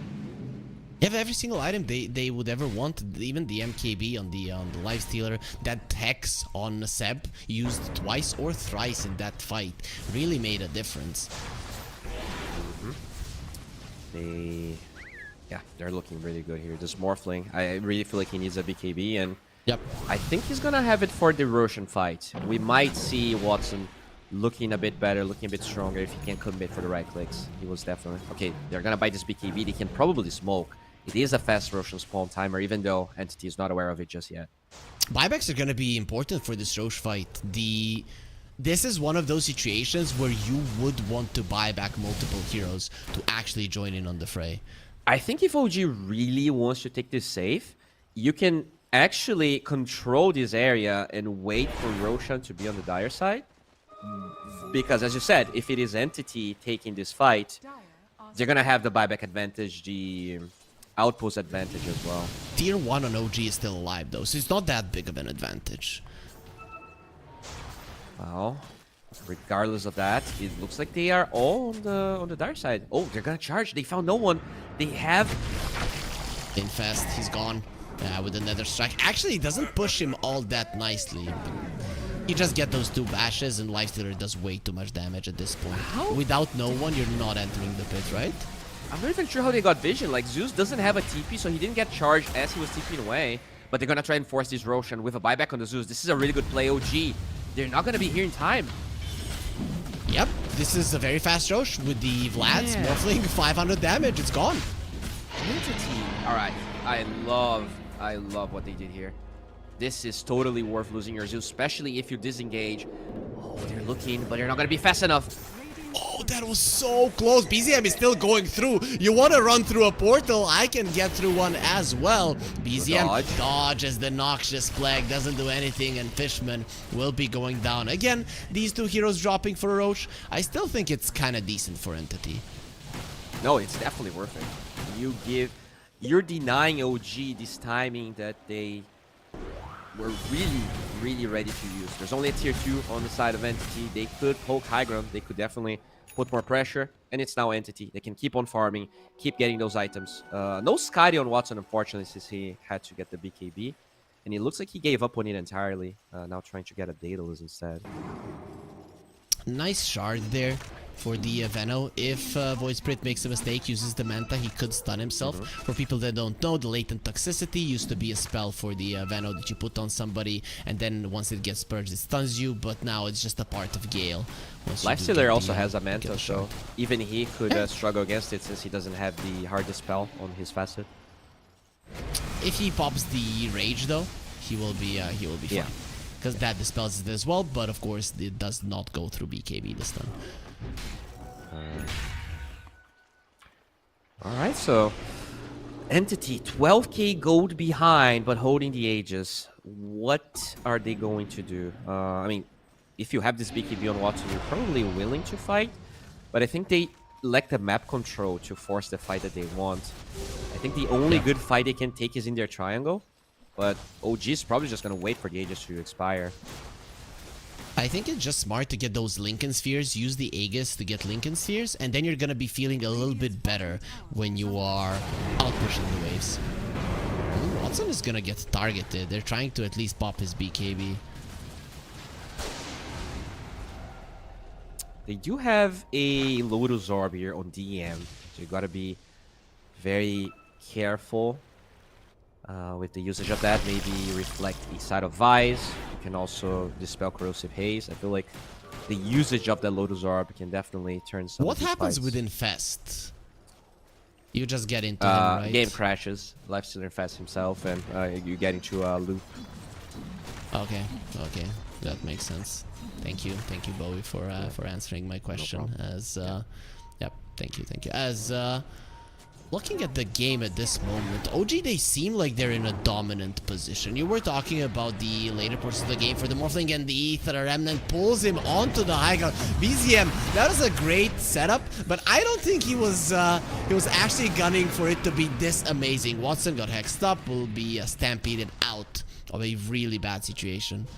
By the way, if Lifestealer has eggs, it ignores Lotus Orb. Okay. Makes sense. Good charge. They find Watson. Charging. There's gonna be in a lot of trouble with the hoof stomp. DM just in time. Watson now gonna be popping Rage. Gets bashed up. Rage doesn't help you versus that. He's still standing his ground. They cannot kill him. Here comes the Phoenix. That died. Didn't really do all that much. Tomato is in a lot of trouble. Watson, he still has the Aegis. You're not killing this guy even once, but he's murdering all of you. Finally, the charge from Ari, pushing both of them back. DM with his charge. He's so freaking tanky. There's the adaptive strike using the Aegis. It's gonna be a crush. They're trying to turn it around, but it's not gonna be enough. The right clicks. They have so much attack speed on Entity. Whisper could be next on the menu. The Eternament is covering for him. He will create a body of water to get himself out, but DM will not allow it with a double edge. He's gonna be taking the Slaughter down. OG getting ahead of themselves, almost losing Ari there as well, but he will escape. OG so bold. They charge the Morphling into the enemy base and expect to win a fight against Aegis? That was definitely too bold from OG. Good Lotus Orb as well. They dispel Corrosive Haze instantly, which allows this Morphling to do so much. He has evasion, obviously. And the MKB, there's just not enough DPS on this Lifestealer. When you look at his item build, the Axe pretty much gives him nothing. The Scott is fine, but they cannot out DPS the Morphling at the moment. I think you cannot allow yourself to go in a fight infested in one of your teammates if you're this Lifestealer. If you're going for a tanky target, sure. If it's a Zeus, if it's a Veno, you can kill them. But you need the infest inside of the fight to heal yourself up, to save yourself or one of your teammates. It is just a necessity. You bought this Aghanim Scepter to disarm the Morphling, not to engage on him. You know, at the end of the day, they had waves pretty pushed on OG. They're not going to be punished as hard for this movement. I think if this Morphling had no Aegis, that's still a pretty decent goal because, yeah, the status quo of the game is not going to change. I think even if you kill the Morphling twice, like, are you expecting to kill him 2 times with buybacks from Entity? They buy back that Venomancer. I think OG definitely feeling a little either too cocky or too desperate with that move. I think it was unnecessary. You know, could have just waited a minute and take a different fight. OG is just one of those teams that are going to try to make a play like that, but unfortunately this time around it didn't work out. In my mind, you killed the Veno. If you bring down Watson once, they're faster. You can get out while forcing a lot of rotations from Entity, and then you are the big victor even after losing the Roche to the enemies. When you look at how OG itemized, I think they are lacking damage in all 3 cores. The Slaughter ended up going for a super resistance tanky build with Ags and BKB. Void Spirit with an Octarine and Ags. It is not a we're gonna burst you type item build. And this just plays really well on what Watson wants to do. He's just not dying. Sure, he had Aegis, but even without it, I just feel like with this gold advantage decreasing, he will feel very safe in the next fights. He has almost 600 damage, Bowie. And that's without the Vlads, because it is currently backpacked until the Aegis expires, which is now. It's gonna be so much damage. Yep, Morphling was nerfed, they said. It seems that that's an AD rune, baby. Oh no. Is he gonna get the bottle? Yep, he's waiting for it to be given to him.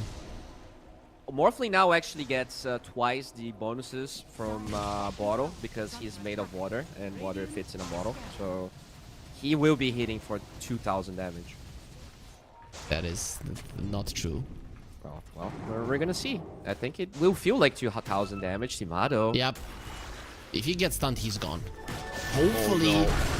Hopefully he's gonna react. Yeah, he does react. But even through that, the AD rune is destroying 2,000 damage. This is gonna get infested there onto the Morphling. Disarm. They're gonna be turning it on him, trying to finish him off. Timado comes out and the Morphling is dead. It feels like 0 because he is gone, Bowie. Look at that puddle. That is where the Morphling used to be. No one is not gonna get bashed, but the rest of his team is gone. He has no more friends left in this earth. That was... Yeah, that's crazy. He gets the rage off.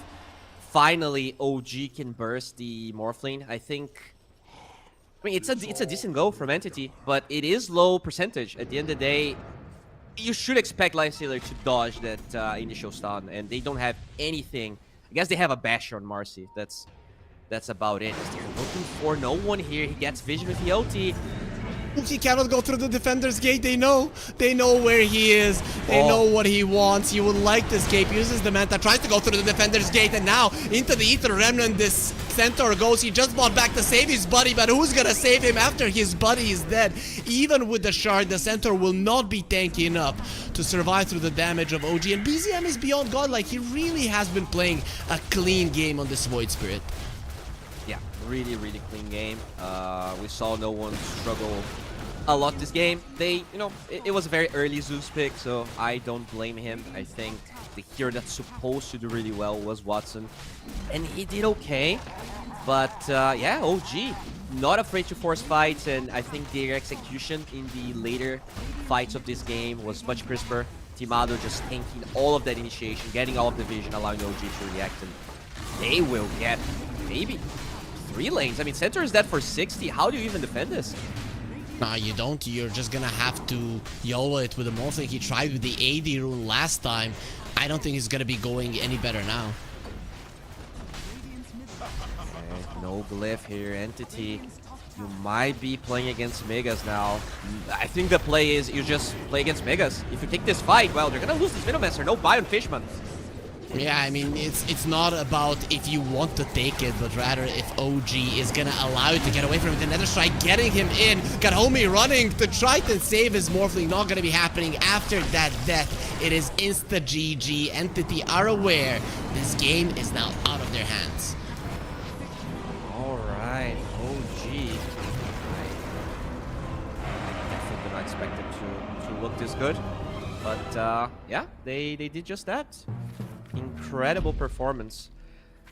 Honestly, looking at this game, I'm very confused. It felt like OG was giving away their lead with that dive in the enemy base, but somehow they turned around. I think mostly they didn't really force that fight, right? The fight that Entity took against the Lifestealer, it was OG in a really good position, just baiting the hero they know is tankiest, and just throwing every single top of him. Sunray, really good egg as well, and finally they bursted through the Morphling. I think the biggest mistake I could say from Watson was he didn't have the shard. If he could attribute shift through the Spirit Breaker charge and all the other stuff, maybe he could have actually survived. Sure, there's the silence on the Void Spirit, but with the Lotus Orb he should be able to morph. A little bit unfortunate there. He had so much gold, shard is only 1400. I think the big difference between the fight that you're talking about when they went in on the Aegis, it's not the Aegis itself, it's Timado having his ulti. He infested Watson, and then the Morphling is not attacking for 5 seconds. That means that Entity are crippled. I mean, no one cannot do that much damage on his own. And at that point in the fight, Kataomi just wasn't doing enough right-click damage. He kind of fell off on the Marcy. But Bowie, we saw game 1 coming into it. Entity were probably looking like the favorites. Do you think that's still the case? I think I still feel like they are the favorites. This was a draft that OG carefully crafted. I was very impressed with the way they handled themselves through the draft, and they were able to execute it. But, Entity, they have a lot of wild cards and sleights of hands that I think they can pull off. We'll see if OG will keep their drafts just as tight as this one. A good start for a best-of-5 grand finals for OG, but they still need to win 2 more games if they want to be crowned champions. Will they be doing it? Can they get a 2-0 start? We'll find out after the break.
continue with the grand finals here, and if you're just joining us, OG, as you can see on your screens, have just won Game 1 versus Entity. I'm Harry, joining me is Bo5, and you're watching the FISSURE Universe Episode 2. We are at the very end of the tournament, Bo5, but there is still at least 2 more games to play. That is if OG are gonna be as clean as they were in this one. But from your side, Entity are still the slight favorites, right? Yeah, at least from what they showed so far. They were very. I think their drafts were very good, and especially the way they were able to enable Watson with a good hero every game. Unlike OG, I think played more carries, and he has his Meepo, he has his Sludge. He played a couple of Naga games as well. I was very impressed with the versatility that he had. And hopefully this game, I think I think Morphling was a good pick this game.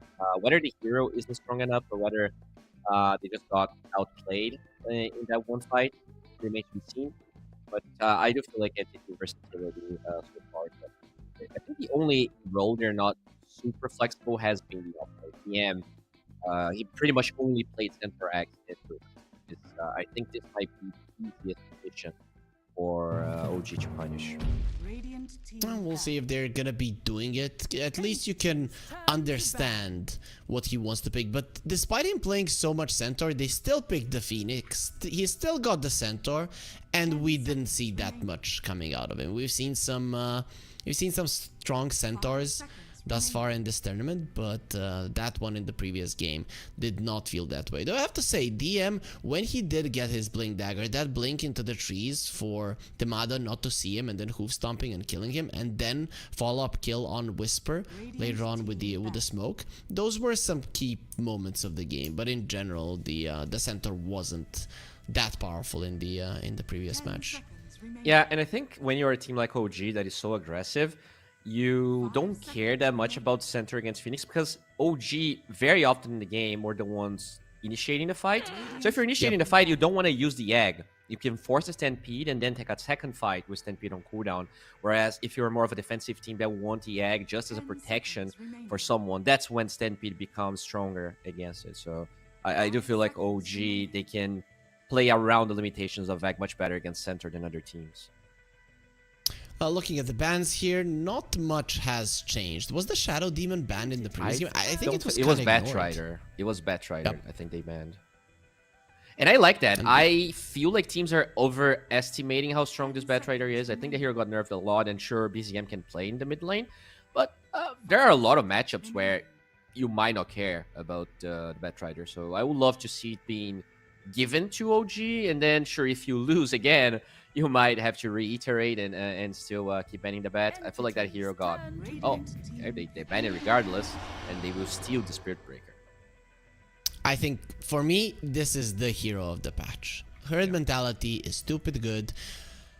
God forbid you steal the Wisdom Rune. God forbid that happens. Then at minute 10, from like minute 10 to 15, your team is going to be 10 times stronger than the enemies. So I'm a big fan of this. One of the parts of the game where OG got their lead was around that mid lane where they had level 6s on both of their supports. And Entity didn't have that. It's just the factor of this hero. With him just existing, he doesn't even have to do anything. Do we want to guess Spirit Breaker's win rate in this tournament so far? Like 80%? Yep, 77%. 9 games, only 1 loss. So just like Storm Spirit, a hero that has been looking incredible. And they're going to get the Hoodwink here. Probably going to be Ari's hero. Yep. He is pretty solid on the Hoodwink, though Spirit Breaker is one of the heroes that's actually pretty decent versus the Hoodwink. If you get the charge from far away, this is one of those heroes that just dies. Hoodwink is very squishy, one of the squishiest heroes in the game. Yeah, I'm surprised about that pick. I feel like there are probably stronger responses against the Spirit Breaker, but it might just be Ari's comfort out of all the other heroes that he can play. We don't really see Batrider, don't really see SD, don't really see Willow, so he just decides to pick this one up. What else do you remove here against OG? What have they utilized really well? Like IO? Phoenix, for the right? Lycan. They always second pick that Phoenix, and Entity did not address it. But yeah, Timado's Lycan yet to lose. I think they played it twice and never lost with it. When you talked about OG being the one starting the fights, if Entity have the Spirit Breaker, they now have the advantage to do so. So maybe they're fine letting the Phoenix through and then just annoying him. Though I still think Phoenix will probably, if it is picked, get a Yule Scepter, which in general is a very good item versus the Spirit Breaker. And then this hero might not be as powerful as you would want. Yeah, I definitely agree. They did not ban the Centaur against the Phoenix. So I feel like they're not gonna ban it again. Axe is the other hero. He played alongside the Brew, so I actually would ban the Brew. I feel like that hero is much harder to deal with. But they take away the Darks here. Yeah, it's a good combination with Spirit Breaker. I can see why. Maybe they don't want to play Ench as well. Sometimes teams just second phase the Ench to kind of dissuade Darks here. But we're assuming they're gonna go Phoenix. At least it is what OG pretty much does all the time. They could pick up a Centaur themselves and then get Phoenix in their 16-17. That would actually be maybe even smarter. Yep, there it is. Okay, Mr. Smarty Pants. There you go. They do pick it. Have they played Centaur? They played one game with Centaur and Whisper. Did they lose that one? They won. It is okay. Win. 10 Yeah. seconds remaining. All right, so how do you respond here as Entity? I guess this also dissuades the Venomancer, right? Gale seems much weaker when you can... also Noxious Plague, you can just disengage for a minute or kill the Venomancer when you go on top of him. Maybe Wyvern is what you want now. Is Fishman the Wyvern player? I think he is, right? Wait, let me check. Yeah, he is. He does, okay, yeah. he is the Wyvern player. Yep. He's 12-3 in his last 100 Wyvern games, so definitely I hear he likes a lot. You could like Wyvern plus... You could Wyvern play plus a flexible carry hero, right? Your Windranger, DK, Razor type hero. Take a Warlock. That's against the possible Enigma. Entity did respawn in Enigma with Warlock as well, but maybe they just want to make sure that it's not going to happen here for OG. I don't know, he'll flex this Centaur.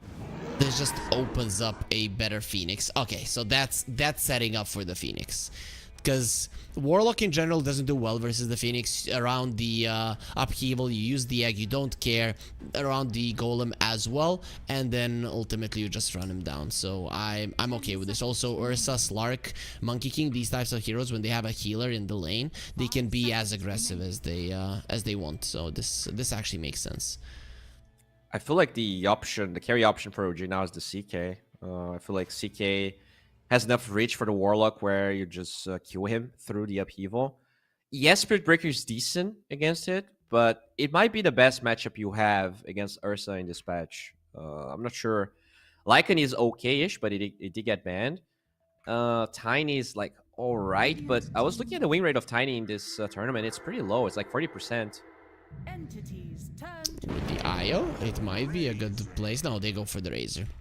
Makes sense, right? Ursa, even with the Fury Swipe stacking, if you lose all of your base attack damage, you're just not going to be doing enough. Plus, it is somewhat of a flexible pick there with the Razor, because BZM can pick it up as well. Yeah, I do like it. I think we saw one game, I think it was MOUZ playing IO Razor, and it just looks incredible. It is so much amplification, especially now with the Razor in the way his own innate ability works. It's like an absurd amount of damage. Ursa, though, still relatively good. I think Razor isn't as good of a response against Ursa than CK, but I think IO enables Razor more than it enables CK.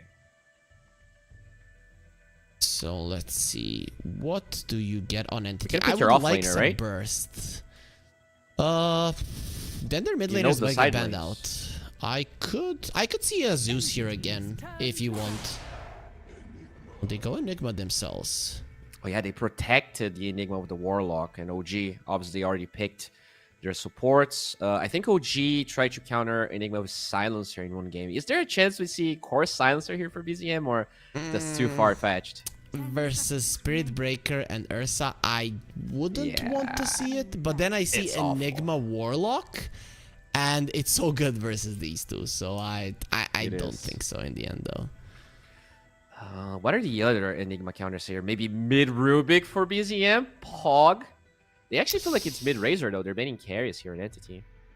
Or maybe just the gyro because of the lane Yeah, matchup. just the gyro. It would be bad for the Enigma. Razor is not bad versus the Enigma in general. Plasma Field is decent, especially when you have somebody giving you some extra mana regen from the IO side.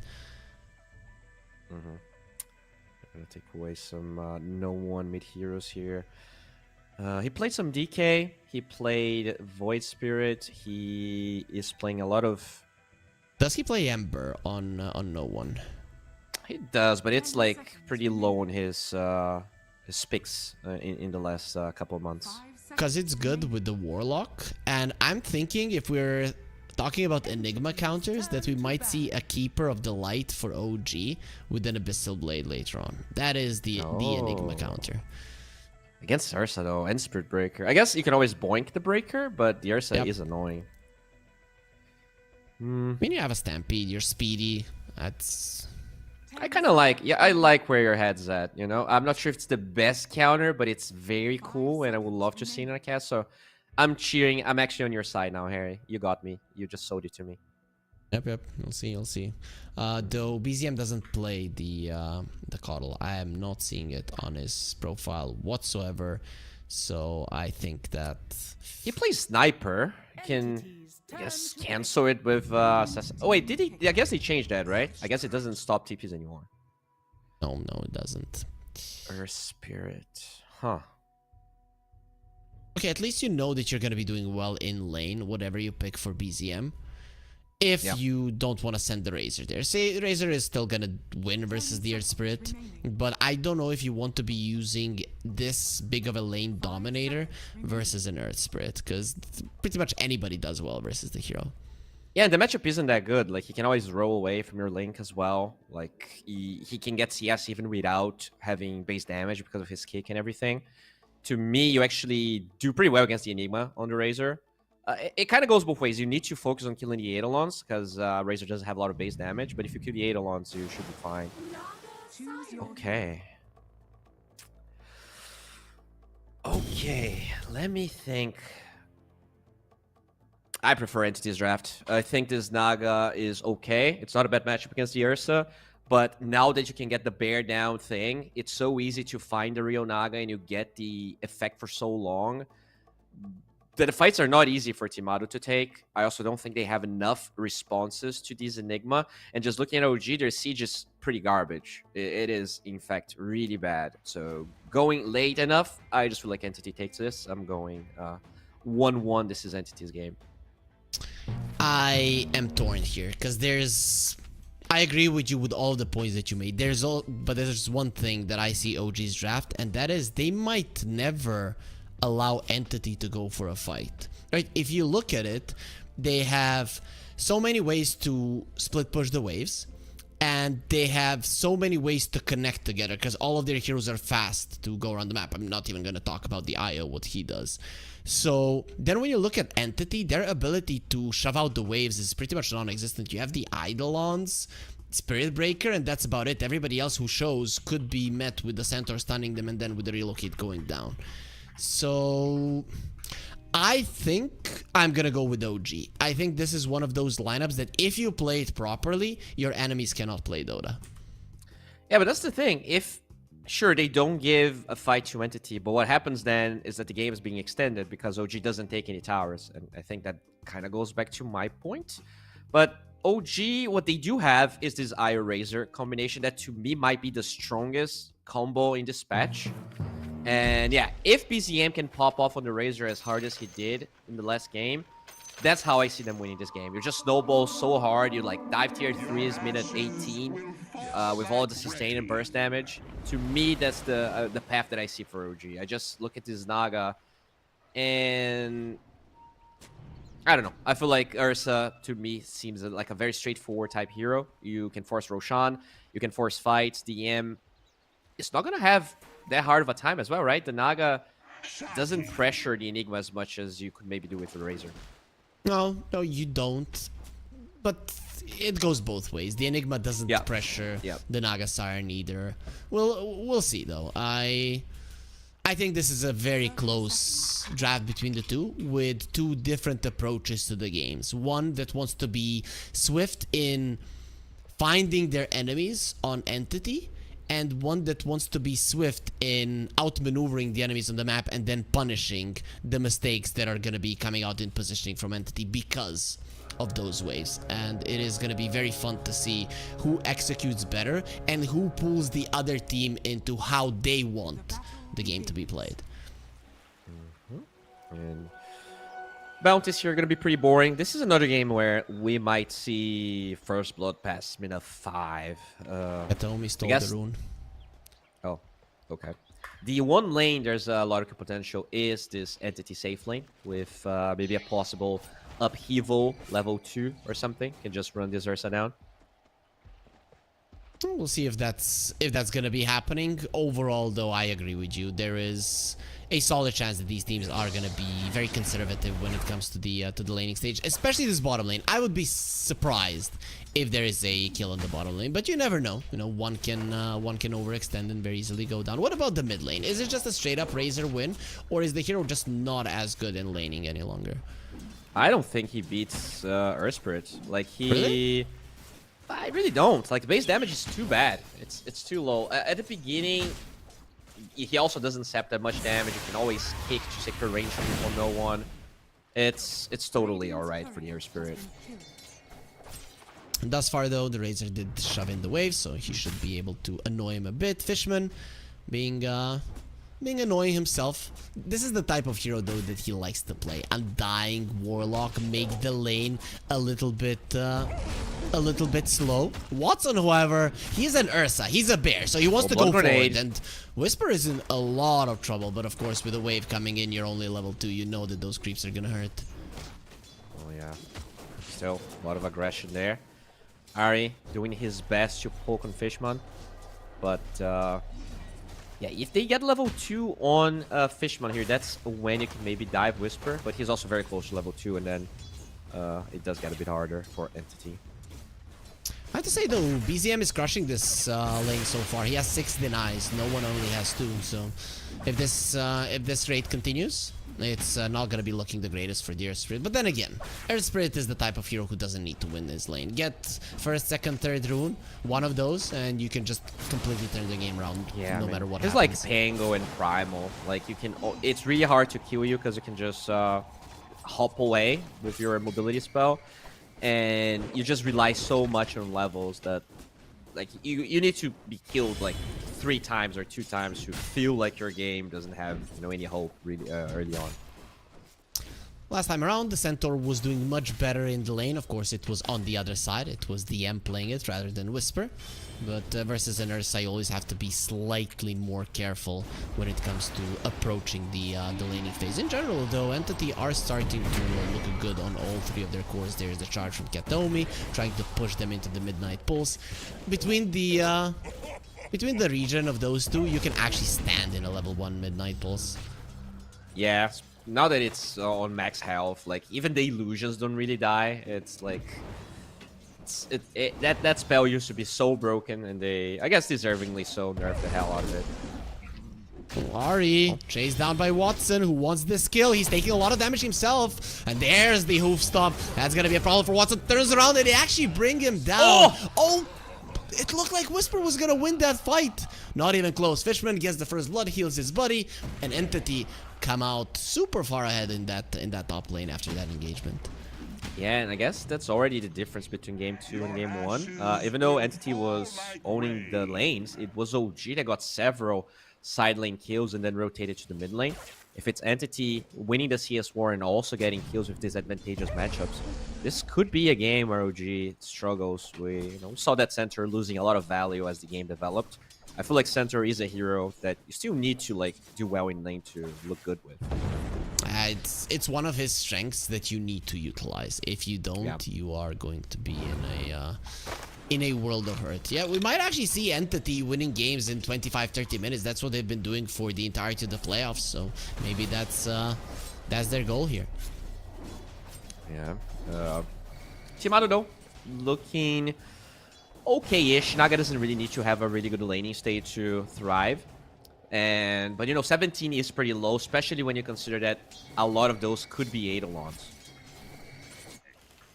Yeah, we'll find out once the net worth comes out on our screens. Ari is being chased down. Here comes Whisper. Very soon he's going to be finding out that this Ursa is much stronger than himself.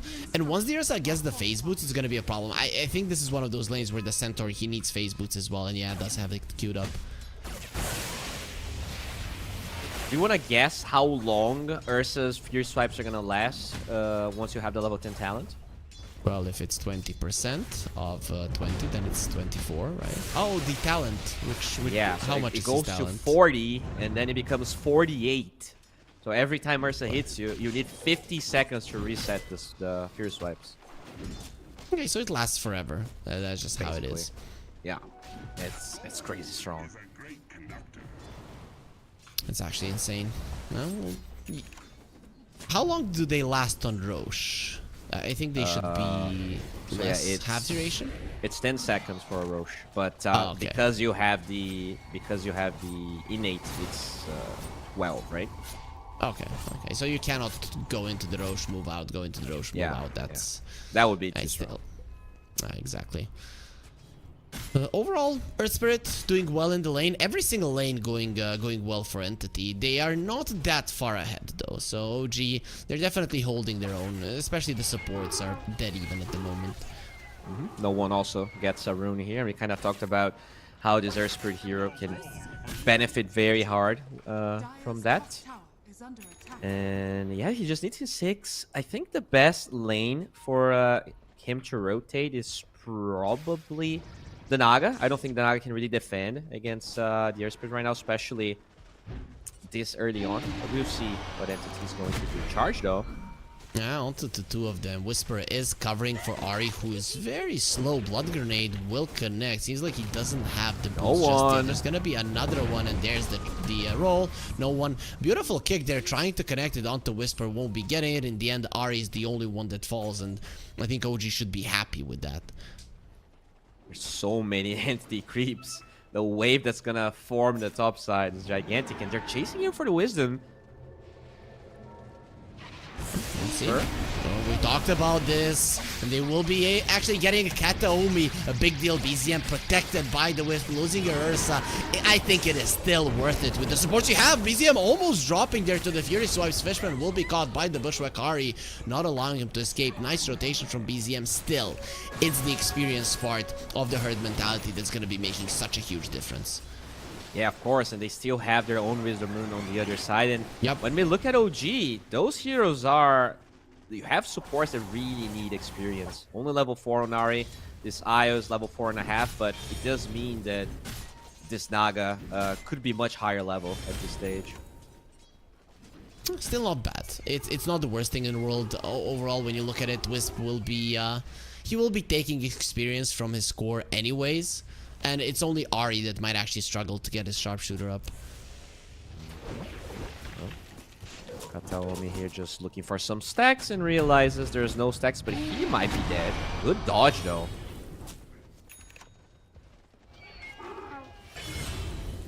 It is going to be Kataomi going down. Whisper takes him out. It's 3-3 in terms of kills. OG are actually slightly ahead at the moment. Fishman?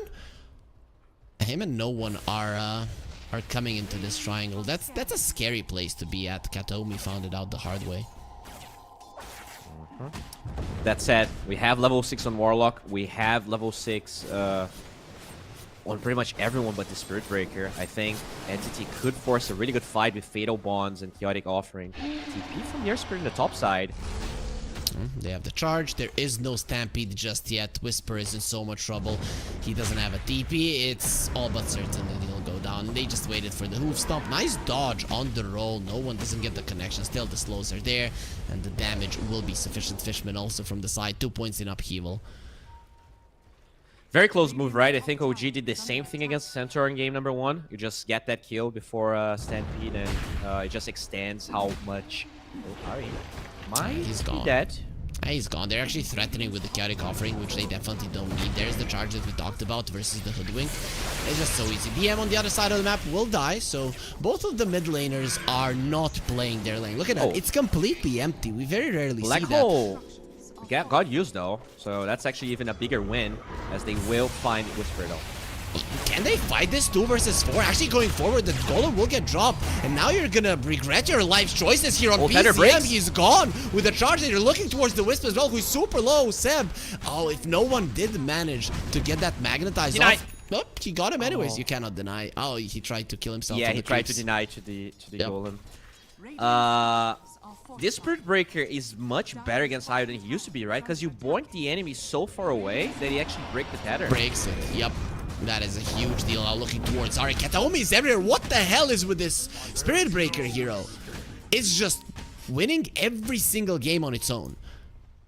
Yeah, they got level 6 so fast on those supports, and I guess the only downside is that Warlock, you know, his cooldowns are pretty long, especially on the OT, but so far it doesn't seem to matter, as they're gonna force this tier 1 tower mid, and you don't even, you just got Stampede on Whisper. Like, how can he help? How can he be of any assistance to defend this mid lane? Every single time we see this Centaur, he just loses his tower so early on. Like, what's happening?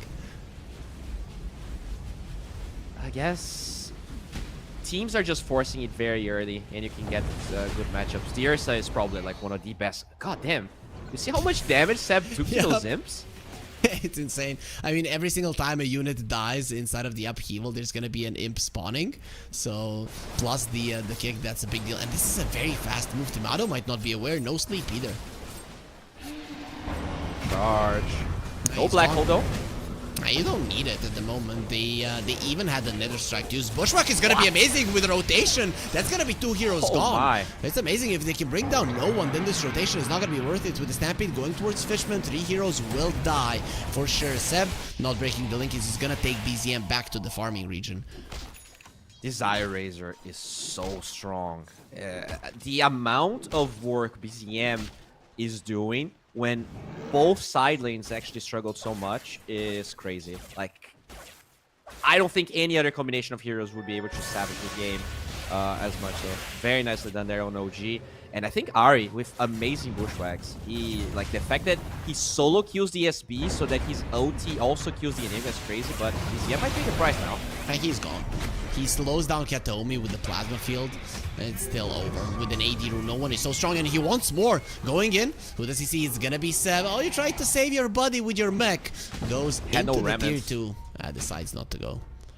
Yeah, he only had one. I mean, it was on cooldown. Now gets the first one, but still, getting the core is what matters. And with these Enigma Eidolons, they might be ready to just force this mid tier 1 tower. Oh, I love the item on no one. This is the old Earth Spirit mid build, or if you're having such a good game on a support, you would get a Blade Mail, Power Treads, and just punch people in the face. Though before you need to get something like a Midas, now when you have these facets for extra damage, you can actually get away with just straight up going for something like this. Yeah, I mean, against Razor, that has to be one of the best heroes to go Blade Mail against. Just a hero that does a lot of uncontrollable damage. And DM going for a Blink Dagger now after the drums. So once he gets the Blink Dagger, we might get to see some of those clutch black holes we're talking about. Not a lot of ways to cancel it after the BKB. But pre-BKB, it might be hard for Timado to be nearby and connect with the Song fast enough.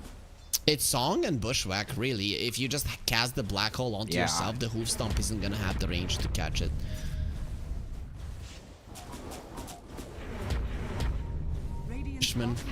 Playing the drums a bit, Kataomi going through the portal. Now it's pretty certain that Ari will be going down. There's the upheaval, Bushwhack gets used, but the Spore Squirrel isn't going anywhere.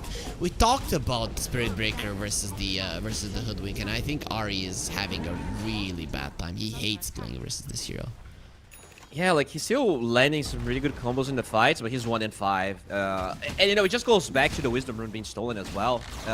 Hoodwink is a hero that benefits so much from levels that if you can shut down the hero in the early stages, it's hard to snowball. And, yeah, OG relying a lot on this Razor. His Manta is kind of close. That might be the next timing here for OG to force some fights alongside the Blink on Whisper that is flying to him right now.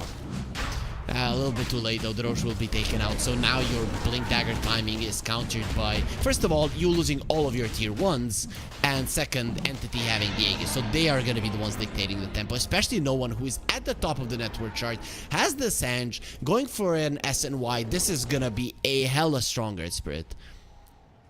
That's crazy. Sange and Yasha Earth Spirit instead of Kaya. Just goes to show how much status resistance is important here as they find BZM or as they relocate.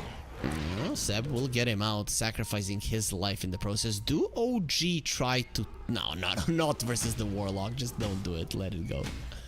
I mean, he can't tether away. Oh. Sure. Can he? With the Malefice being there, he's just back. Yeah, it's much better to just give it up. You don't want to get the save your buddy syndrome situation going. I've seen so many teams lose games by trying to do that. You don't want to make any kind of hasty plays. What you do want to do hastily is scan this QR code, go to 1xBet Esports and participate in our quiz. It is quiz time, so we have some beautiful prizes for you. Watson is just a beast. He sees a spell, he pops in rage, doesn't want to risk anything. He's not the one with the Aegis. Yeah, had so many clutch attribute shifts in game 1. Now just getting those enrages off as well. That's the value you get from your 14k MMR player as in the mid lane. And there's no more relocate. Now they're going to be in so much trouble. No one standing his ground. And they don't break the tether, surviving the Meg being used. They're actually going to be turning it around. Black Hole will be beautiful, and that will finally bring in enough damage. Standing close to each other, sometimes it has value. Sometimes it's going to be a problem. They're even going to save Fishman, who's standing his ground, doesn't want to attack Whisper. Through that retaliate, the bashes will make sure that Fishman lives. He actually stands his ground just to die for good measure, losing the Aegis in the process. No one going towards the Naga. Tomato, kicked up onto the cliff. No, don't put it down. They're going to leave him there. Leave him there. That is a TP. disaster.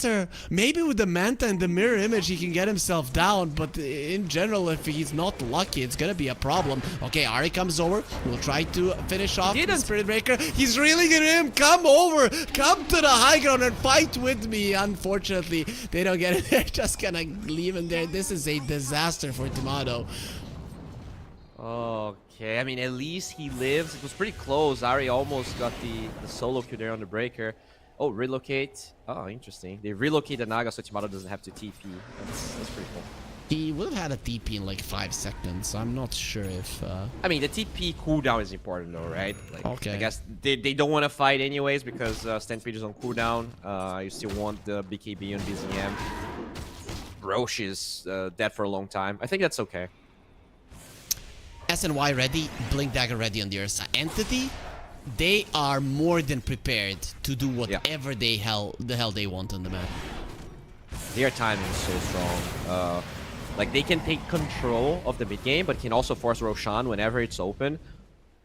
I think the only way Entity doesn't get second Roshan is if they take a fight with Black Hole too close from Roshan spawning. That's the only opportunity OG could maybe utilize. But OG, like, even if they know there's no Black Hole, taking Roshan takes a while for them. You know, Razor is fine. Wait a second. Can he escape? Getting to the tree, his roll is actually going to be perfect to find him. Even though you don't connect, the damage will be more than enough. Tries to deny himself on the creeps. Very unlikely. Even if you have 1 HP, sometimes those creeps don't kill you. As Ari targeted. Watson is kind of alone-ish here, but help is coming with a tier 1 being available and OG not having a single one there. Now they see Ari clearly with a charge coming through. Head bonk doesn't even happen. He dies before that. And that's what I said. Like, this Earth Spirit hero, it doesn't matter if you get shut down in lane. He can do so much. I mean, he lost, like, slightly, right? But I think that's... If you lose lightly to a Razor, you're pretty happy about the results. There was like 200 gold difference, and now even BZM is being charged up from the other side of the map. Obviously, Entity are not going to go for this, but it is still some rotations that you're going to force out. Yeah. Good wars by Entity. They have that one in the lane. They also have a lot of vision here in the big jungle, but good blink out from EM. That's a himself out. No one just goes forward. He's the hero that cannot die. They even drop the golem. There's the full heal onto Ari. Seb just puts himself in an uncomfortable position, but the relocate will end in a second, and even with another strike, they do not break it. There will be a silence onto the Earth Spirit. This is a big kill if they can get it, but the air says no. You would get pulled into nothingness, dying inside of the black hole, closing the eyes of OG. Entity are everywhere in the chase onto BZM. They don't even need to charge to continue, as Watson, he does more than enough damage to bring down anybody. Yeah, just really good awareness from Entity. They know Stampede is on cooldown, so you don't care about using the golem only for the hoodwink. If you can bait OG even slightly to take that fight, you know you're gonna have the upper hand, and they just use all of their spells, and this game is fully theirs. Roshan still kind of far away from spawning, but look at that. No one can show in the map. Ari even pokes his head and gets instantly taken down. No, you cannot poke. You cannot show your nose, your hair, anything on these lanes. Just bushwhack from the trees, and that's the max amount that you can do with the hoodwink in this game. Tough. And as you said, Spirit Breaker looking more and more like one of the strongest heroes at the moment. OG thought that with the relocate, they're going to be able to match the presence of that hero, but if you're that far behind, doesn't really matter. We're yet to see this Razor look as strong as they want to. They're gonna get Fishman. I think you're more than okay there for Entity, but there's no black hole. OG, the time is now. You talked about Entity using the black hole close to the Roche spawn. They used it at a perfect moment, so it's gonna come back once the Roche can spawn. So this is the timing that OG have. You're not gonna be getting many of this, but your heroes just don't fight that well, and they got scanned. Yeah, they did, and oh, look at that. Kataomi breaks the smoke beautifully with his Shadow Blade. This is so sad. Yeah, they don't really get anything out of this. And the biggest problem as well is that when you look at Entity, just by having Boots of Bearing on DM, like we talked about the lack of lockdown on OG, the Boots of Bearing allowed the Ursa to take this fight so well. Even the supports can disengage. You're dealing with what? Bushwhack that doesn't really have a lot of cast range. Centaur, and that's it. Like Naga has to walk to as near someone. It's a 2-second stun, 2-second route. I really fear for OG's capabilities on forcing fights when Entity is together. And Entity are together at the moment. They don't have their black hole. They might not even want to use it. That's the Mado that is being targeted. They have the Nether Strike. They know which one is really going with the Ursa. There's the Nether Strike, and they're not gonna allow him. They're not gonna allow him to sing. Close his mouth before he gets a chance to say anything. Okay, Entity, that's how they won most of the games in this tournament, and they are not letting go. OG is trying to force their hand, They're trying not done. to... Yeah, that's a big one.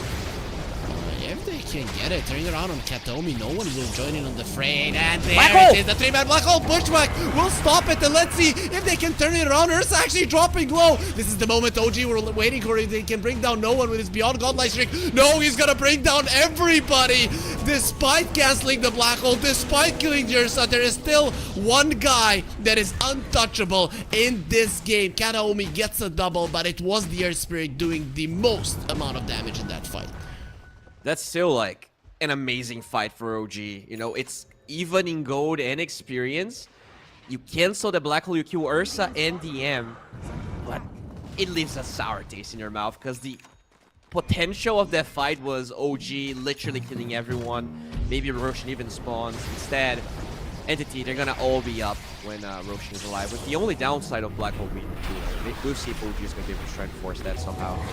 Imagine if this connected onto the hoodwink as well. That would maybe even be GG territory. I don't know if you noticed also, no one just bought a Radiance after that fight. He has Whisper of the Dread as well. I don't see how any of the heroes of OG survive a Magnetize. Yeah, that's so good this game against Naga, against this Razor. Earth Spirit just being one of the tankiest heroes in the game. 3.8 strength gain. But, yeah, let's see. OG, they are all here in this bottom side of the map. Roshan, 29 seconds from spawning. Maybe if you scout it as it spawns, there's a chance for OG to deny this Aegis. That would already be a pretty good bonus, because at the end of the day, Entity, their siege is pretty bad. You do require these Aegis to force fights and then take the towers. They don't have the black hole for another minute, so you have a chance if you're OG, and they're gonna smoke to try to utilize it. Yeah, they are controlling the top side here. Roshi's already alive though. They're not aware. They're trying to actually force a fight in the big jungle. But they're under a ward. That's unfortunate. They're smoked up as well. Golem, no black hole. They jump in no. on the Naga, and there used to be an OG carry there, thinking he can start it off with a sleep.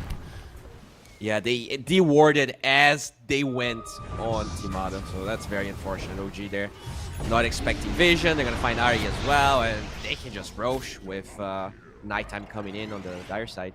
Yeah, they're gonna have both of their big ultis, the black hole and the chaotic offering. Whisper. No, the bash instantly from Watson. What? How can you get that lucky? Yeah, you're 14k MMR. It's not about luck. Yeah, exactly. Yeah, the luck isn't a part of this one, 100%. Roche just traveled, and Watson is ready to take it. Alright, second Aegis here going the way of Entity with a cheese. I mean, imagine how tanky this Earth Spirit's gonna be with cheese on top of all that he has. This game seems to be Entity Hero G. They're gonna need a miracle. We kind of talked a lot about this Razor IO, but because he stopped for the Manta, I feel like BZM also didn't really contribute that much in the mid game. But it's tough. Like, the Centaur was a creep the entire game. I think forcing the Centaur first phase without banning Ursa is super risky. Oh, okay. They find Fishman. Yeah, that's something. There's the Orchid. Sharpshooter is gone. They forgot the cheese in the pit, however. That is uncharacteristic from Fermenting Entity. a little bit. You can get a Howda cheese if you leave it in the pit for 10 minutes. It's a new mechanic of dispatch. Okay, also you can also get the 1xBet app if you scan this QR code, and that's for real, other than what Bowie was saying, which probably isn't true. You can't disprove it though. Have you ever left the cheese there for 10 minutes? Yes. Oh, okay. Well, that just goes to show in the that, new patch? Have you done it in the new patch? Huh? Yeah, no. Oh, yes, I have. Yes, I have. I can't unprove it. But anyways, just going back to this game. The Warlock kill barely makes a dent here on Entity. They are ready to shove this tier 2 tower. Whisper in position, but Whisper's actually going for Uceptor, huh? I guess I like it. It's a necessity versus the Ursa. Versus everything that Entity has. Really, you can purge a lot of things from yourself, and you want to be able to kite the Ursa a little bit more, but I still think it feels too late though, item. right? Like, if you get this Uceptor minute 17, maybe you can get a lot of value out of it. Right now, there's already BKB on the Ursa. And they're going through the portal. They're looking for Ari here. Oh, they find the cheese. There you go. Good job, DM. Yep. So Kataomi will be the one taking it. So now we don't find out if the fermenting is gonna work, as the Spirit Breaker takes it before the 10-minute mark passes. Yeah, I mean, he's a cow, so he's the one that should be. It is his milk after all. It's a male cow. Oh, I'm not gonna talk about that. Oh, Oh, good he does cheese eat though! the cheese actually survives, which means that Entity can take this fight to go their way. Going towards BZM, gets kicked back into a Malefice. And there it is. Leap coming in. Where's the bash? He got it. BZM cannot TP away. He didn't go for the Naga. Maybe that was the smarter kill. But either way, you get a big one. I'll be honest, I feel like BZM is the true carry this game. I was not a fan of the Naga response, and when you have IO, Razor really is the actual hope if you eventually, you know, break through a refresher, Ags sort of thing. But BZM just can't catch a break this game. They are always finding him in the fights. The Naga just doesn't scale as much as he needs to. And the Centaur, I don't know when he's going to be a hero. In fact, he's going to be dead. Yep, he cannot blink away because of the Radiance. It's so annoying. Usually with a Heal Scepter versus the Nurse Spirit, you would have been able to escape. Just not with the amount of items and gold that no one has been able to accumulate. Now also BKB on Enigma. Entity are getting to that point where their lineup cannot lose any longer. Yeah, Entity didn't really make any mistakes past the 15-minute mark. I think they're just playing the map really well. They're gonna kill Ari for the... God no. Like, it's the 10th time. That's really tough. It's squirrel season, from what it seems. Radiant's bottom tower. And Entity look pretty good. Look pretty good at hunting down the squirrel. So, is there any hope for OG? I mean, you had your doubts even after the draft, but looking at it, how can you force enemies to make mistakes? How can you capitalize on these potential mistakes? Oh, Maybe. there we go. No, he just dove a tier 3 all on his lonesome when 4 of your heroes were alive, and you cannot even touch him. And that's with the shield rune he didn't pop, by the way. So Yep.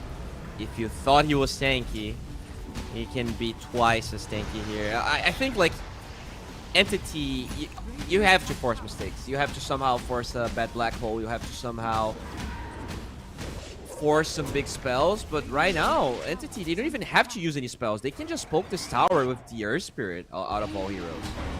Yep, Earth Spirit is pushing. He just has that much damage. Imagine what would happen if he would just use his Magnetize, even a 120 bonus. As Watson, with his Aegis, comes forward, 30 seconds left on it. He wouldn't even mind to die at the moment. Tier 3 is gone. Oh, not just yet. There it is. DM goes forward. Whisper. And there's the Oh, Nether Drew, Strike look at that! breaking the tether, and there's the Force fight that that! we saw also as well into the black hole. Seb goes. It will get cancelled by the sleep. Not sure why Yep, they didn't pop the BKB. BKB there. Kataomi is gonna have that pike fairly soon again. Will die before it magnetizes. He's so strong. They're just all dying from the overtime damage, and no one. He cannot be taken out even with Tomato coming forward. He does 0 damage to the Earth Spirit. Buyback from Seb with just 3 heroes. You are not winning this fight. Radiant's middle. Even with that mistake, even with the no BKB black hole, they managed to shred OG through all of those buybacks. They relocate back to the fountain. Doesn't really change anything. Whisper. They can kill the Eidolons. I don't see a way for OG back into this game. There's way too many answers left unchecked. Like, you don't really have a way to cancel the black hole when BKB gets popped. You can't man fight the Ursa. It's way too strong. This Earth Spirit is just decreasing the already pretty low DPS that Tomato has, right? He had to go Eternal Shroud hard just so that his illusions stay alive, which means this Naga just doesn't do any damage.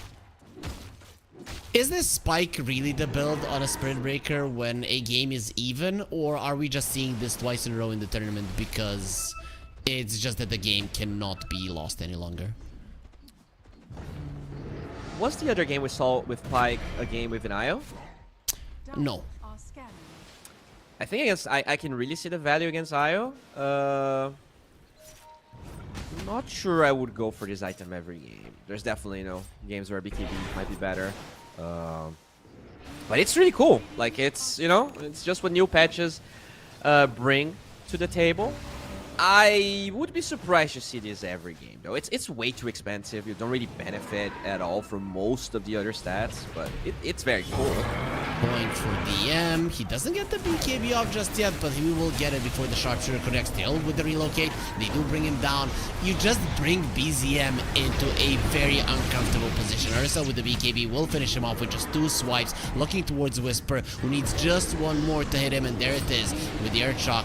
It will be finishing him off. Tomato in a lot of trouble. They will be finishing off the Fishman, but probably giving Rampage to Watson in the process. Tomato, sleep, has the TP, so no Rampage for you. Tomato will stay the only one that got it so far in the playoffs.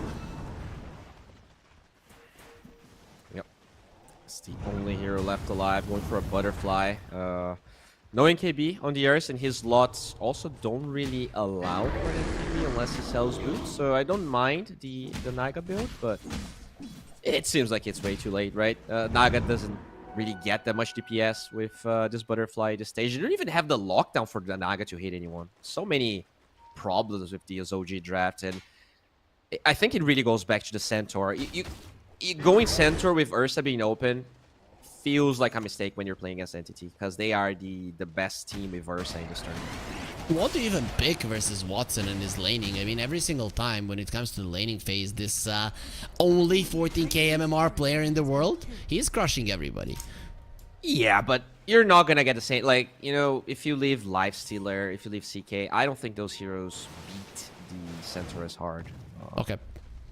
Right? Like, it has to be the best matchup. Even Monkey King, I feel like, isn't as strong. But anyways, they still can fight for Roshan. It's alive on the Radiant side for a couple of minutes. OG is actually in the vicinity, but they might just lose their barracks because of it.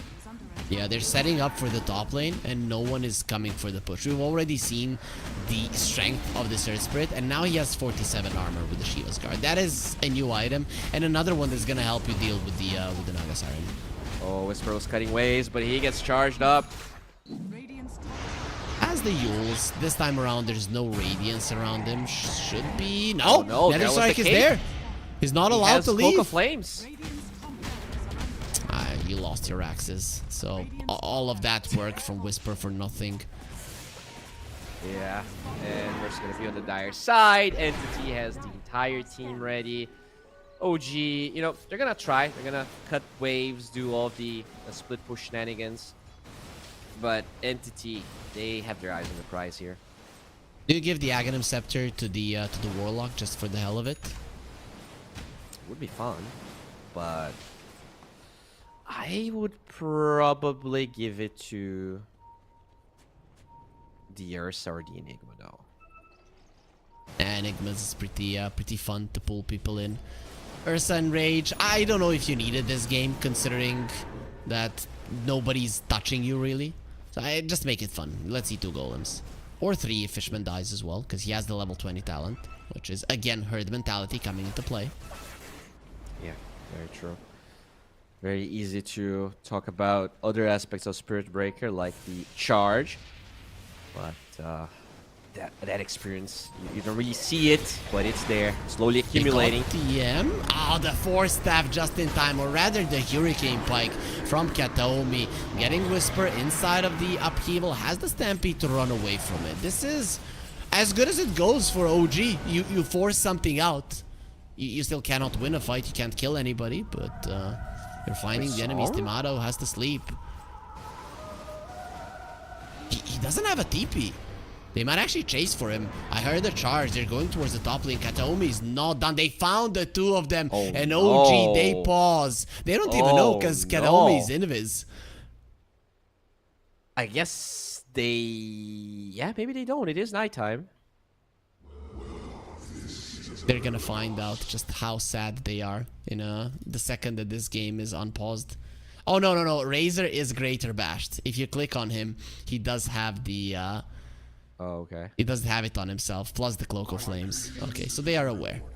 And you know that you're gonna die. This is the worst possible feeling in the world. I feed you to my fiends. So, I mean, he can be KBTP, right? Maybe Sab dies, but BZM should be fine. Well, you are bashed for 1.5 seconds, and then no Nether you Strike. get bashed up. Nether Strike for 5 seconds. I think if he knows Nether Strike is on cooldown, you be KBTP, Yeah. and you just pray for Gaben. Let's see if he's gonna attempt at it. Nope, BZM not popping the BKB. It means that he's accepting that he's standing here and fighting. Tries to take damage from the Earth Spirit, but doesn't care. Ursa comes over, annihilates him. Nether Strike gets used. Fishman with the Ogre Seal Totem tries to run away. Will be caught in a net, so maybe they can bring him down. No one continues to kill people. There's another golem being dropped onto that roll onto Tomato, who doesn't have a song. He just finished his concert, so his throat needs a little bit more time to get better. At least they bring out 2 of their heroes OG, but these fights are just showing what we already know, and that is we are going to a game 3 with the current score probably being 1-1.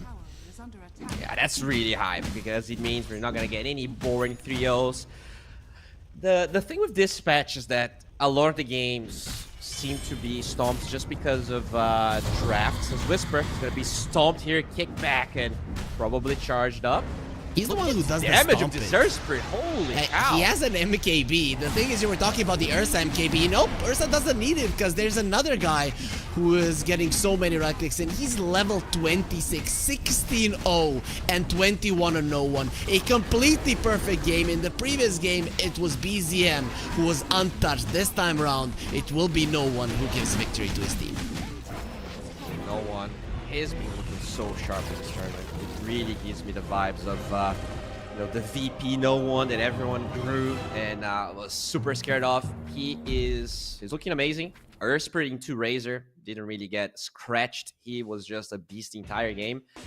But once again, I think this was mostly due to draft. I still feel like both teams are equally skilled when it comes to their players and their ideas. I just looked at that Naga and yeah, it looked like a very hard game. OG got stumped in the lanes, but they also didn't get the early kills that kind of allowed them to bounce back in game 1. I feel like they need stronger lanes. They kind of also first picked this Whisper hero with way too many counters in the safe lane. But yeah, it was only BZM that I think had the game to take this back. And even though he actually got some really good moves early on, it was just not enough. Entity really on point with their game. Before we go on to a break, we saw there 1,000 experience per minute on the Earth Spirit.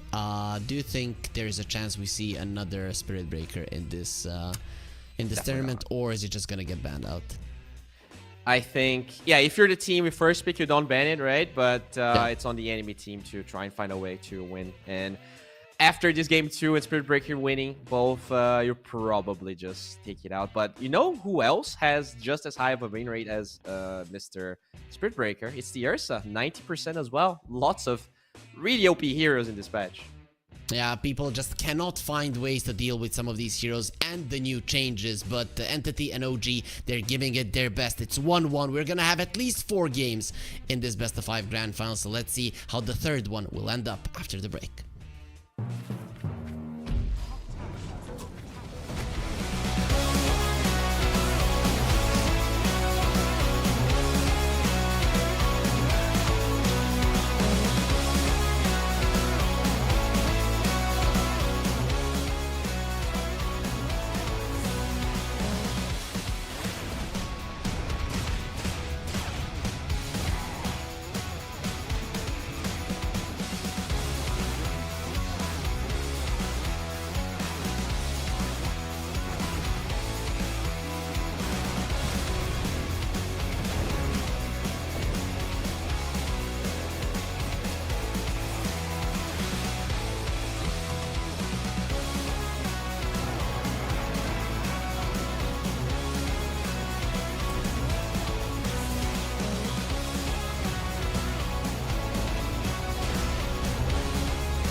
Game 1 goes to OG, but Entity will be able to equalize it in Game 2. Now, we have at least 2 more games to look at here at the FISSURE Universe Episode 2. I'm Harry, joining me is Bo5, and hopefully, Bo5, with the start like this, we can get all 5 games. Both teams getting an edge. Like both sides, when they had a draft that was good for them, that was comfortable for them, they controlled the game in an equal fashion, right? I think OG looked pretty dominant in Game 1, Entity pretty dominant in Game 2, and Game 3 it's going to be a test here. What did they learn and how well can they execute it? The last Universe tournament, the Episode 1, did go the distance, right? So overall, I think you still probably are in the Entity corner. Do you think OG can win at least 1 more game? Is it possible for them, or have now Entity gotten their working temperature up and are just gonna be running over everything? Yeah, let me check the script here. I think we probably have some information. Okay. Yeah, okay, I think yeah, it says at least one more game. It's going to be won by OG, yeah, as far as I know. Okay, cool. That's awesome that you're willing to share that with us.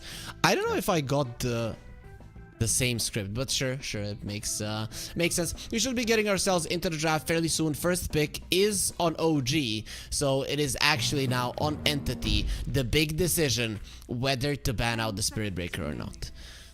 Yeah, that's going to be, I think, the biggest point of contention of this draft, because as we already saw, it has not lost a single game in the series, and so Entity, because they're coming from the win, they can try and be the pretend they're the better team, and they can counter it, and it can backfire, but it can also work. If you actually don't ban it and you win, it's such a big boost of confidence, right?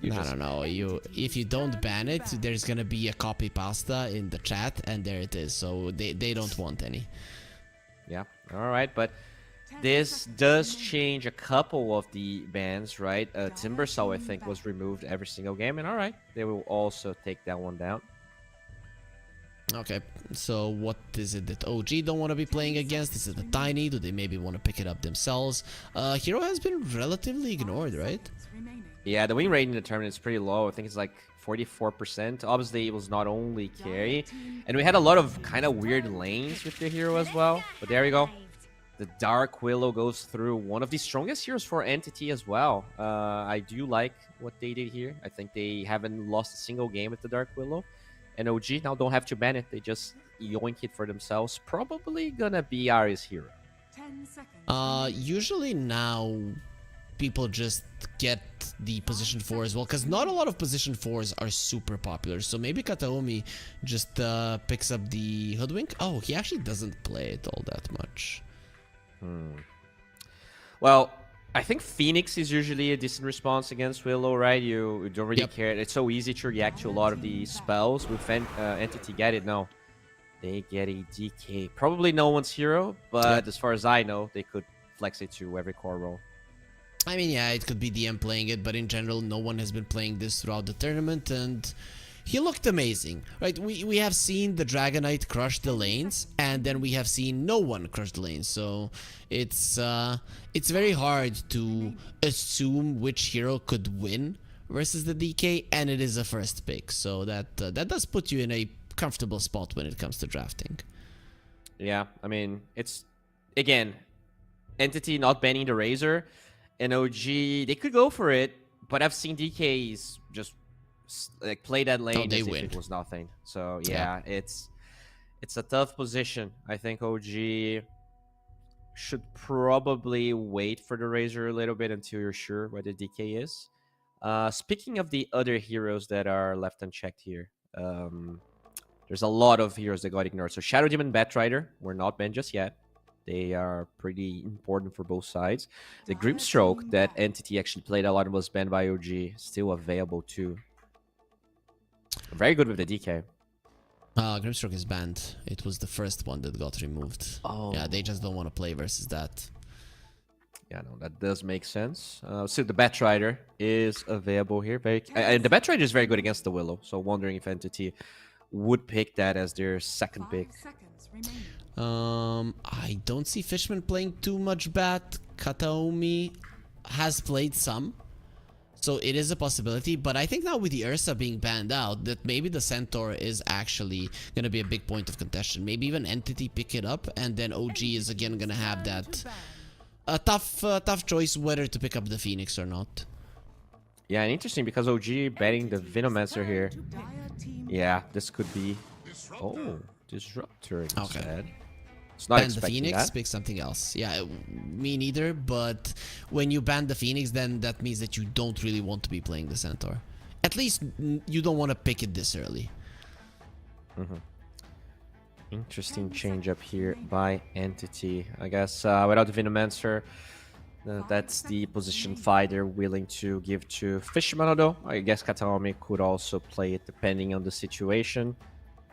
Are we gonna see a Well, fancy Shadow game, Demon Bowie? looks pretty good here, right? You can counter Glimpse. You have a way to deal with the DK illusions. They're weaker than they used to be, but I don't mind the Shadow Demon. I think that could be a decent support duo for OG. Yeah, I like it. One of the reasons why the Disruptor was picked was to dissuade the IO. Do you think OG might be ballsy enough to just pick it straight into it? Well, they go Slaughter instead. Nice to have the minus armor against DK. I wonder if Entity would double down with the Tiny we were talking about, right? Sure, the win rate of Tiny is low, but if there's a hero that can think through Slaughter is Tiny, unless you go for the illusion route. That sometimes also happens. I think they'd rather take the Troll, not gonna lie. It's...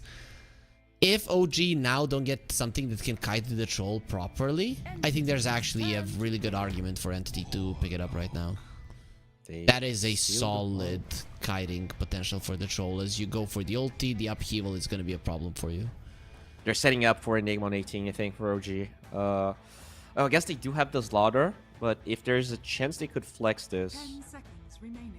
BZM is not big on the Slaughter mid. I don't think that we're going to be seeing an Enigma for OG, but there was a potential for an Enigma for Entity, right? Once again, Yeah. so... Yam does play it. It's his third most picked hero. He plays a lot of Doom, a lot of Brew, a lot of Enigma. Would you play Doom here on Entity? You know there's no Rubik. I think their biggest problem is what Kataomi is gonna play. If this is Fishman's Disruptor, which it doesn't have to be, but if it is, what is Kataomi gonna pick up for himself? I guess the Hoodwink is still in, but he doesn't play much of it. Yeah, looking at Kataomi's heroes, he plays a lot of... He used to play a lot of Monkey King support, but unsure how strong this is nowadays. Are we going to see that Wyvern finally? I mean, we haven't gotten to cast a single Wyvern game, and Entity have picked it up a couple of times, so I would really like to see just how powerful it is versus the Slaughter. It actually does make sense to have something to help you versus the physical damage. I like it, actually. I don't think it's bad. You have a way to deal with upheaval as well. The Golem hits for a pretty decent amount of damage as well when you get the Winter's Curse. Yeah, I mean, just looking at the heroes, I guess Clock is one of the other heroes. Clock and Marcy are some of the other heroes Kataomi played in the past, but Clock seems okay-ish, and Marcy has no synergy at the moment. Entities turn to Oh, they go Troll. Okay, that's relatively expected, but still, what is your other support? If you're probably picking a support here. You want to leave the DK, or to leave OG guessing where the DK will go. Will it be mid or off lane? Of course, we can assume that it is going to be a mid lane Dragon Knight, but if you ban out all of DM's heroes, they might not have another choice rather than put him on the Dragon Knight and get something else for no one. Yeah. OG definitely doing a good job here. They go for the Monkey King. Alright. I mean, I like this Monkey King. You have a lot of range to cast the upheaval. You trade decently against most supports. I think Warlock just doesn't really do anything to you. You can just walk up to him. You don't have to play the lane. You just play the outskirts. You don't get fatal bonded. And it's a good pick. I just feel like they lack damage, right? Monkey King Disruptor brings very little of it. Troll is super slow to get online if he goes Battle Fury. And OG, they have a They lot don't. of burst damage. Yeah, they don't lack damage. They have a lot of physical, or will have a lot of physical once they pick up their safe laner. But look at this Fatal Bonds with the Bedlam and the Zeus. People are just going to melt. 10 seconds remaining. Yeah, that's a tough one here for DM. I feel like OG... Oh, so they think this could be a DK, or maybe they're just scared of no one's performance on your Spirit. But if you want to ban DM heroes, I think Doom and Brewmaster are the easiest ones. I think you are not banning DM heroes here, because Doom and Brewmaster are not damage dealing heroes, and Entity needs damage. So for me, it is no one that you have to target, 100%. Well, a lot of his good heroes are banned. We don't really know how good Puck is at the moment. I mean, Kunkka, we saw one game of it and it looked very disappointing. Pangolier has lost pretty much all games in this tournament as well. Ash is banned. So when you go down like the actual hero list here, it's not very promising. 10 seconds. The Tiny is still in the pool, and then you look at the Dark Willow and the Warlock, and Tiny is actually very good to just bring them down. You have the Monkey King to give you some kind of vision. If you have that initial burst, it's actually something that you want to have with the Disruptor. So I wouldn't mind something like that as well. But also Void Spirit is a pretty decent ban as well, right? Because you do have a Zeus and you don't want him to be hunted down. Yeah, I like the Voice Spirit. It seems to be a very popular hero in this tournament, and no one did showcase to be very good at it. 10 seconds You remaining. don't also have a lot of lockdowns. Pretty much only the Slaughter Blink and like Golem. These are not very reliable spells to kill. No one. If I was OG, I would be... Is there even a hero? Yeah, there's the Voice Spirit ban. Is there even a hero that would crush the DK in lane with the Warlock? I guess Jug might be your best option, right? Because there's no Monkey King, there's no Ursa. I guess Slark is... I mean, Slark is not bad, right? 10 seconds. Yeah, you can be afraid maybe of the Static Storm, but other than that, you're relatively fine. 5 seconds. We're not You seeing could much of Drow Slark. as well. Timado, he did not play a lot of Slark. Oh, They okay. go for the Tiny themselves. Now you've put Entity in a very uncomfortable position, right? Because if you pick an offlaner, you're going to be lacking damage. If you want a mid laner right now, there's not really much to choose from. Be Yeah, an it's- Ember. 10 seconds remaining. Like, the Kunkka is going to bring you damage mitigation, which is not what you need. Puck is a really good no one hero, but no one is playing it, so we're assuming it's mediocre at best. Pangolier is like... I think it can also be bursted, right? We saw Pango just dying. You have Tiny Slaughter. When they have Blink Daggers, Tiny just dies to every combo, every time. This is a rough situation. Is there a DM hero that does a lot of damage? You may now select. Well, That's it's a DM good. hero. Does it do damage? I wouldn't say so. Not really. It's solid versus the Tiny because you reduce a lot of his damage output, but really when you look at OG, they have ways to be annoying to the Tidehunter, at least with the upheaval. Here's the thing though, Entity are tanky. If they can get tanky enough so that this overwhelming damage of OG cannot kill them, they can win this game. But I can see OG understanding what they need to do to prevent that from happening. Yeah, it's an interesting game for DM. I wonder if his choice will be to try to snowball, play Blink Dagger and stuff like that, or if the goal is auras, if you get a pipe, if you get a... we saw a lot of Crimson Guard this tournament somehow, and maybe this is the path to allow Disruptor and Monkey King not to die, because they have a lot of burst damage on OG, and if a fight starts with Fishman or Kataomi dead, I don't think Entity has any business taking those fights. Like, not only they like damage, if you lose a hero, it's just gonna be unable to kill anyone. That's also a game where Watson might need to be very greedy with his item build. So here's how I see it. If the Tide goes for those Zoro items, I would really like an early Blink Dagger on the Tiny to toss him into you when he's posturing aggressively and get that taken care of. But I still think it might be the best possible route for this Entity lineup. I'm not sure. I would rather play the OG lineup because they should be dictating the tempo of the game, but this can very easily come to a point where even with this high damage lineup that they have, they might be lacking to bring down these enemy heroes. Yeah, it really depends on how the laning stage is gonna be played in. As we said, Entity has been winning those lanes very, very hard. Like every time in a 5, all of their cores, highest CS, a lot of denies. And this time around, I don't think it's going to be that much different. Troll, lane dominator, Tide, pretty good in lane, and, you know, DK, just, they have the tools to possibly win those lanes as hard as we're assuming they will. Yeah, win all 3 lanes, be unkillable, get a super farmed troll, get a Gleipnir on the Monkey King, and you're gonna have damage later on. It actually isn't that bad of an idea for Entity now when you take some time to look at their draft. So Bowie, I'm gonna need a straight up answer. Who's winning game 3? I think OG. I really like their draft. I feel like they have solid picks, and Entity, it will take a lot of individual plays here to outsmart and outplay OG, because I feel like they just have the easiest draft. So we're not going to be seeing a super speedy Slardar without any slows, because he did go for the Brian Guard. So Corrosive Haze increases Slardar's armor by 40% of the total amount. People have mostly been going for this one, right?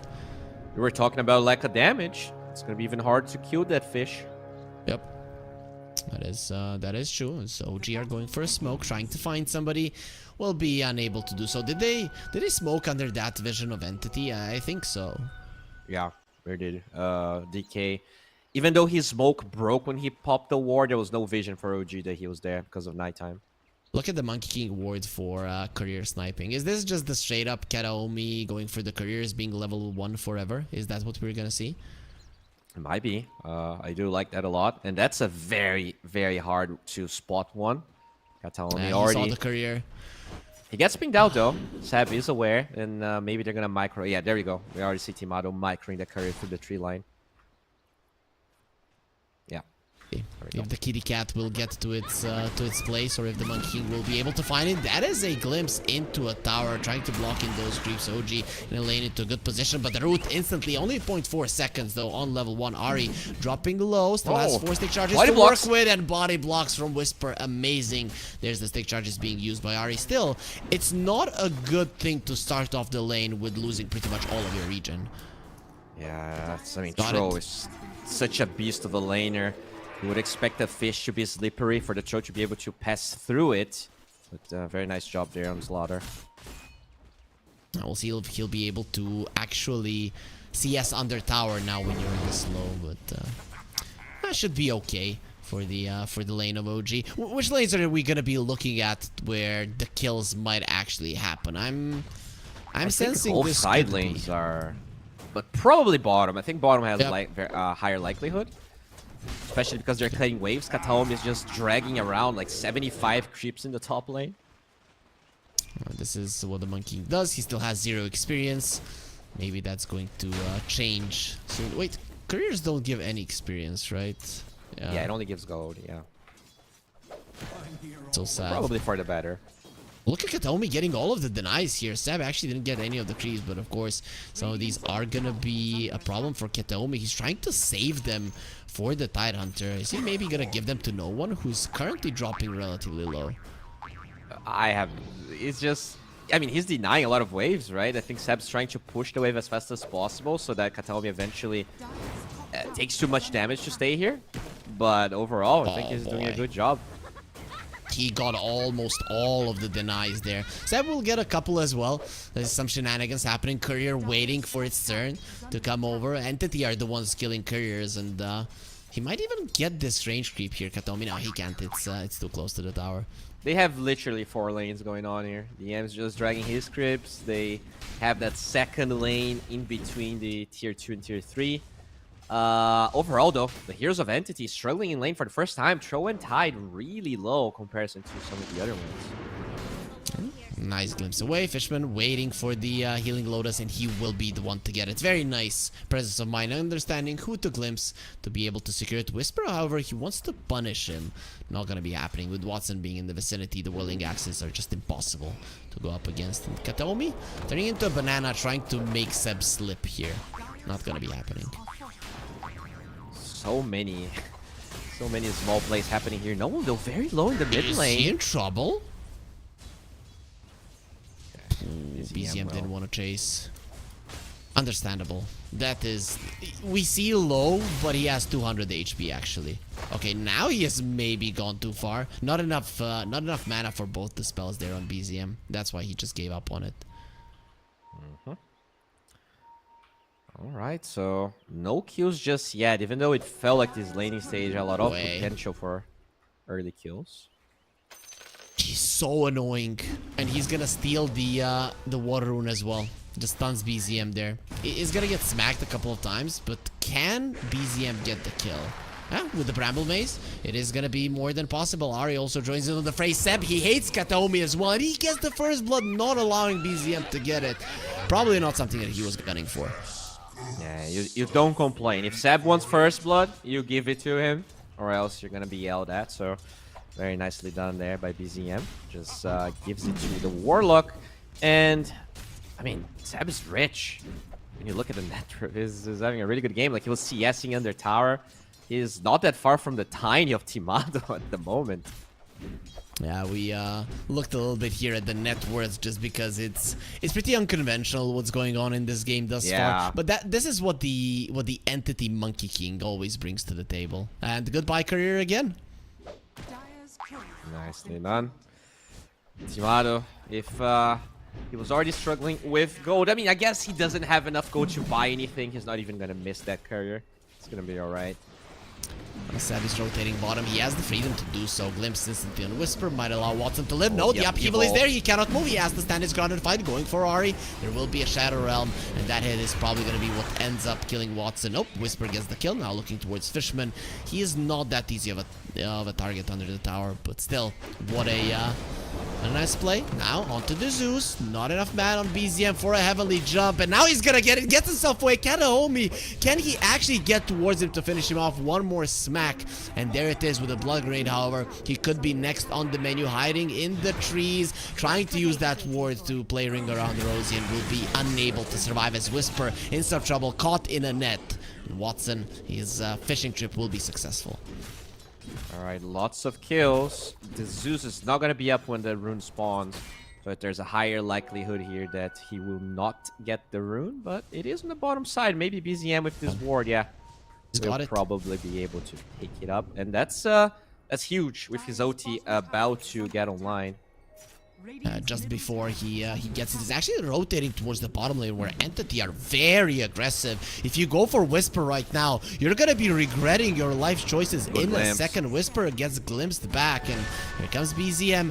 Nice positioning from Kataomi. He's the only reason why Entity are alive right now.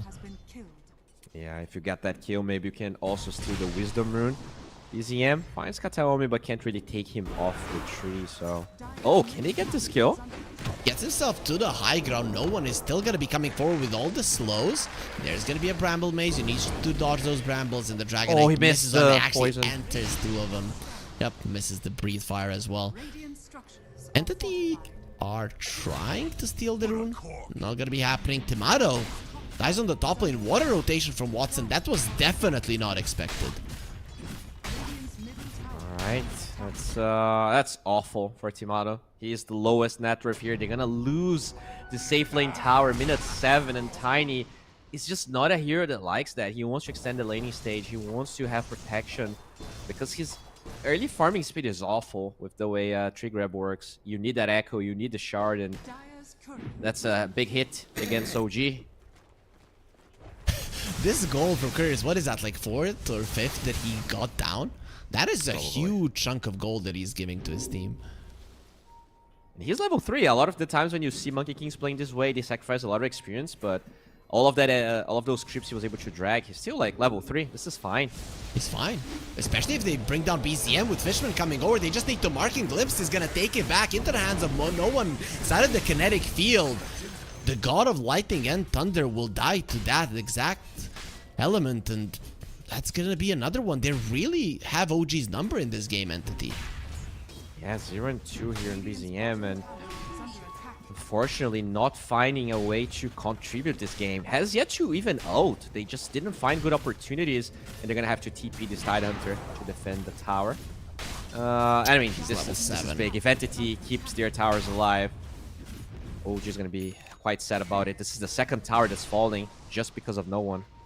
Oh, Seb is in trouble as well. They see him clearly. Glimpse is available if they want to go for him. At least they're going to be taking that war down finally. It's going to be out. Fishman left all alone. Ulti from BZM doesn't even secure them kill. It's going to be Ari that gets it, but another courier down the drain. And another tower as well. Entity just putting a lot of effort into pressuring OG, and at the end of the day, OG, their tower damage is very, very slow until this Tiny gets online, and it's gonna take a while. Timado still in struggle town. Oh, this freaking corrosive dragon looks so blue. The cosmetic, it really does. It is. It is It's definitely. it is literally blue. Like, you can't tell me otherwise. But he might be dead as well. Is he gonna be? Dodges the brambles. Instantly, you know that he's gonna be surviving. Once he gets the Mage Slayer, there's absolutely no chance that you're bringing this guy down. This is such a good item in this game. He understands what the idea is. Just live. They will have the Vlads. They will have the Mage Slayer. OG. This lineup with Fatal Bonds and a Zeus is gonna be lacking damage. Yeah, it is definitely a bit troublesome here. Tidehunter did go for the Kraken Shell facet and going for Vlad, so it's gonna give him some armor, but he's gonna need more. I'm assuming he's just going for the aura build, but sometimes you do see blink after it. It really depends on how much Entity thinks they can explode in the mid game, and I think quite a bit, honestly. With all those towers down, there is definitely a chance for them to get some deeper wards. Their wards, they have like one really deep in between tier 2 and tier 3 in the top side, but yeah, finding Timado with that blink dagger could be huge. Kataomi continuing to be annoying there. There is solid vision for OG on the map. They have 4 wards that are kind of covering the entirety of the map, but they still need to utilize it properly. Is DM a viable target? Can this guy even die? Scan them. Like they want to try, and he gets his Vlad, so the lifesteal is gonna be there. One really good anchor smash could be 400 HP back to him. Golem drop. That's the way they started off. He still has that blubber, so we'll be removing the corrosive haste in an instant. And goes for the Ravage, keeps it in place. Watson comes from the side. DM is dropping low still, so they should be able to take him down, especially with Timado coming over as well. Watson is marked, seen clearly, has the ulti, doesn't really have the mana for it. It's gonna be a problem, but look at the other side. The Static Storm is amazing, and everybody from OG will get destroyed. Watson got his ulti. He's dealing with the creeps while his team is searching for the remnants of OG. You have a disruptor, so glimpses are gonna give you those bonus kills. Tomato wants the TP out hit and then into melee form. Watson didn't get it off, and even if he did, it's very unlikely that you're getting the connection. Yeah, I guess the only good thing about that fight is Timado living. It's awesome that he tries to join and help his team, but at the end of the day, DM, it looked super wonky when DM just ravaged and ran through the entirety of OG, but they got baited, and Entity really good at wrapping around from the sides. 3-man battle to strike into the Static Storm, as you said, and there's another fight brewing up. Entity doesn't want to stop. They want this tower. OG doesn't want to give it up. Fishman has been marked. Upheaval slowing him down. Nice glimpse. DM on the other side. It's going to be huge if they can kill him. There's the Thunder God's Wrath. He's gone, and also BZM secures himself a shield rune. That is a pretty big kill. In the end, however, the tower in the bottom lane did fall. Yeah, I'm not sure it's enough. And look at Whisper, forced to also get a Mage Slayer. All the tempo this Slaughter was supposed to bring is gonna be cut off. And I understand, right? If he blinks in and dies every fight, you're not gonna be able to scale. But when you look at the other heroes on OG, it's very hard for the supports to create good engagements. Not on a low cooldown, at least. Very long cooldown for Seb as well as Ari. How do OG open up the map here? They're not that great at pushing. Is Timado gonna be joining his team earlier? Or does this Tiny have no other choice but to farm? This Tiny might have no other choice but to die. They are looking for him. If they can get a glimpse into the Static Storm. Oh. Found him. That's not underwhelming. Yeah, pretty underwhelming. Fishman, yeah, he's gonna pay for his sins. 100% dead here. Of course, no one already left him for dead. That's not how they expected that fight to go. And, you know, it goes back to the Mage Slayer. Even though it's amazing this game against OG, if you have the Blink Dagger, that could have been a different fight. DM doesn't have the Ravage. Do you think DM would have used the Ravage there for a kill? So Some of the pro How's players Watson are going? crazy, but DM, I think he is actually the type of guy that likes to take it slow. it's a pretty stable player. Just knows what he wants to do. Smoke though from Entity. They don't have blink? blink on. Oh yeah, they do. Never mind. They're going the wrong route, but this is a type of situation we can dive BZM. Seb is in a position to turn it around with a golem, so it is a very dangerous go. Smoke from OG as well. They do have Golem as well as. Dire are Well, scanning. that's about it. They don't have initiation. It's so hard for him to force a fight. Like you need to bait Whisper in, but oh, look at Entity. They're They have being the high ground now. sandwiched. Oh, Yeah, this is they a are. problem. OG, you don't know what's coming for you. It might just be instant death. Ari breaks the breaks on smoke. Ari. Might be the best one. No, it didn't get the Shadow Realm off. He gets it off now. Surviving. Turns around with the Terrorized. Static Storm will be used onto 2 heroes. Here comes the Fishman, already low, but he did use his spells. This is not looking too bad for OG at the moment. Could have been much worse. Yeah, that's best case scenario. And I mean, I think it was intentional. They put the Dark Willow because you can buy that time and you would be forced to blow a Ravage to kill the Dark Willow there. Really clutch that OG was able to trade 1-for-1. It felt like it could have been a much worse fight. Tiny is actually catching up on the Troll. Troll now has the Battle Fury, so who's the faster farmer? Tiny with an Echo Saber Shard, or a Troll Warlord with a Battle Fury? I would say it's about the same. The throw is faster, move speed wise, but Tiny with the shard. Once you get the shard, you farm just as fast. We also want our viewers to participate in the 1xBet kill race. There's not too much time left. You need to scan this QR code. This is the last series of the tournament. It goes to the low ground just to be met by Watson. They have the Dragon Tail already caught in a net that he will not leave.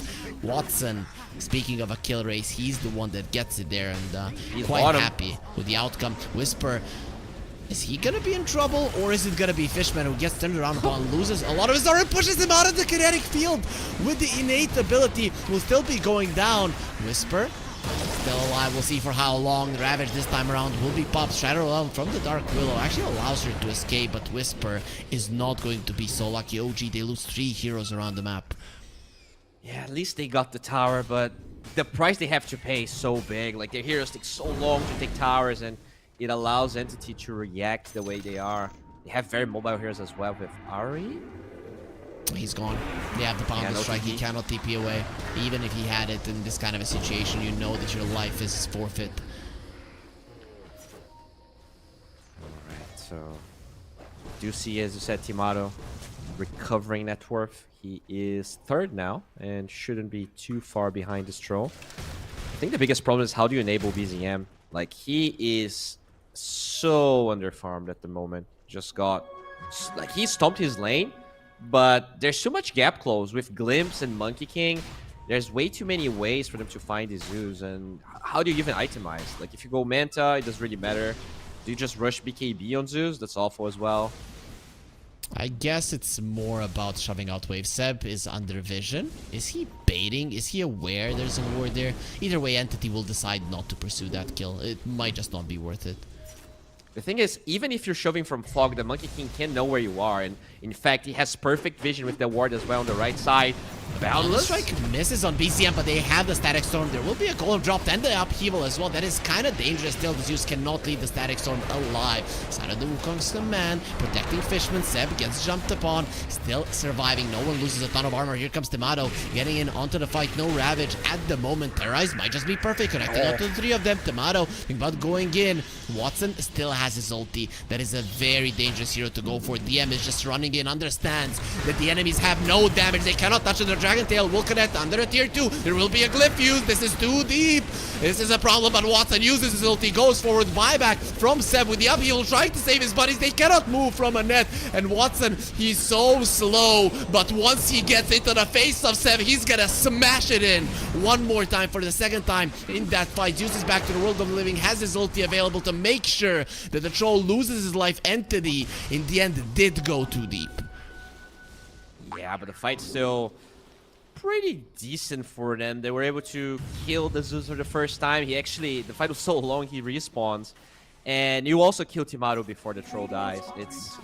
It's alright, you know. I think OG got a slightly better goal change there, but I still feel like the momentum is on Entity, and I can't even know for sure if OG scales better than Entity this game. Kataomi just jumping around there and getting another career. Look at the 3 wards from Entity though. They came to that spot. Yeah. They didn't really win that fight, and they left too much vision. If those wards get dewarded, that could be a win for OG. But in general, you're still 7k goal behind versus a troll. I don't think they scale better than him. Exactly. And like the ward to the right, it's been there for a long time. BZM hasn't, I guess he doesn't even have the mana regen to be spamming his W a lot. He really wants to complete that Manta, so he has a way out of Dragon Tail, a way out of some of the spells on Entity that I don't think he's gonna find them. It's way too many wards as well. They're gonna scan. And now you have the Ravage, so now it's different. The odds are showing just how far ahead Entity are in this game. And of course, guys, if you want to use these amazing odds that we have for you, click on the banner down below with the promo code Universe.2. You get a 100% bonus on your first deposit. If you still haven't done it, considering this is the end of the tournament, we can assume that a lot of people have already redeemed that. It will be time for OG to get this Tormentor. We'll see who the lucky bloke will be. Oh, lucky gal. It's actually Ari. Gets the Dark Willow Shard. Really good. Probably the best shard you can get here. Yep. The Warlock isn't bad. It's just that I think it's too easy for them to cancel, right? You have Glimpse and Boundless and so many other spells. Yeah. True. Brambles are so good when they're on the ground, when the troll wants to be moving around the fight. That's a big deal. This Roach is gone. Is OG gonna be there in time? Fight though. They are. Towards the Tiny. Avalanche, he dodges that. Finally will bring Kataomi down from the trees, but inside of the Static Storm, they're taking a lot of damage. They see exactly where they are. The Ravage this time around, keeping him at bay. Whisper in some trouble, has the movement speed necessary to run himself away, being healed up by the Warlock as well. Good to terrorize, to save his buddies there. Aghanim Scepter from the Slardar, making a huge difference. Yeah, I love Whisper's build. He just needs to be tanky. You don't want to initiate because you don't have the burst damage in the first place, so it's all about poking, eventually getting a fight, and allowing Whisper to buy time for Timaru to connect the fights. And he's here. He does have this Shadow Blade. See, he's gonna go sending in the Golem. Seb wants to see where the enemies are. No one cannot blink away because of it, so they have to deal with that first. And we'll be able to do so. Seb, PM spitting on him, a little bit too deep, and the Boundless Strike was amazing inside of the Wukong's command. Let's see how much damage Timaru can do. No, these heroes just aren't dying. You're fighting versus Entity, and at the moment, they're much more powerful than you. Whisper will get slowed down with Kataomi also coming forward. Whisper doesn't have a way to escape the wrath of Entity, and will be the third hero to fall, finally opening up that road that Entity started a long time ago. I think we actually had this conversation maybe like half a year ago. One thing a lot of people forget is that damage reduction. Oh, never mind. They will lose Ari. Damage reduction stacks additively, so they have -30 on the DK and -50 on Anchor Smash. When you get the Anchor Smash as well as Breathe Fire on Timaru, he's literally doing -80% damage. And yeah, you know, Tiny, it's all base damage pretty much. He's just hitting like a wet noodle in those fights. He's buying a BKB because of that exact reason. Next fight you're gonna have it, but now the gold lead might be too big for you to be able to go up against it, and at least they're gonna get the Zeus courier, but the Zeus himself will get away. Monkey King Pipe. That's actually quite cool, right? Because you, for the TIE Hunter, he wanted the Eternal Shroud, and then Kataomi, it was up to him to actually get the pipe. No, they're going for this high ground here. Can you stop them? So I'm in a really good position. How do you even engage? Who do you engage on? Maybe toss back with the Tiny, but he's gonna be needing some help. Yeah, there is a sentry as well, so it's not easy. Oh, Whisper, he didn't use the crush. He doesn't have the puddle beneath him, so no regen, no status resistance, no life. As a buyback, DM. It's fine. Has the pipe to protect him. That lane of Rax is gone. Going on to the Zeus once again. They are not stopping even for a second. No one diving into tier 4s. That is a little bit scary. You're not the one with the Aegis. The Cursed Crown will connect. Those Brambles are still going to keep him in place for a little bit longer. Timado comes too deep, scared of the Wukong command. They are gonna glimpse him into a static zone. Has the BKB blinking from the Tide ulti from the Trolls standing on him. Your BKB is not good enough. Now the Ravage will be used to find the rest of the pack, as your strongest, tankiest heroes are already dead. Watson dropping low. There will be a Terrorize. He still has the Aegis. Even if he dies once, it's not that big of a deal. Bedlam doing absolutely nothing as DM still blinking forward. There's the Slaughter. Once again, he got stunned up without getting the crush off. He doesn't have a way to escape with the kinetic field being there. The status resistance helps you not even one bit. OG have used everything they have, and with glimpses are gonna be put even into more pain by Entity. OG are helpless here in game 2, and Entity, we are seeing just how strong they are as a team. Oh man, Entity is so good. Like, the only lane that could have been a problem for them, they did so well with dragging the creeps and enabling Kataomi to get those early levels. I think, and that's what I was talking about when it comes to Entity having a wide hero pool. OG, they try to steal this Warlock. They get the Slaughter for themselves, and they have this like Monkey King that it's not a lot of players play. I know Sab does play it, but in general he was playing that when he was in position 4. And even when you ban the Spirit Breaker, they find a way to cheese you in the laning stage. And now they're taking this game in a 25. They're an absurdly good team. Beautiful. This is just beautiful, really. When you look at their lineup, you can find some problems that the lineup has, but they play around it. They annoy you until they get to a point where they're just so strong that the fight is never going to be lost. And also, guys, still some QR codes for you to scan if you have your phones ready. Just make sure that you get the 1xBet app. There's going to be so much that you're going to be getting it from it. As DM running forward, he has the shard, dead in the water. Let's see who's gonna be the one being caught. Dark Willow hiding in the trees. Is that the Shadow Amulet? Yep. Don't breathe. Don't breathe. Radiant are scanning. No one. He has a Satanic right now. He has a Dispel for everything. He doesn't even need to pop BKB. How do you kill this dragon? You don't. That's probably it. Now they can push the high ground even into tier 4s. I don't think they're gonna die that easily. Expel. This By fight. Raxus. Toss back. Onto the Zeus. I think no one wants to be there, as there will be a Ravage. Ulti from the Troll. Maybe you get baited into a bad spot. No, he caught him out. He's just gonna rip him apart. Whisper next on the menu. Watson is doing way too much damage. This time around, he doesn't have the Aegis, so he might be in a little bit of trouble running into the Brambles because of the Terrorize. There will be a Golem dropped as well. Not enough damage for OG. Not enough chase. They're just in so much trouble. This game, it's looking hella over with no one just standing in front of the enemy fountain and forcing OG to concede. They know they cannot win this game any longer. Yeah, this is a tough one. I feel like with game 2, when Entity won, they had heroes that most teams would agree are the strongest in this match. This time, you have a lot of curveballs. You have this Disruptor that hasn't really seen that much love. You have this Monkey King, and yet they still stomp the lanes and stomp the game.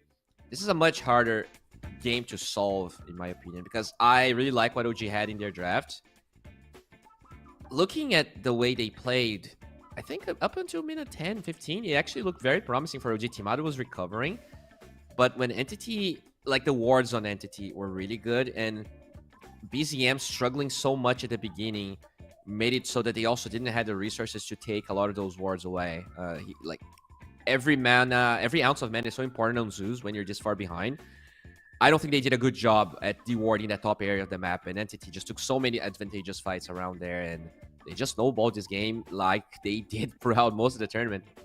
Okay, you talked about the flexibility of Entity drafts, and we are really seeing it in play in this best of 5 series. So what's the approach from OG? Do you have maybe an advice? Do you have a thought on how they should approach this one? Because whatever they're doing right now is not working. Yeah, I mean, for game 2, I think the draft was really the answer for this one. I think their draft was good. So as I said, it's probably back to, I think if there's one hero I could maybe complain about is Zeus. A lot of teams were trying to force these Zeus, and we saw time and time again many ways to counter it, whether that's the Void Spirit that they did ban. But I think the supports on the side of Entity were really good at countering Zeus. And BZM was like 0-3 at some point this game, just because Glimpse and Boundless and the vision that the Monkey King provided. You could say it goes both ways. Zeus can get vision of the Monkey King, but if they are the ones that have the advantage and are jumping you, you might not even get time to use your spells. You just get jumped and die every time. Entity are looking hella strong here. OG, after the first game that they won in games 2 and 3, were helpless to do anything versus Entity. They still have one more shot to take it back. They have a shot to take this to full 5 games, and we know that they're the gods of best of 5. So let's go onto that break and see if they can make it happen.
we are back with a potentially last game of the tournament here at the FISSURE Universe Episode 2 with Harry and Bowie. It is Entity versus OG, and Entity are leading 2-1 with looking unstoppable in those last 2 games. Bowie, OG, what is their response? How should they approach this? Is there even a way to beat Entity at the moment? I think the way is you have to draft just as well as you did in game number 3, but you need to force Entity in a different set of heroes that is also not the popular, Batrider, Spirit Breaker, stop type of thing. So just try a different idea. I think like their draft in game 3 was probably the best draft they had in this series. But at the same time, Entity was able to get something that was totally comfortable for them and still good enough in this patch. It's just about changing the perspective and the heroes Entity is going to pick up. To me, they didn't really play their lanes too bad, and they had some decent timings. They just got figured out. I think specifically that Zeus from BZM. Like, he's been... In games, BZM looked good in the series. They won convincingly. In other games, not as much. Game 2, they tried to enable him in the IO. Game 3, I don't think there was that much that could help BZM, to be honest. Yeah, we do have a draft ready, so now we're going to be finding out inside of it if OG have actually come up with a response. Do they have what it takes? Do they have an idea how to beat Entity at their best? As again, Spirit Breaker being banned out, Dark Willow being banned out, OG, they don't want to be playing versus those heroes. Oh yeah, this is very similar, right? I guess the Willow is the only different hero because it is Entity with the first pick now. What will they get for themselves? They banned the Batrider against OG several times. Is that the last one here? I think so, but even if you do, what do you pick? Probably Spirit Breaker, right? No, it's banned. Oh, yeah. In that case... Batrider. Even Oh, Grimstroke. Yeah, we forgot about him. He's been banned out all this time, and now finally he's going to be coming in. Actually, even in the lower bracket finals, we saw one Grimstroke facet, or the Stroke of Fate facet, being picked up by the Grimstroke, and it still looked pretty decent. So it would be cool if we could see it again. I think it really depends on what the enemy has, right? It's similar to the Lifestealer. In a game where you can't really save someone with the hard dispel, there might be more value in the Stroke of Fate one, especially because you also get vision through the Stroke of Fate. So if you have a Spirit Breaker, if you have someone that can benefit from that vision, even Glimpse, right? If your duo is Grimstroke Disruptor, Grimstroke SP, getting the vision from the Stroke of Fate does matter a lot. Because I think now... what does he do? Like, your attack gives vision of the target for a second, and Stroke of Fate has the same effect, right? Yes. Is it second or is it 4 seconds? I think 4 is way too much, but... Wait, let me check that one. There will be a 4 seconds, damn. Yeah, you're right. Yep. You're right. Yep. Ink Trail. It is 4 seconds, and Stroke of Fate does apply the Ink Trail on hit. That's actually quite nice, right? That's a lot of vision that you can get, because it used to be that Inkswell gives vision at the end of it, right? Where it smears a little bit, right? So if you would want to deward the ward, you would have to do it perfectly. I think now for a ward, you still have to do it the same if you wanted to see uphill vision. But for heroes, if you get the connection on them, you're gonna see them for quite a solid period of time. Yeah, and this is exactly what I'm talking about. OG picking up this Venomancer, that is also another staple for Entity. And you try to play this draft around in a way where you still end up with a draft where Entity isn't comfortable, but OG has good value. I do like this Venomancer, especially if they ban Centaur. I think that is one hero that we saw being tried out, not with great success. It works really well with Grimstroke as well. I think Entity wouldn't mind picking that Centaur. It is their bread and butter, Centaur, X, and Brew. The thing is that they don't have to. They've shown it. Even DM, who you could say is the guy that has a small hero pool in Entity, if you get a good hero for the game or for the team in general, he can play some of these tanky heroes as well. He understands how to do it. And you know which is a big DM hero also that we haven't discussed, and hero has been changed. I'm glad it has, because the hero has sucked for so long. That is a Sand King. I don't know if you remember his mid lane days. He would constantly play mid lane Sand King. Oh, there you go. Pick center now, says OG. Come on. Yeah, you're not picking a center into a Venom Ursa. That's for sure. But you know what you could pick into a Venom Ursa is a Brewmaster. It's actually a really decent pick. I mean, decent-ish, right? Still super scary. Like, when you look at the top 5 DM heroes in the last 100 games, they're all melee but the Enigma. And then when you go through the list, Bristleback and Darkseer are there. I guess the Darkseer is a possibility. They did ban Anch on Entity, so you could maybe Darkseer plus position 4 that's melee here. Just commit for that lane. And put Fishman on the Grimstroke. I think Kataomi has been the one playing it mostly, if I'm not mistaken. Yeah, that's right. I mean, sometimes changes have to be made, right? Or else, like, what else do you give OG? At the end of the day, the other hero DM could play would be maybe the Venomancer, but it was also taken away. They get the brew, but still have a feeling this lane can be very hard. I don't know, just make the bear drunk. You go for the storm stance, you run away. That's the thing is, Brew also gets drunk. He just can't help it. If there's booze around, but he's happy. Okay, so then get the Tusk drinking buddies and let's go. Oh, that's actually, I do like that. But as you said, Grimstroke has been played by Kataomi. Maybe later they can drink, not in the lane. But it will be a Weaver that they do flex to position 4 too. Yep. And I don't... Fishman does play a lot of Weaver though. He has 9 Weaver games in the last 8 days on his... in his pubs. It is his second most played hero after the Winter Wyvern. So I think it's a flex between a 5 and the 1, more so than a 4 and the 1. It's a great pick. You don't care about Gale. It's really hard for us to kill you until Basher, which takes a long time. It's a strong hero in this patch. We saw games where Weaver was like the same level as their mid laner, because you can still Wisdom Rune. The facet of the bugs gives you a lot of experience in the laning stage. I do like this quite a lot. And OG now, do you pick Zeus again? Like, that has not worked out for them. I would like a mobile hero on BZM. Just get something that makes plays, right? That would... Emperor, I guess, Void, those types of heroes, that's what I would like to see. What about a Disruptor here for OG? You play Disruptor for Ahri. Not really his style of hero, but it's very good against Brew, very good against Weaver. It's very good. And Grimstroke as well, even with the Shard and Inkswell, you're not going to be leaving the kinetic field. I like it, but then you have to have an offlaner who does really well with it. Something that's going to do the damage. Something that's going to finish them off. Yeah, Venom does a lot. Then you're risking pushing them out of the kinetic field. Oh, just get the glimpse, right? It's all about the chase with Primal. Like, you chase with W, you glimpse, then you Q back into them. They are definitely feeling the pressure here, OG, using a lot of their reserve time. They go Axe. It is... Alright. Do you just pick up a Rubik now for Ahri? I think that's probably the best one. Grimstroke, Weaver on the other side. Just get a Rubik. Rubik, Axe, good lane no matter what you go up against. I think it's a smart choice here. I think it's fine. You always get Sukuchi for you. Have some good steals. Damn. Alright. Look at you.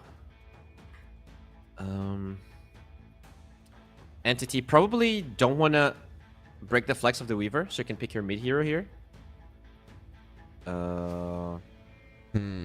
What would they give? No one. He played a lot of DK, but still available. Not terrible. Not the best versus the Ursa though. And the Venom. You are going to be slowed down quite a lot.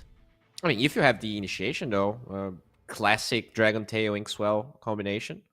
Pretty strong for killing the supports. I I actually wouldn't mind a Zeus for Entity here. Because I think if OG are seen, if you can break those blinks, that is a big deal. Yeah, it's okay. You are playing against Rubik though. Giving away the lightning bolt's always pretty. Oh, Meepo on 18, huh? We forgot about that one. Maybe OG did as well. Into an Axe Veno. I mean, Axe is very good against Meepo past minute 30. I don't think it's very good against Meepo until that. Like, you need a lot of things on the Axe, right? You need the shard. I guess now you need the eggs. That is a big nerf for Axe against Meepo. I think the effect of the shard was much stronger before. Though now, the more I'm thinking about this Axe, you are versus a Brewmaster, so yeah, even without any Yule Scepters being bought, you are gonna be lifted up into the air. Exactly. I mean, it's lane just is hard to all draft right. versus Entity. Yeah, lane is really fine. Lane for the Axe is lane gonna be is- okay. So now you need to ban the mid heroes here for no one. Earth Spirit's pretty good. Do you take the Void or do you take DK? I think you are more afraid of the Void Spirit. The second that you see Earth Spirit, that means that that's the type of hero that OG don't want to be playing against, so they just get rid of it. And I think this is a good Zeus game still for Entity. Take away Lash. What is a good BCM hero for this game? What about an Invoker? What about Invoker? Yeah, Yeah, I think like it. that's. But you should ban it right now. They ban out the Zeus themselves. Interesting. No one is an Invoker player as well. I mean, Tornado is good versus the Ursa and the Axe as well. If you want to go that route, but they pick a Slardar. Is that a mid Slardar? Yeah, seems like it. I guess you can flex the Meepo and the Slaughter between themselves, but that's about it. Yeah, no one plays a Meepo as well, but I think it's gonna be a Watson hero. It's just much better to play the Meepo in the side lane so that you can move through the twin gates. I agree. It's much faster that you can connect to the other lanes. And I mean, this Slaughter, dude, I actually talked about it in another series. It really hinders the heroes you can pick. I just get Invoker. I think it's the best one. Yep, there it is. There's wasn't much of a choice there. You want to have AoE lockdown and damage for the Meepo. You are also gonna have the Sunstrike to go with the Axe to help you get some kills because you were lacking on some burst. It is a BZM hero. You can build into a Spirit Vessel, which is generally good versus the Meepo. I mean, I still don't know if I favor the OG lineup. I think Entity they just have something that's out of the ordinary, and they're all experts on their heroes, and I think that's why they're probably the one with the edge. Yeah, I agree as well. I think this Invoker is the best they could have picked, but I expect Slaughter to absolutely crush this lane. OG also forced to get Agnostic on Invoker, which is notoriously the lower win rate facet for Invoker, just because his lane stays. Okay, yeah. Still, I understand why you would go for it. The base damage of Slaughter is crazy. And also, you might need the HP regen. Slaughter is a really tough laner in the mid lane. You can get both water runes. I don't think this here should be underestimated. And yeah, it's Meepo for Watson. We've seen what he can do. OG, this could be their last game, but I'm hoping for some cool... they have a lot of scaling with the Axe and Evoker, as you said. It's just that Meepo just gets online so fast, and Entity, they are so good at snowballing and cleaning the game in 25 minutes, and it feels like they have a draft for that. Yep, I agree with you. I think, though... I mean, there's some merit to this OG draft. It's just that Entity look like they're gonna be the ones controlling the tempo with what they have picked up. This Grimstroke can play literally with all three of his cores, even with the Weaver, and that makes it so tough. Of course, the odds heavily in favor of Entity. They are one game ahead. They came into the series as the favorites. They're crushing this tournament thus far, and they are playing some heroes that OG are gonna have a rough time dealing with. But what's the like the main thing that OG needs to accomplish in the first 10 minutes to give themselves a good shot. There has to be something that they need to be focusing on. I think it's Blink on X, right? You need Whisper to have a good game so that he can activate BZM with the Sunstrikes. To me, that is the biggest part of their draft. I know Ursa can always recover once you get the Battle Fury. You farm really fast. You don't really feel threatened by so many of the entity heroes. And yeah, X. Whisper needs a good game. Okay, let's see if that's gonna be happening. He went for the call-out facet. Is that the yeah, that's the bonus armor one. No, it's the enemy attack speed bonus. Okay. Yeah, I mean, against Meepo is huge, right? Yeah. You're gonna be spinning like a freaking yo-yo. Merry-go-round axe. It's gonna be fun. The yo-yos spin. They go up and down. Yeah, they do spin in the No, they spin and in go the up process. and down. Yeah. Yeah. Watson getting smashed. Do you know how to use a yo-yo? You know, when I was a kid, I was okay. I tried to learn some tricks, but I was always very clumsy, so I was not very good. Okay, I guess you're from Brazil. You play football. That's pretty much it. Yeah, Why would we- you do anything else? We can dance samba, right? We're all. Dude, I'm almost a traitor here for Brazil. I think a lot of Brazilians would be ashamed of me. Nah, no way. You are here. You are cheering for your boy, right? Yeah, Astini, one game away here from pretty much silencing all the haters, right? There was some doubt on the entity coach exchange, but if you just get a new coach and suddenly you win a tournament, it felt like ages since entity did this well in a tournament. You know, this is huge for them. Entity is one of those teams that one tournament, one qualifier, they're gonna come over, they're gonna look like they're unstoppable, and then a couple of months later, they just don't look as strong. I don't know what it is, why they're so volatile, but I would like for them to keep this form and to see how they're gonna do against the best teams in the world. Of course, OG, their performance this year has been quite decent thus far. Oh yeah, they improved a lot, and we'll see here if they can bounce back. They do have their backs against the wall. The lane's though pretty normal so far. I guess the Meep was struggling slightly. We did talk about you know, how Whisper was probably gonna have a good time. What about this bottom lane? There's the barrel roll. Tomato will get ignited, and he's feeling a little bit tipsy there. Drinking on the job, of course. He will recover fairly soon. As Ari dropping low, losing a lot of his armor and giving the experience to Fishman. Has the Fairy Fire, there's the net as well. A couple more hits, and it is going to be a first blood for this Weaver. Watson probably wanted it for himself to remove this battle hunger. Whisper doesn't care to fight the two of them, just will go back to farming. Yeah, that's the thing. Axe probably doesn't struggle, but the support can die. And I think that's the same for the bottom side. You can definitely kill the Grimstroke, but killing DM until Ursa is like level 4 is probably very hard. Whisper is farming well, but you know who's farming the best? It is no one on the mid lane. You talked about the Slaughter in the mid lane and just how much damage he has. BZM, despite having that much range, he's helpless. Yeah, he used to be even stronger when all of your Puddle bonuses weren't tied to your OT, but still, this hero has a lot of armor, a lot of base damage. You get a bottle, you control all the water runes. This hero is insane, and I'm honestly surprised how little this hero gets picked. It's definitely kind of a specialty type thing, but it's, you know, it's a Slaughter. It's a fish. It's not complicated to play him. Yeah, especially nowadays when he's so popular that you can early pick him for the offlane as well, that he's not being flexed a little bit more. It is weird that nobody wants to try it out. Entity, however, after the performance in this tournament, they're of course gonna have the confidence to go for it. And also with two Meepos instantly for Whisper, doesn't even get the call off. So no extra armor for him. Oh, they might get Ari as well. Earth binding 3 seconds here. Oh, he blocked him in. There is going to be a lift. Nicely done by Ari, but there's the Earth bind connecting on him, and with the body blocks, Ari's not going to move. He reduces their damage. Still, they're going to have more than enough to bring him down as well. Watson gets himself another one. Entity again showing the power of the Meepo.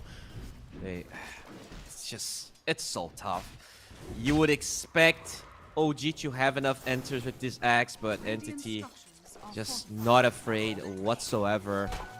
And yeah, just going back to the Slaughter for the last time, when we saw Entity playing the Earth Spirit, Slaughter to me was such a good response. You just completely obliterate that here in the mid lane.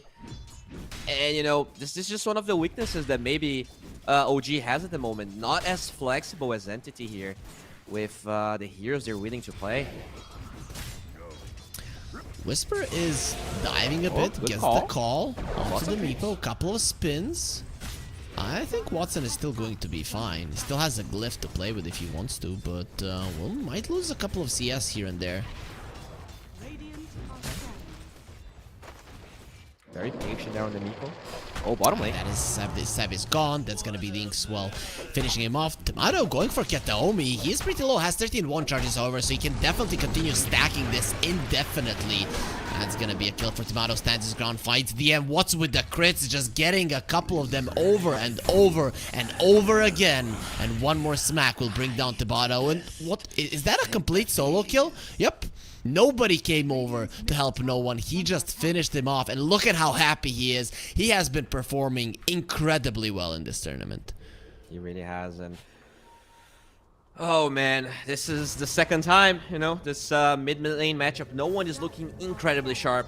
He played against some of the best mid laners in the world today. And oh no. No way, Tomato, he just came back to the lane. Entity are teaching OG how to play Dota. Seb not giving the respect to the 2x TI winner whatsoever. They are just everywhere at the moment. This is a 3K goal. Is BZM dead again? I think BZM he is dead is. again? Oh, he's not gonna be diving. There's the bash. Needed 2 more hits. Tornado was available with 7 stick charges and the Fairy Fire, so no one doesn't go forward. But it seems so easy. Dude, bottom tower is falling. While this is happening, they lost their safe lane tower. No one gets an arcane as well. Oh, they just found BZM. He's gone. There's the bash. He had it ready, and he's gonna be getting the arcane rune as well. He baited him. They thought for a second he was gonna be getting the rune, but he wanted the kill over it. Entity are 4k gold ahead, 6 minutes in. Even Whisper is getting down. No, don't run that way. There's a Meepo coming. Multiple as well, ready to dig up the grave for the axe and for OG as well, and lift up the trophy if it continues to go this way.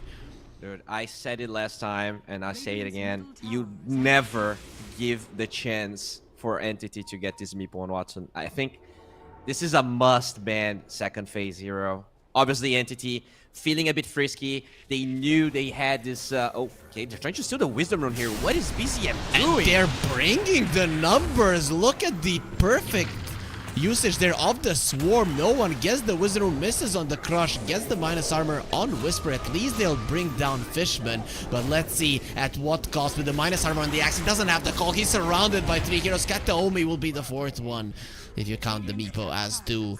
There's a double kill with the stolen Wisdom Rune. Is there even any hope for OG at this point? There is, right? Their drafts KO as well. Axe and Invoker are a classic combination. We saw Sab. Oh, he's not playing the Axe this time, but Whisper is just doing really well this here in the late game. But Meepo just ramps up so fast. He doesn't lose a lot of lanes, and especially when Watson is playing it, he just has full control of how the game is played. He can just farm with the main one, send the Meepos around. OG, they need to bring the numbers with this next fights, but it's so tough. They're gonna dive this Invoker here. Why not? He used his Tornado, he used his spells. He is not capable of doing anything. BZM, look at the desperation on his face. He doesn't know what to do. And Bowie, what is he to do in this game at the moment? He should have known better not to give this Meepo away. Entity controlling these stacks, already stealing everything OG was trying to cultivate at Fishman. Inkswell and Dreamstroke. What a combination. Ari should live. Okay. Maybe that was some fake hype, but they did steal the stacks, and it looks like they're gonna get the Ancients as well. They got him easily. So camp stacked, 0 for Entity, because they know, yo guys, just let them do it for us. Don't waste time on our supports when OG can do it for ourselves. Whew, sheesh. That is a dead BZM. Dead BZM again. Yeah, doesn't know what to do. There's so many units around him. They mark him with a crossy haze at the end of his life. While Entity are diving every single lane. Ursa is the only one getting some creeps right now, and even he is in a kind of an uncomfortable position if they want to beeline towards him. Yeah, this might be the stompiest game of this series, and Seb is level 4, Fishman is level 6 right now. I don't know how you stop this. Like, this looks like one of those, you know, games with a Smurf. You're playing Battle Cup. It's 3 a.m. You just want to have fun with your friends, and suddenly there's some pro players on the enemy side. Yeah, Entity is smurfing. You know what the problem is? That Entity smurfed their way through this tournament. So Valve, I think you need to be checking these guys. How do you smurf when your carry player is 14k MMR? Like, he's already the highest MMR. It's just, well, I don't even know what to say. Like, X is dead. This is a 6k goal lead.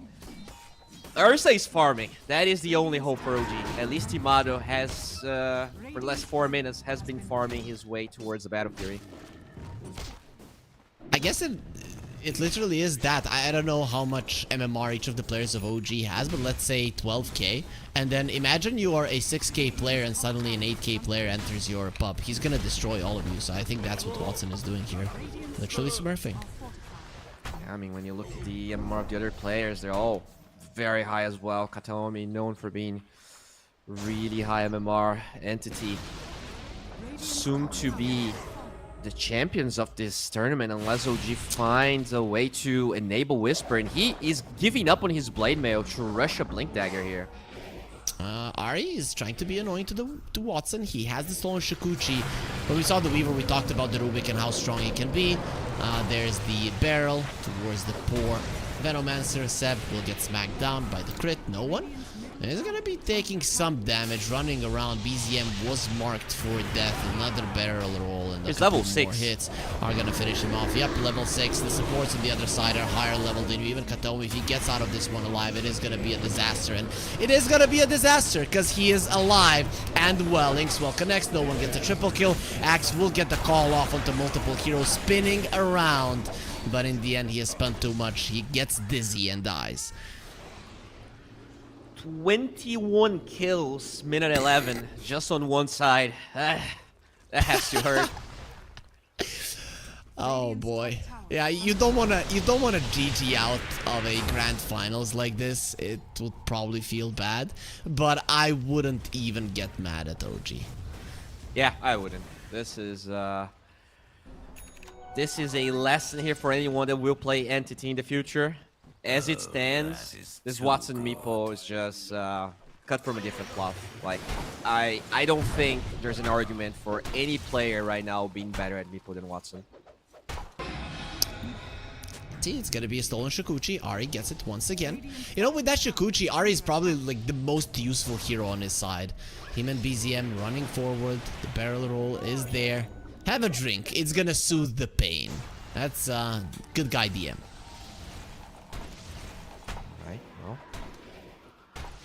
He is very close from a Radiance as well. This is a 13-minute Radiance on the M, despite the fact he's been running around the entire time. Not really farming that many creeps, only 74. So, in this kind of a position, let's say you're OG. I don't know if you're even thinking about victory at this point, but you have some ideas how you want to play the game. What are you waiting for? What are the timings? Are you maybe gonna try to sneak Roche? Do you think that there are some ideas in their minds at the moment? I mean, we were talking a lot about the Blink on the X, but when you look at BZM's current skill build, well, first of all, he's only level 8. He only has 1 point of Sunstrike, so it's not like you can get that much out of it in Kataomi. He actually read that so well. Nice tornado. That's actually a pretty good play for BZM. Finally he gets something going his way. Though the thing is, something being not dying, right? Yeah, Is you that know, your point? getting a good spell off and TPing away, it's nice. Oh my. Well, he will finish this vessel, although the shard here for this Grimstroke is very, very near. He will have that dispel against the vessel, and Entity looking for BZM. They know there's no TP, they know there's no tornado. He might just die. Trying to run away. We'll put out the ice wall. That doesn't really slow all that much, especially not the Weaver. Ahri is going to be coming into the fray. They're just smacking him. Finally, the split will be used, making sure that the Invoker is burned down to a crisp as Fishman already did use the time lapse. Noxious Plague, dropping him low. Of course, the split with the Radiance will make sure that Seb goes down. Ahri still chasing forward. Who's the faster bug? Fishman is still alive. There's another Shakuchi and Watson with just amazing Earthbind, making sure that Ahri will not be chasing down this Weaver any longer. Somehow, they also killed the Ursa. Timado died close to his mid-tier 2 tower. I think it was happening through that fight. Yeah, He doesn't even have a Battle Fury. Yep, he doesn't. He has a dream. He's the highest CS on OG. The thing is, he is still behind everyone on NTT, despite the fact they've been hunting OG the entire game. Axe has a blink. You talked about it. OG, how did they win? Is this Axe blink dagger? It's him getting the call. When you're 15k gold, 16k gold behind 15 minutes in, that probably isn't gonna be making any difference, but at least he's got it. Yeah, you need more points of Exort. You need the Blade Mail as well to abuse your facet with the extra attack speed on the axe. I guess... Yeah, that's the burst damage you're gonna get. Ursa not really ready with the Battle Fury, and probably after all of those deaths, not willing to join many fights. You know, the thing you talked about with Sneaky and Roshan, that might not be a bad idea. They are all positioned top, but Entity already sending reinforcements to this area. BZM is like, yo guys, a carry Weaver is on me. He's a level ahead of me. No, wait, that is a support. He gets a nice tornado off. Cold Snap, Deafening Blast, DP away. Spirit Vessel will kill him. Stolen Shikuchi, Seb dropping low as well. There will be a slow on DM for a second, but Fishman, he's not going to be the one being slowed down. Gets himself a double. Soul Bind was used. No one is dropping low. Lifted up in the air. A couple more hits from the Ursa should finish him off, but the Ursa will die before that happens, and OG, they finally had enough. The last game of the tournament will also be the shortest game of the tournament here, Bowie. 16 minutes and 36 seconds. That is how much OG made it through in this game 4 of the best of 5 grand finals. Yeah, I mean, Entity just showcasing a level of Dota way higher than everyone in this tournament. Their drafts have been amazing, and even when their drafts aren't amazing, they stomp the lanes. They make it really hard for the enemy team to really hit their timings. What was their longest game this tournament? Maybe like 35 minutes? They did lose versus Nigma at the start in the group. Yeah, you know, they were warming up. This new version here, the finalized version of Entity, is still looking incredibly sharp. And, you know, kudos to them. I think their drafts were being very inventive. This is the strongest he ever felt ever since those VP times. He is looking like one of the scariest mid laners at the moment. Like he has a lot of versatility, but even when he has matchups that aren't that good, he's still also coming out ahead. We had some strong teams in this tournament, but of course we are missing some of the top dogs, right? So we'll see how Entity does when they are gonna be going up against those. They definitely have a better grasp of the patch now than other people. And you know what, Bowie, we are gonna be getting an interview, and we are gonna be getting a 14k MMR interview, which is a big deal. Right, we'll see how fast Watson is going to be joining us. Hopefully he's going to be here soon. I currently don't have MMR, but I think our highest MMRs ever are over 14k. So at least we are not going to be overwhelmed by him too much. Well, at least we have chat. You know, they are definitely all more than 14k MMR. So Yep. It's definitely going to help us here with understanding some of Watson's answers. And, you know, I think the most impressive part for me is that Watson not only is incredibly high MMR, but he's a streamer that has that type of MMR. You hear a lot from a lot of the, you know, top dogs, top MMR players that streaming and actually getting better at the game really is one of the hardest things you can do. Obviously, like, he's not the type of streamer that communicates that much with the chat, but I still feel like it's crazy how he can be this good at Dota and still stream. Like, as someone that tried streaming, it's hard to really learn anything. Like, it feels really tough. So very impressive that for so long Watson remained as one of the higher MMR players in Europe. Well, let's see if Watson is ready for. Yeah, he's ready for us. Okay, where they currently our production is communicating with Watson. Hopefully they get him in fairly soon. You know what streaming is good for? To keep yourself calm, because you don't want to lose it when all of those people are actually watching you. So maybe that does help him, but he overall does look like a pretty chill guy. While we're waiting for him, Bowie, do you think if, let's say, this tournament will be replayed now, from like the 31st till the 3rd, do you think Entity would still crush it as much, or would the other teams having more time to prepare do better? I mean, I think teams had plenty of time to prepare. I don't think what Entity showed today was too different from what they showed 1 or 2 days ago. It's not like they were playing 3-4 series a day and you just went from one series to another. I really feel like OG had their time to prepare, and in the first and second game they showed pretty good drafts, but at the end of the day I feel like Entity was definitely the better team, not only draft wise but on the maps as well. That is very true. If MOUZ had made it to the grand finals, do you think they would have done a better job than OG, or would it just be a 3-0 smackdown? It's tough to say, but I still feel like OG was one of the better teams here, and I heard we are ready for an interview. Oh, well, Watson is gonna be joining us right now, and there it is, the winner of the tournament. Watson, congratulations. Very nice performance from you guys. I really have to ask, coming into the tournament, did you know that you're gonna be this dominant? No. No? No? You didn't know that you had this good of a grasp of the patch? Do you feel like awesome right now after what you have accomplished? Do you feel like you have a great idea of what this patch has to offer? I think yes, but we like in this tournament we count like as scrims. We just like play it like scrims, testing new heroes. Yeah. Yep. I do have one question, Watson. So I mean, you've been really high MMR for a long time, so I wanted to hear more from like your perspective. How was, like, did you look for teams that you wanted to play with, or did you feel like because you were really high MMR, a lot of players were like coming to you and you just got to choose the offer you liked the most? How was that process? I mean, I played where in Hellraisers, and after Hellraisers I got like just some maybe free offers, and I just choose Entity.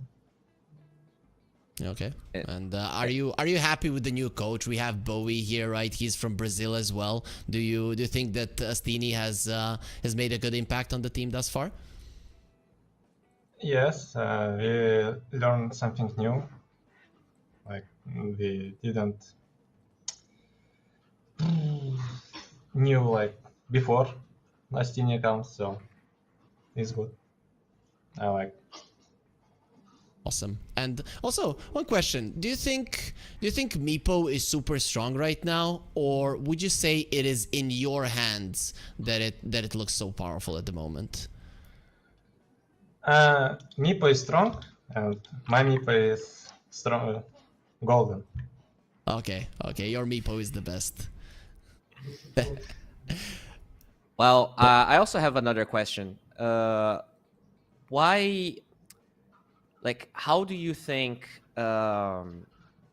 Entity looks like with your chances to TI? Like, do you think winning this tournament gives you like a big boost of confidence? And are you guys screaming a lot? And who do you scream? Like, do you scream other European teams, or are you screaming Eastern Europe or regions that will not like find information about you guys? Not sure we scream Euro teams. Like, we prepare for Riyadh soon qualifiers, and after we go to TI quals. We play, I think, CIS teams. And from Yes, Yana, okay. like, Okay, so you try to dodge the ones that you're gonna be playing in the qualifiers. Okay, Watson, we're not gonna keep you here any longer. Thank you for taking the time to talk with us. Good job on the 14K MMR. Hopefully, we see you keep the #1 spot even more, and congratulations once more on winning the tournament. Your performance was impeccable. thank you. Bye bye. Bye bye, Watson. Bye. Thank you. Okay, that was nice talking to him. It's nice to see that somebody who is at the top of the MMR chart for so long and then wins the tournament can still be humble. You know, there are some players that immediately get super loud, but he has been at the top for a very long time and still he keeps his cool. So that's quite nice to see, Bowie. Yeah, it was awesome. Awesome also getting that win with Meepo. You know, it probably makes him feel even better about himself. That, you know, Meepo has been a pretty decent hero, but I don't think it was picked that much. And, you know, he's just making a case for, yeah, people don't pick it because they can't play at the same level as I do. I think Watson this Meepo has been a thorn on a lot of the teams that played against Entity. As you said, he didn't play against the biggest dogs right now, but they will very soon with all of these qualifiers approaching.